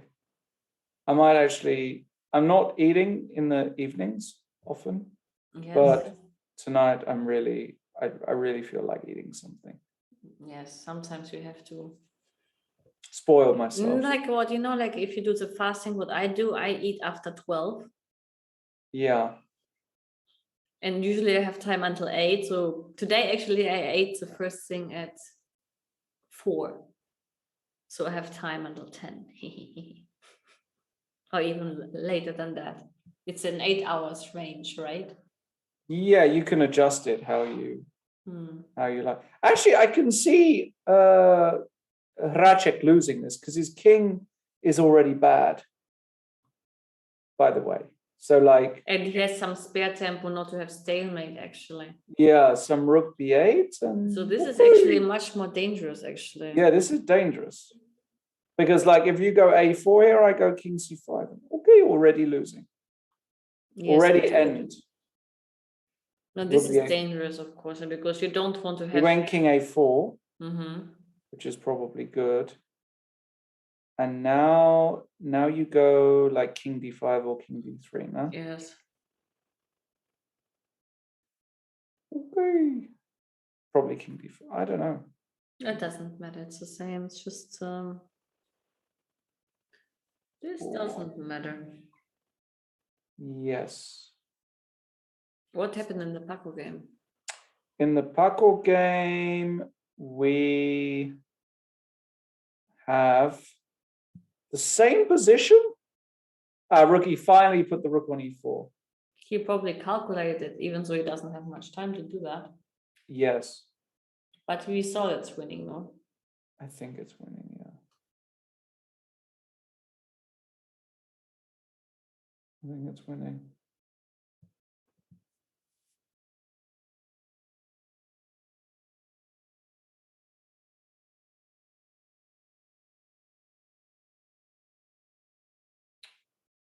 Um,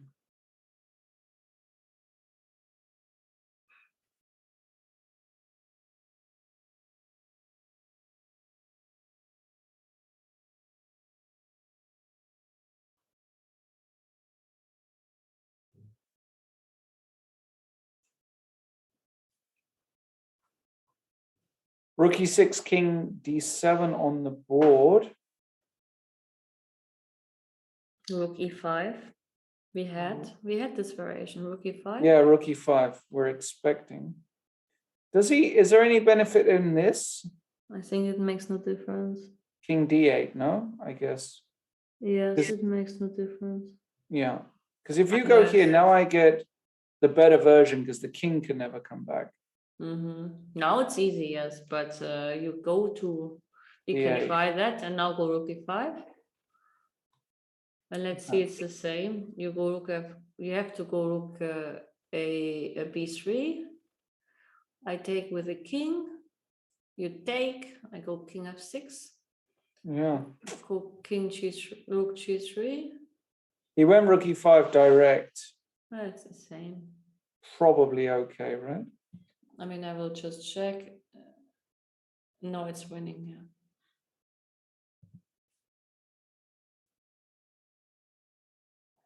Is this Makasuto's first victory?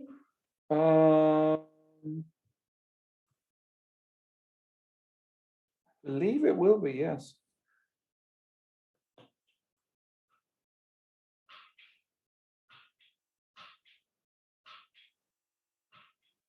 I believe it will be.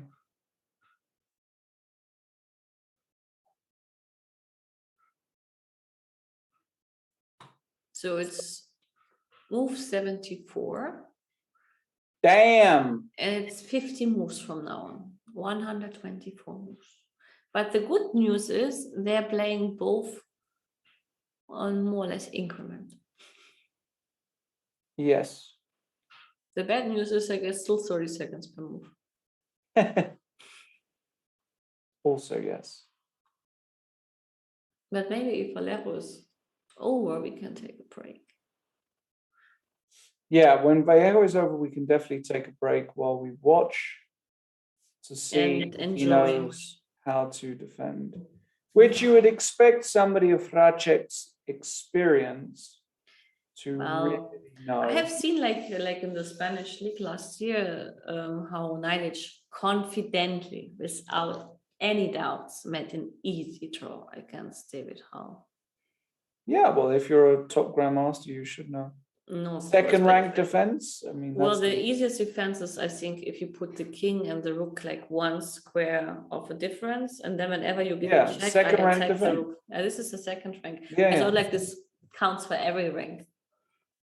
Maybe it counts for every rank, but if But you're there on is one tricky position which may be lost.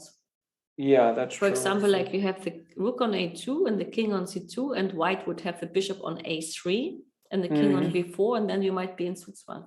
Yeah, there are some Zugzwangs there, that's true. Mhm. Got to be a little bit careful, but in general, it's okay, I guess.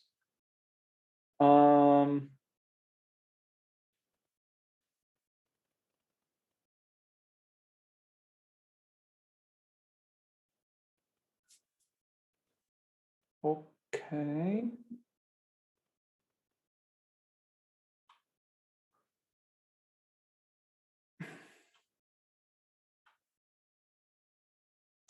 Did Paco finish yet? No. King e8. Wait. This still requires care. King Oh my god. g6, Did he ruin this? No. king g6. Yeah, king f6 is a huge blunder because of king No, f6. this is for king g6. King g6. Yeah, and you get your I mean, if rook e6 check, I can even go rook f6, because yeah, that's true. this is like you build a bridge here. This is a bridge position. You This build is the a bridge. right. Because, okay, the thing about the g pawn is that even the passive defense makes a draw, but you don't get the passive defense because you don't get the king ever to g8. True. And that's the reason why I should be easily winning. True. That is very, very true.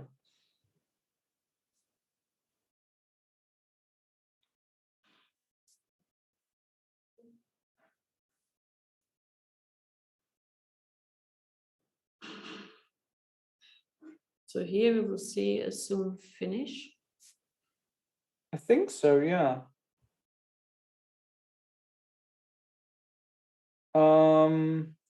Meaning we're just gonna see if we get a draw here, basically.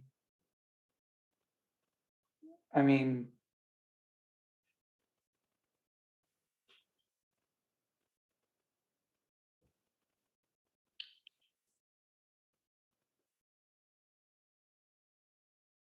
could be.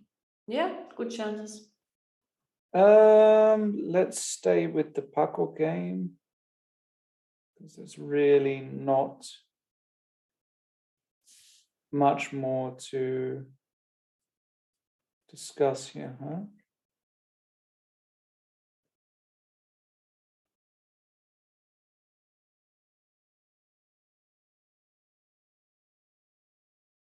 No, here's nothing to discuss because this is like basic. Rook for- f7 played? Okay, you can just take in king h7. Yes. That's okay. Okay. And king h7 is gonna Oh, wow. force resignation. Paco Vallejo loses to Parham Magsudlu, Yeah. meaning we've got one game left and The they're playing on most- increments. The most thrilling one. Thrilling. There's I nothing can- to discuss until we get to a critical position. So we can just watch and see if white manages to create some difficulties, I would say. But the king goes voluntary already to d1, huh? As if he knows what he's doing.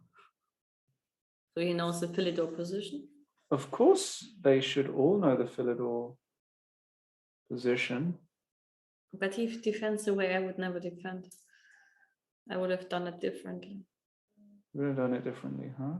If I would get my rook and my king in the same rank, but Okay. Well, he's definitely got, but you know, they've played for 5 hours. It's easily, you can definitely make a mistake here.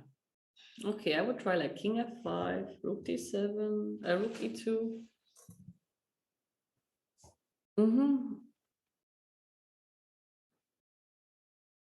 Bishop d5. Yeah. Rook e1. King f6. Yeah, check. King e5. You got the same And position as you got. King d6. King d6. Yeah, you can come this way actually, and then actually I have to go here or something to prevent mate. No. No, this is like okay. Let's just watch it. I'm just very curious if he loses this actually. Very curious.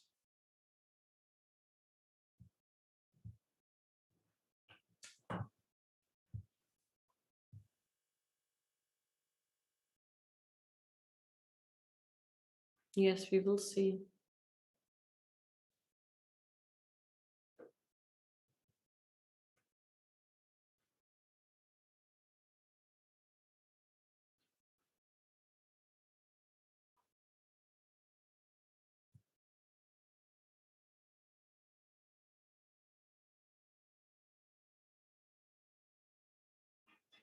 What's this? Rook e7. Oh. Oh no, sorry, it's black to play. Sorry. I thought sorry, I thought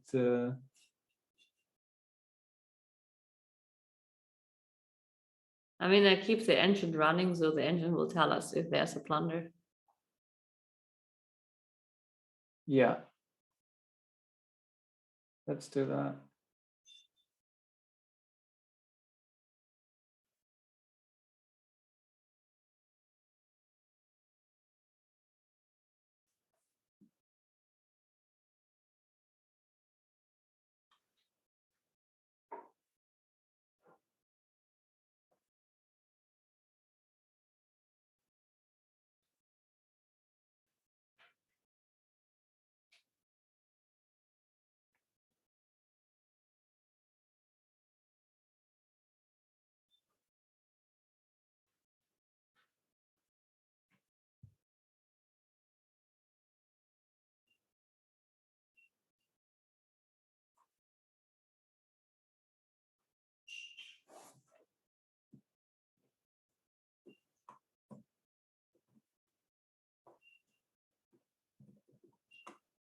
So now we have the second rank defense. Yeah, why isn't this updating? Hold on. Let's have a look. Yes. Here there's no risk, but the second rank defense on the other side might be at some point an issue. Yes. Let's see. Okay, so the second rank defense, one of the most, let's call it resilient defenses.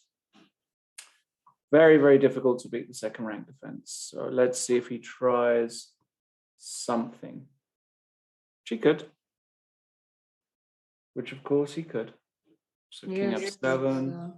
on this side, he doesn't make any progress because there are some tricks with the second rank defense on the other side. But then he has to get the rook from white on the other side. Mm-hmm. And then there is some tricks, but here, Really tough. hard to believe. It's really tough to even construct it. Okay, he's going to go bishop e4 probably. Okay, 10 moves are Fine. played. 10 moves Mhm. played. Okay.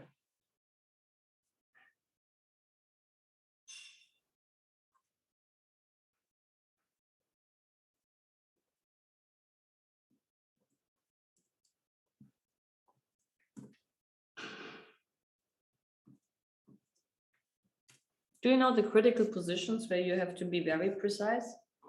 Yes, but I can't think of them after 5.5 hours on an empty stomach. Hmm.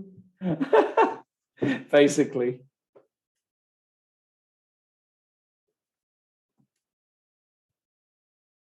So let's just see if he manages to find a way just to get him into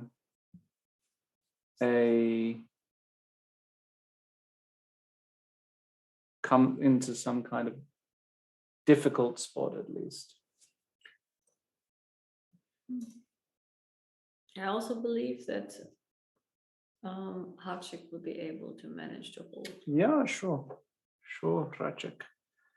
I mean, what's this guy's been? How old is this guy? He's like Hacek should be mid 40s, no? 40s or early 50s. He's a grandmaster for ever. I mean, he's been Yes. he plays a lot of Bundesliga, I remember, no? Tracek. Mm. Okay, rook d1. He's going to go king d4. King e5, I should say.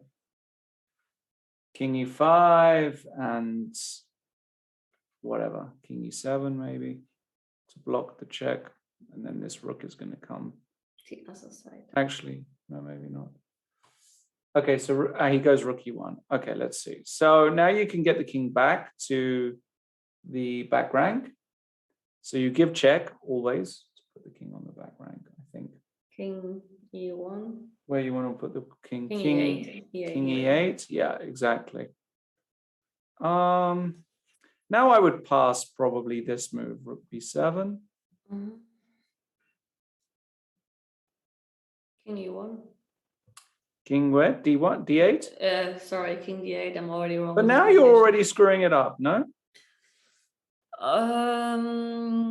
Why? Well, because King c8, is it that bad? like now if I go rook b4, threaten check and mate. Now I don't like you anymore. Now you're really screwing it up already. Rook f1. No, but this is you're in the Yes. you're going this is Okay, I'm not playing this, and I'm not playing this after 5 hours. No, of he does talking. this correct. He plays rook e2, of course. This is the way. Yeah. Mm. No, I think the way you did it is Okay, he has 5 minutes time, which is a lot of time to do that right. yes.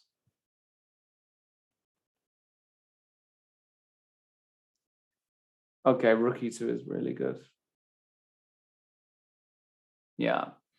He's putting the king opposite and he's just keeping the construction. It's very annoying. And now he should go king f8. I think you already showed this, right? Now he should go the other way. Yeah. No, I mean, he's a top grandmaster. He knows. He knows. I think he's also a teacher, which may underline why he knows. So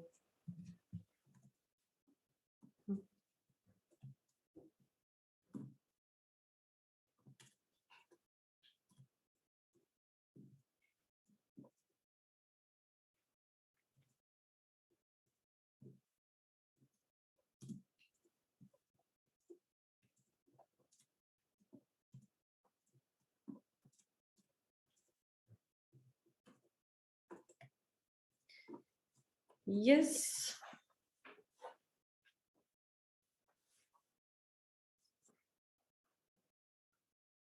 Okay, rook 15 moves of d2. 8. Yes. Okay, so rook d2. And You can take a quick break, they say. it's like, I think we can just keep on going. Well, I want to. Oh, we're going to have an interview with Barham. Okay, we will go for a break. Nothing really to see here. We'll be back to summarize the end of the day, assuming this ends in a draw. We'll go to a break.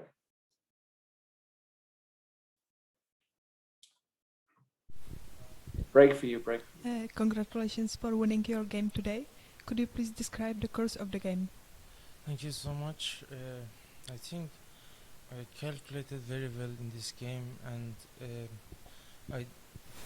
the way I played, I didn't see any chances for him. Maybe he had, but like in all my calculations, I couldn't see anything for him. So I think I won very good game. I'm so proud of myself because after many winning positions that I just ruined my advantage and couldn't win even single game before this round. I just fighted to get it. So finally I have one win. So I'm very happy. And were you well prepared in this opening? No, I was not prepared at all because he played bishop d7, which I didn't know how to play. Okay, I knew that this knight ge7 is not so, how to say, is not the best, because knight a3, knight c2 will come, and white is slightly better. But I mean, I didn't have any experience, and also I didn't check, I didn't prepare this line, so over the board I played g4, and it gave me some positional advantage, I think. I was very happy with the position after g4. Yeah, thanks a lot and good luck in next rounds.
Nothing changed. Hello, everybody. Welcome back. We've got one game left, 5.5 hours in, and it is Rook and Bishop versus Rook. Stochek making zero progress against the experienced Racek. Let's do a quick summary of the action from today. In the Masters section, we've had a good day for the white pieces. Lequang beating Salem in a crazy game, and Magsudlu beating Vallejo, meaning that Lequang is now outright leader on a very nice 4.5 out of 6, +3. Can't complain with that. Hari Krishna holding a tough position again, meaning that he's still in the hunt with 4 out of 6. On 3.5 of the 2 Czech players, Nguyen and Navarra, Magsudlu, Shankland, and Vallejo, who lost today, on 3. Vidit on -1. David Anton and Saleh both having a tough tournament. In the challengers, we have got Kema and Abdusaturov. And they play next round. And they play tomorrow. Huge game. Battle of the leaders. Abdusaturov with white. Also, like maybe unofficially trying to play for the victory of the tournament in order to qualify for the Masters. Yes, could very well be the key game. But it's not over. There are still 3 more games. A lot can happen. Hans Niemann and Jurgis Pechak in pursuit with 3.5. Varmadam did not have a good day, losing to Abdusaturov. Krishna and Seshikuran had a much better day, winning, but they are out of the race, realistically speaking.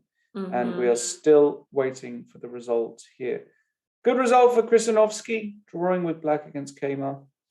He's playing at around expected score.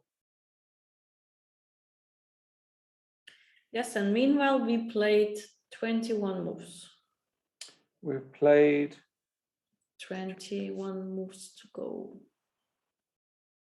No, 31 moves to go. But 31 moves. Black trying to win this. Hoping for Rook e6 in order to give the... no, I actually Rook e6 works. You cannot pin my Rook. I thought like Rook e6 could be now like a way to plunder it, but even that is not a plunder. Because with Rook e6, I would proceed by 1 rank up. Right.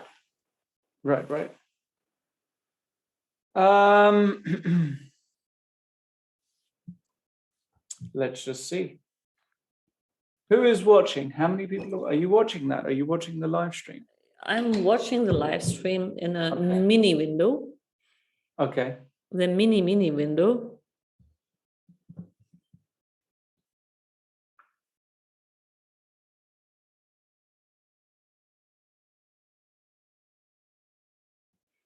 Someone realized that you're slowly morphing into the Lupomor Cavalier. Me? Yes, Los is slowly morphing into the Oh my Lupomor. God. It must be the influence of Prague. Is that a good thing? I mean, he passed away not so long ago, no? Who? Kavalik, I didn't know. didn't he? Kavalik, I mean, he's a player from Czech Republic, or? Yeah, he died like last year. I don't know. Yeah. So I hope I don't morph into him as he is now, because that will be very, very bony. I mean,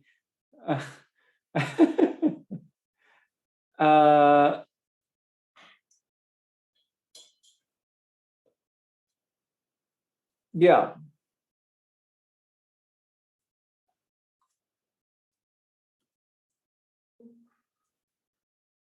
So yeah. So okay.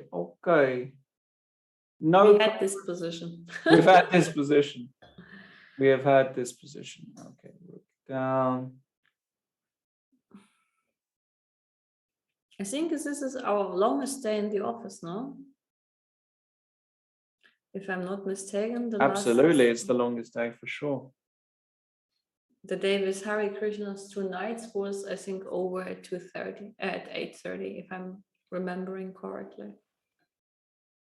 Yes.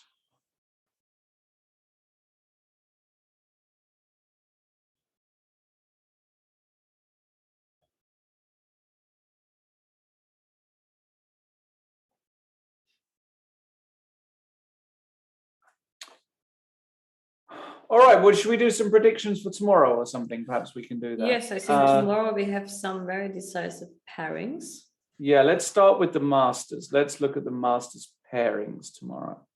So I will ask you, My and prediction. you will tell me your prediction. We equalized, by the way, on breakfast. We equalize on the breakfast. So we we're need even. some new spirits. Okay, Salem Anton. Oof, that's a Oof. tough one. That's Yeah. a tough one because both of them actually had a very unfortunate tournament. Yes. And the question is, who of them is more mentally down? Yes. I bet on the draw. Okay, I'll take Anton in that game. Black. Hari Krishna against Lequan, the 2 top guys. Draw. Okay, I take draw. Vidit against Nguyen. Vidit wins. Okay, I take draw. Mm-hmm. Vallejo Navarra. House on the draw. Your house on it. Draw. Shankland Magsudlu.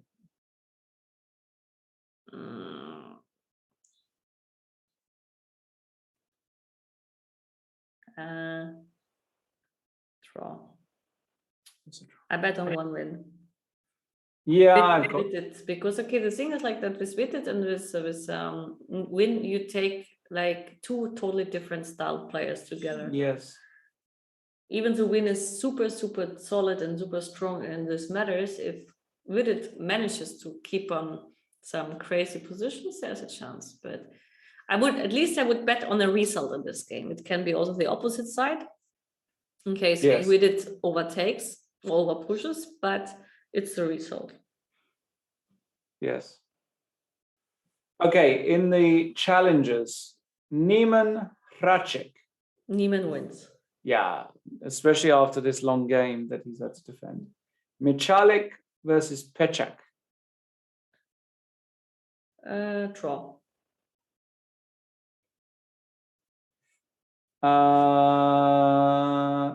Krisanovsky Sasikiran. Krisanovsky wins. Oh, okay. Abdusaturov Kemar. Game of the day. Draw. Okay. And I Stochek. mean, like in this game, I cannot say anything, but either Kama wins or makes a draw, because anything else would be against German loyalty. And since he's black and not white, I will bet on a draw. Okay. And Stochek Varmadam. That will be a result. It will be Ramadan will win. You heard it here first, ladies and gentlemen, the predictions of. And tomorrow I will not even remember how I predicted. And who wins the paid strength match depends on the time control, I would say. Oh my God. In Blitz, actually, like I bet on you because I'm too slow nowadays. Well, I don't think we'll play Blitz soon. That's that's a shame. I'm not even sure we will play in any tournament. Maybe we never play again. We never play. No, we played. We played, but I'm saying we never play again. It will be difficult, yes. You think we never play again? I mean, there might be like some close tournament in Berlin organized this year. And who's doing that? Our president of Berlin Is he? Federation, Paul. Yes, he's organizing something. When is it? It's not clear yet because he's waiting for my schedule. Oh, come on, Lizzie. I mean, like I don't have the schedule yet because we have to wait for the Women's Grand Prix, and then we have to wait how we are distributed into 3 from 4 tournaments. And it's not clear which tournament I can do. Okay, but when you know, we're ready to go. I will play. We will both play. That would be nice to stay at home and play a tournament. Wow. I don't think I've ever had that, actually. Yes, that's what I said to Paul. If there's a tournament in Berlin and it fits in time, I'd love to. I would play. Of course. And otherwise, no. I don't want to travel anymore. No, traveling is. On which move we are now, Lawrence? Tell me. We are on move 91. No, yeah. No, we're not. We're past it. 106. 20 moves left. 20 moves left. Okay. 18 moves left. I don't think he's doing it.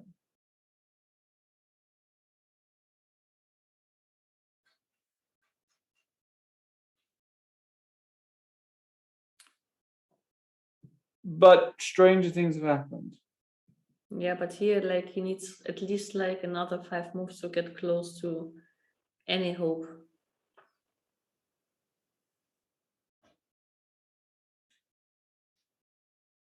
Yes. Are you playing in the leagues in Germany, actually?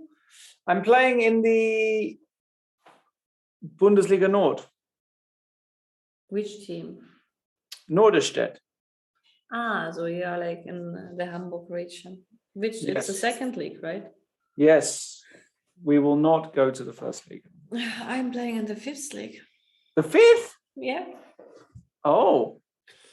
I agreed because there's no ELO rating involved. So I just come sometimes for like 2 games, have some fun. That's nice. Have a nice team. I don't have to worry about the rating. That's fun. Yeah, that's nice. Sometimes that's better, no? Yeah, I mean, I don't want to play this professional stuff so much anymore. So. Yeah. I think we are very close. I think they're very close. Because here already, like, I would feel like lose my motivation for this, actually. Now, like, yeah. No, being Stochek here is far away from anything. It's really far away from any construction. Yeah. And maybe he realized that.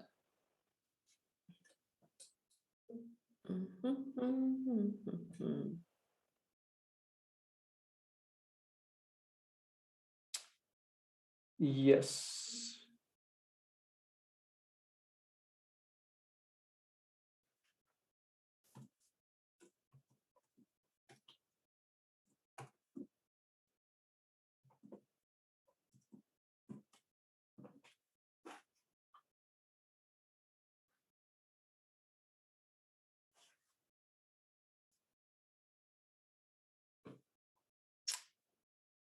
What have we got going on? No progress. Anything in chat? Anybody interested in world stuff, you know? Because there's a whole world. There's a whole world, and there's a lot of stuff going on. A lot of it is bad. It's really sad. Really sad.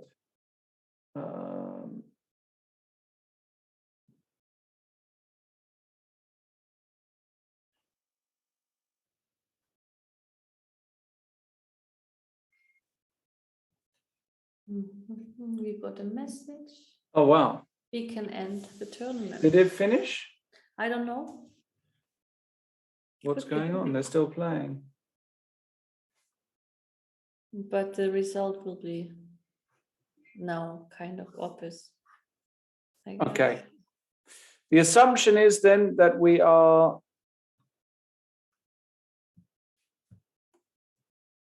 all right. We're going to end the show. Basically, this is going to be a draw. It's clear that Stochek is not even getting close to what you want. Even close, yes. So we'll see you guys tomorrow.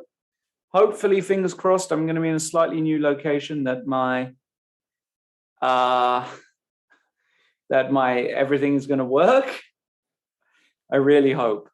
I'm going to get there early, and if it doesn't work, then I'm going to try and get a new place. So we will see you all tomorrow. Thanks very much, if everybody who stayed until the end. It's been fun. Thanks for your time. We'll see you tomorrow. Bye-bye. Bye.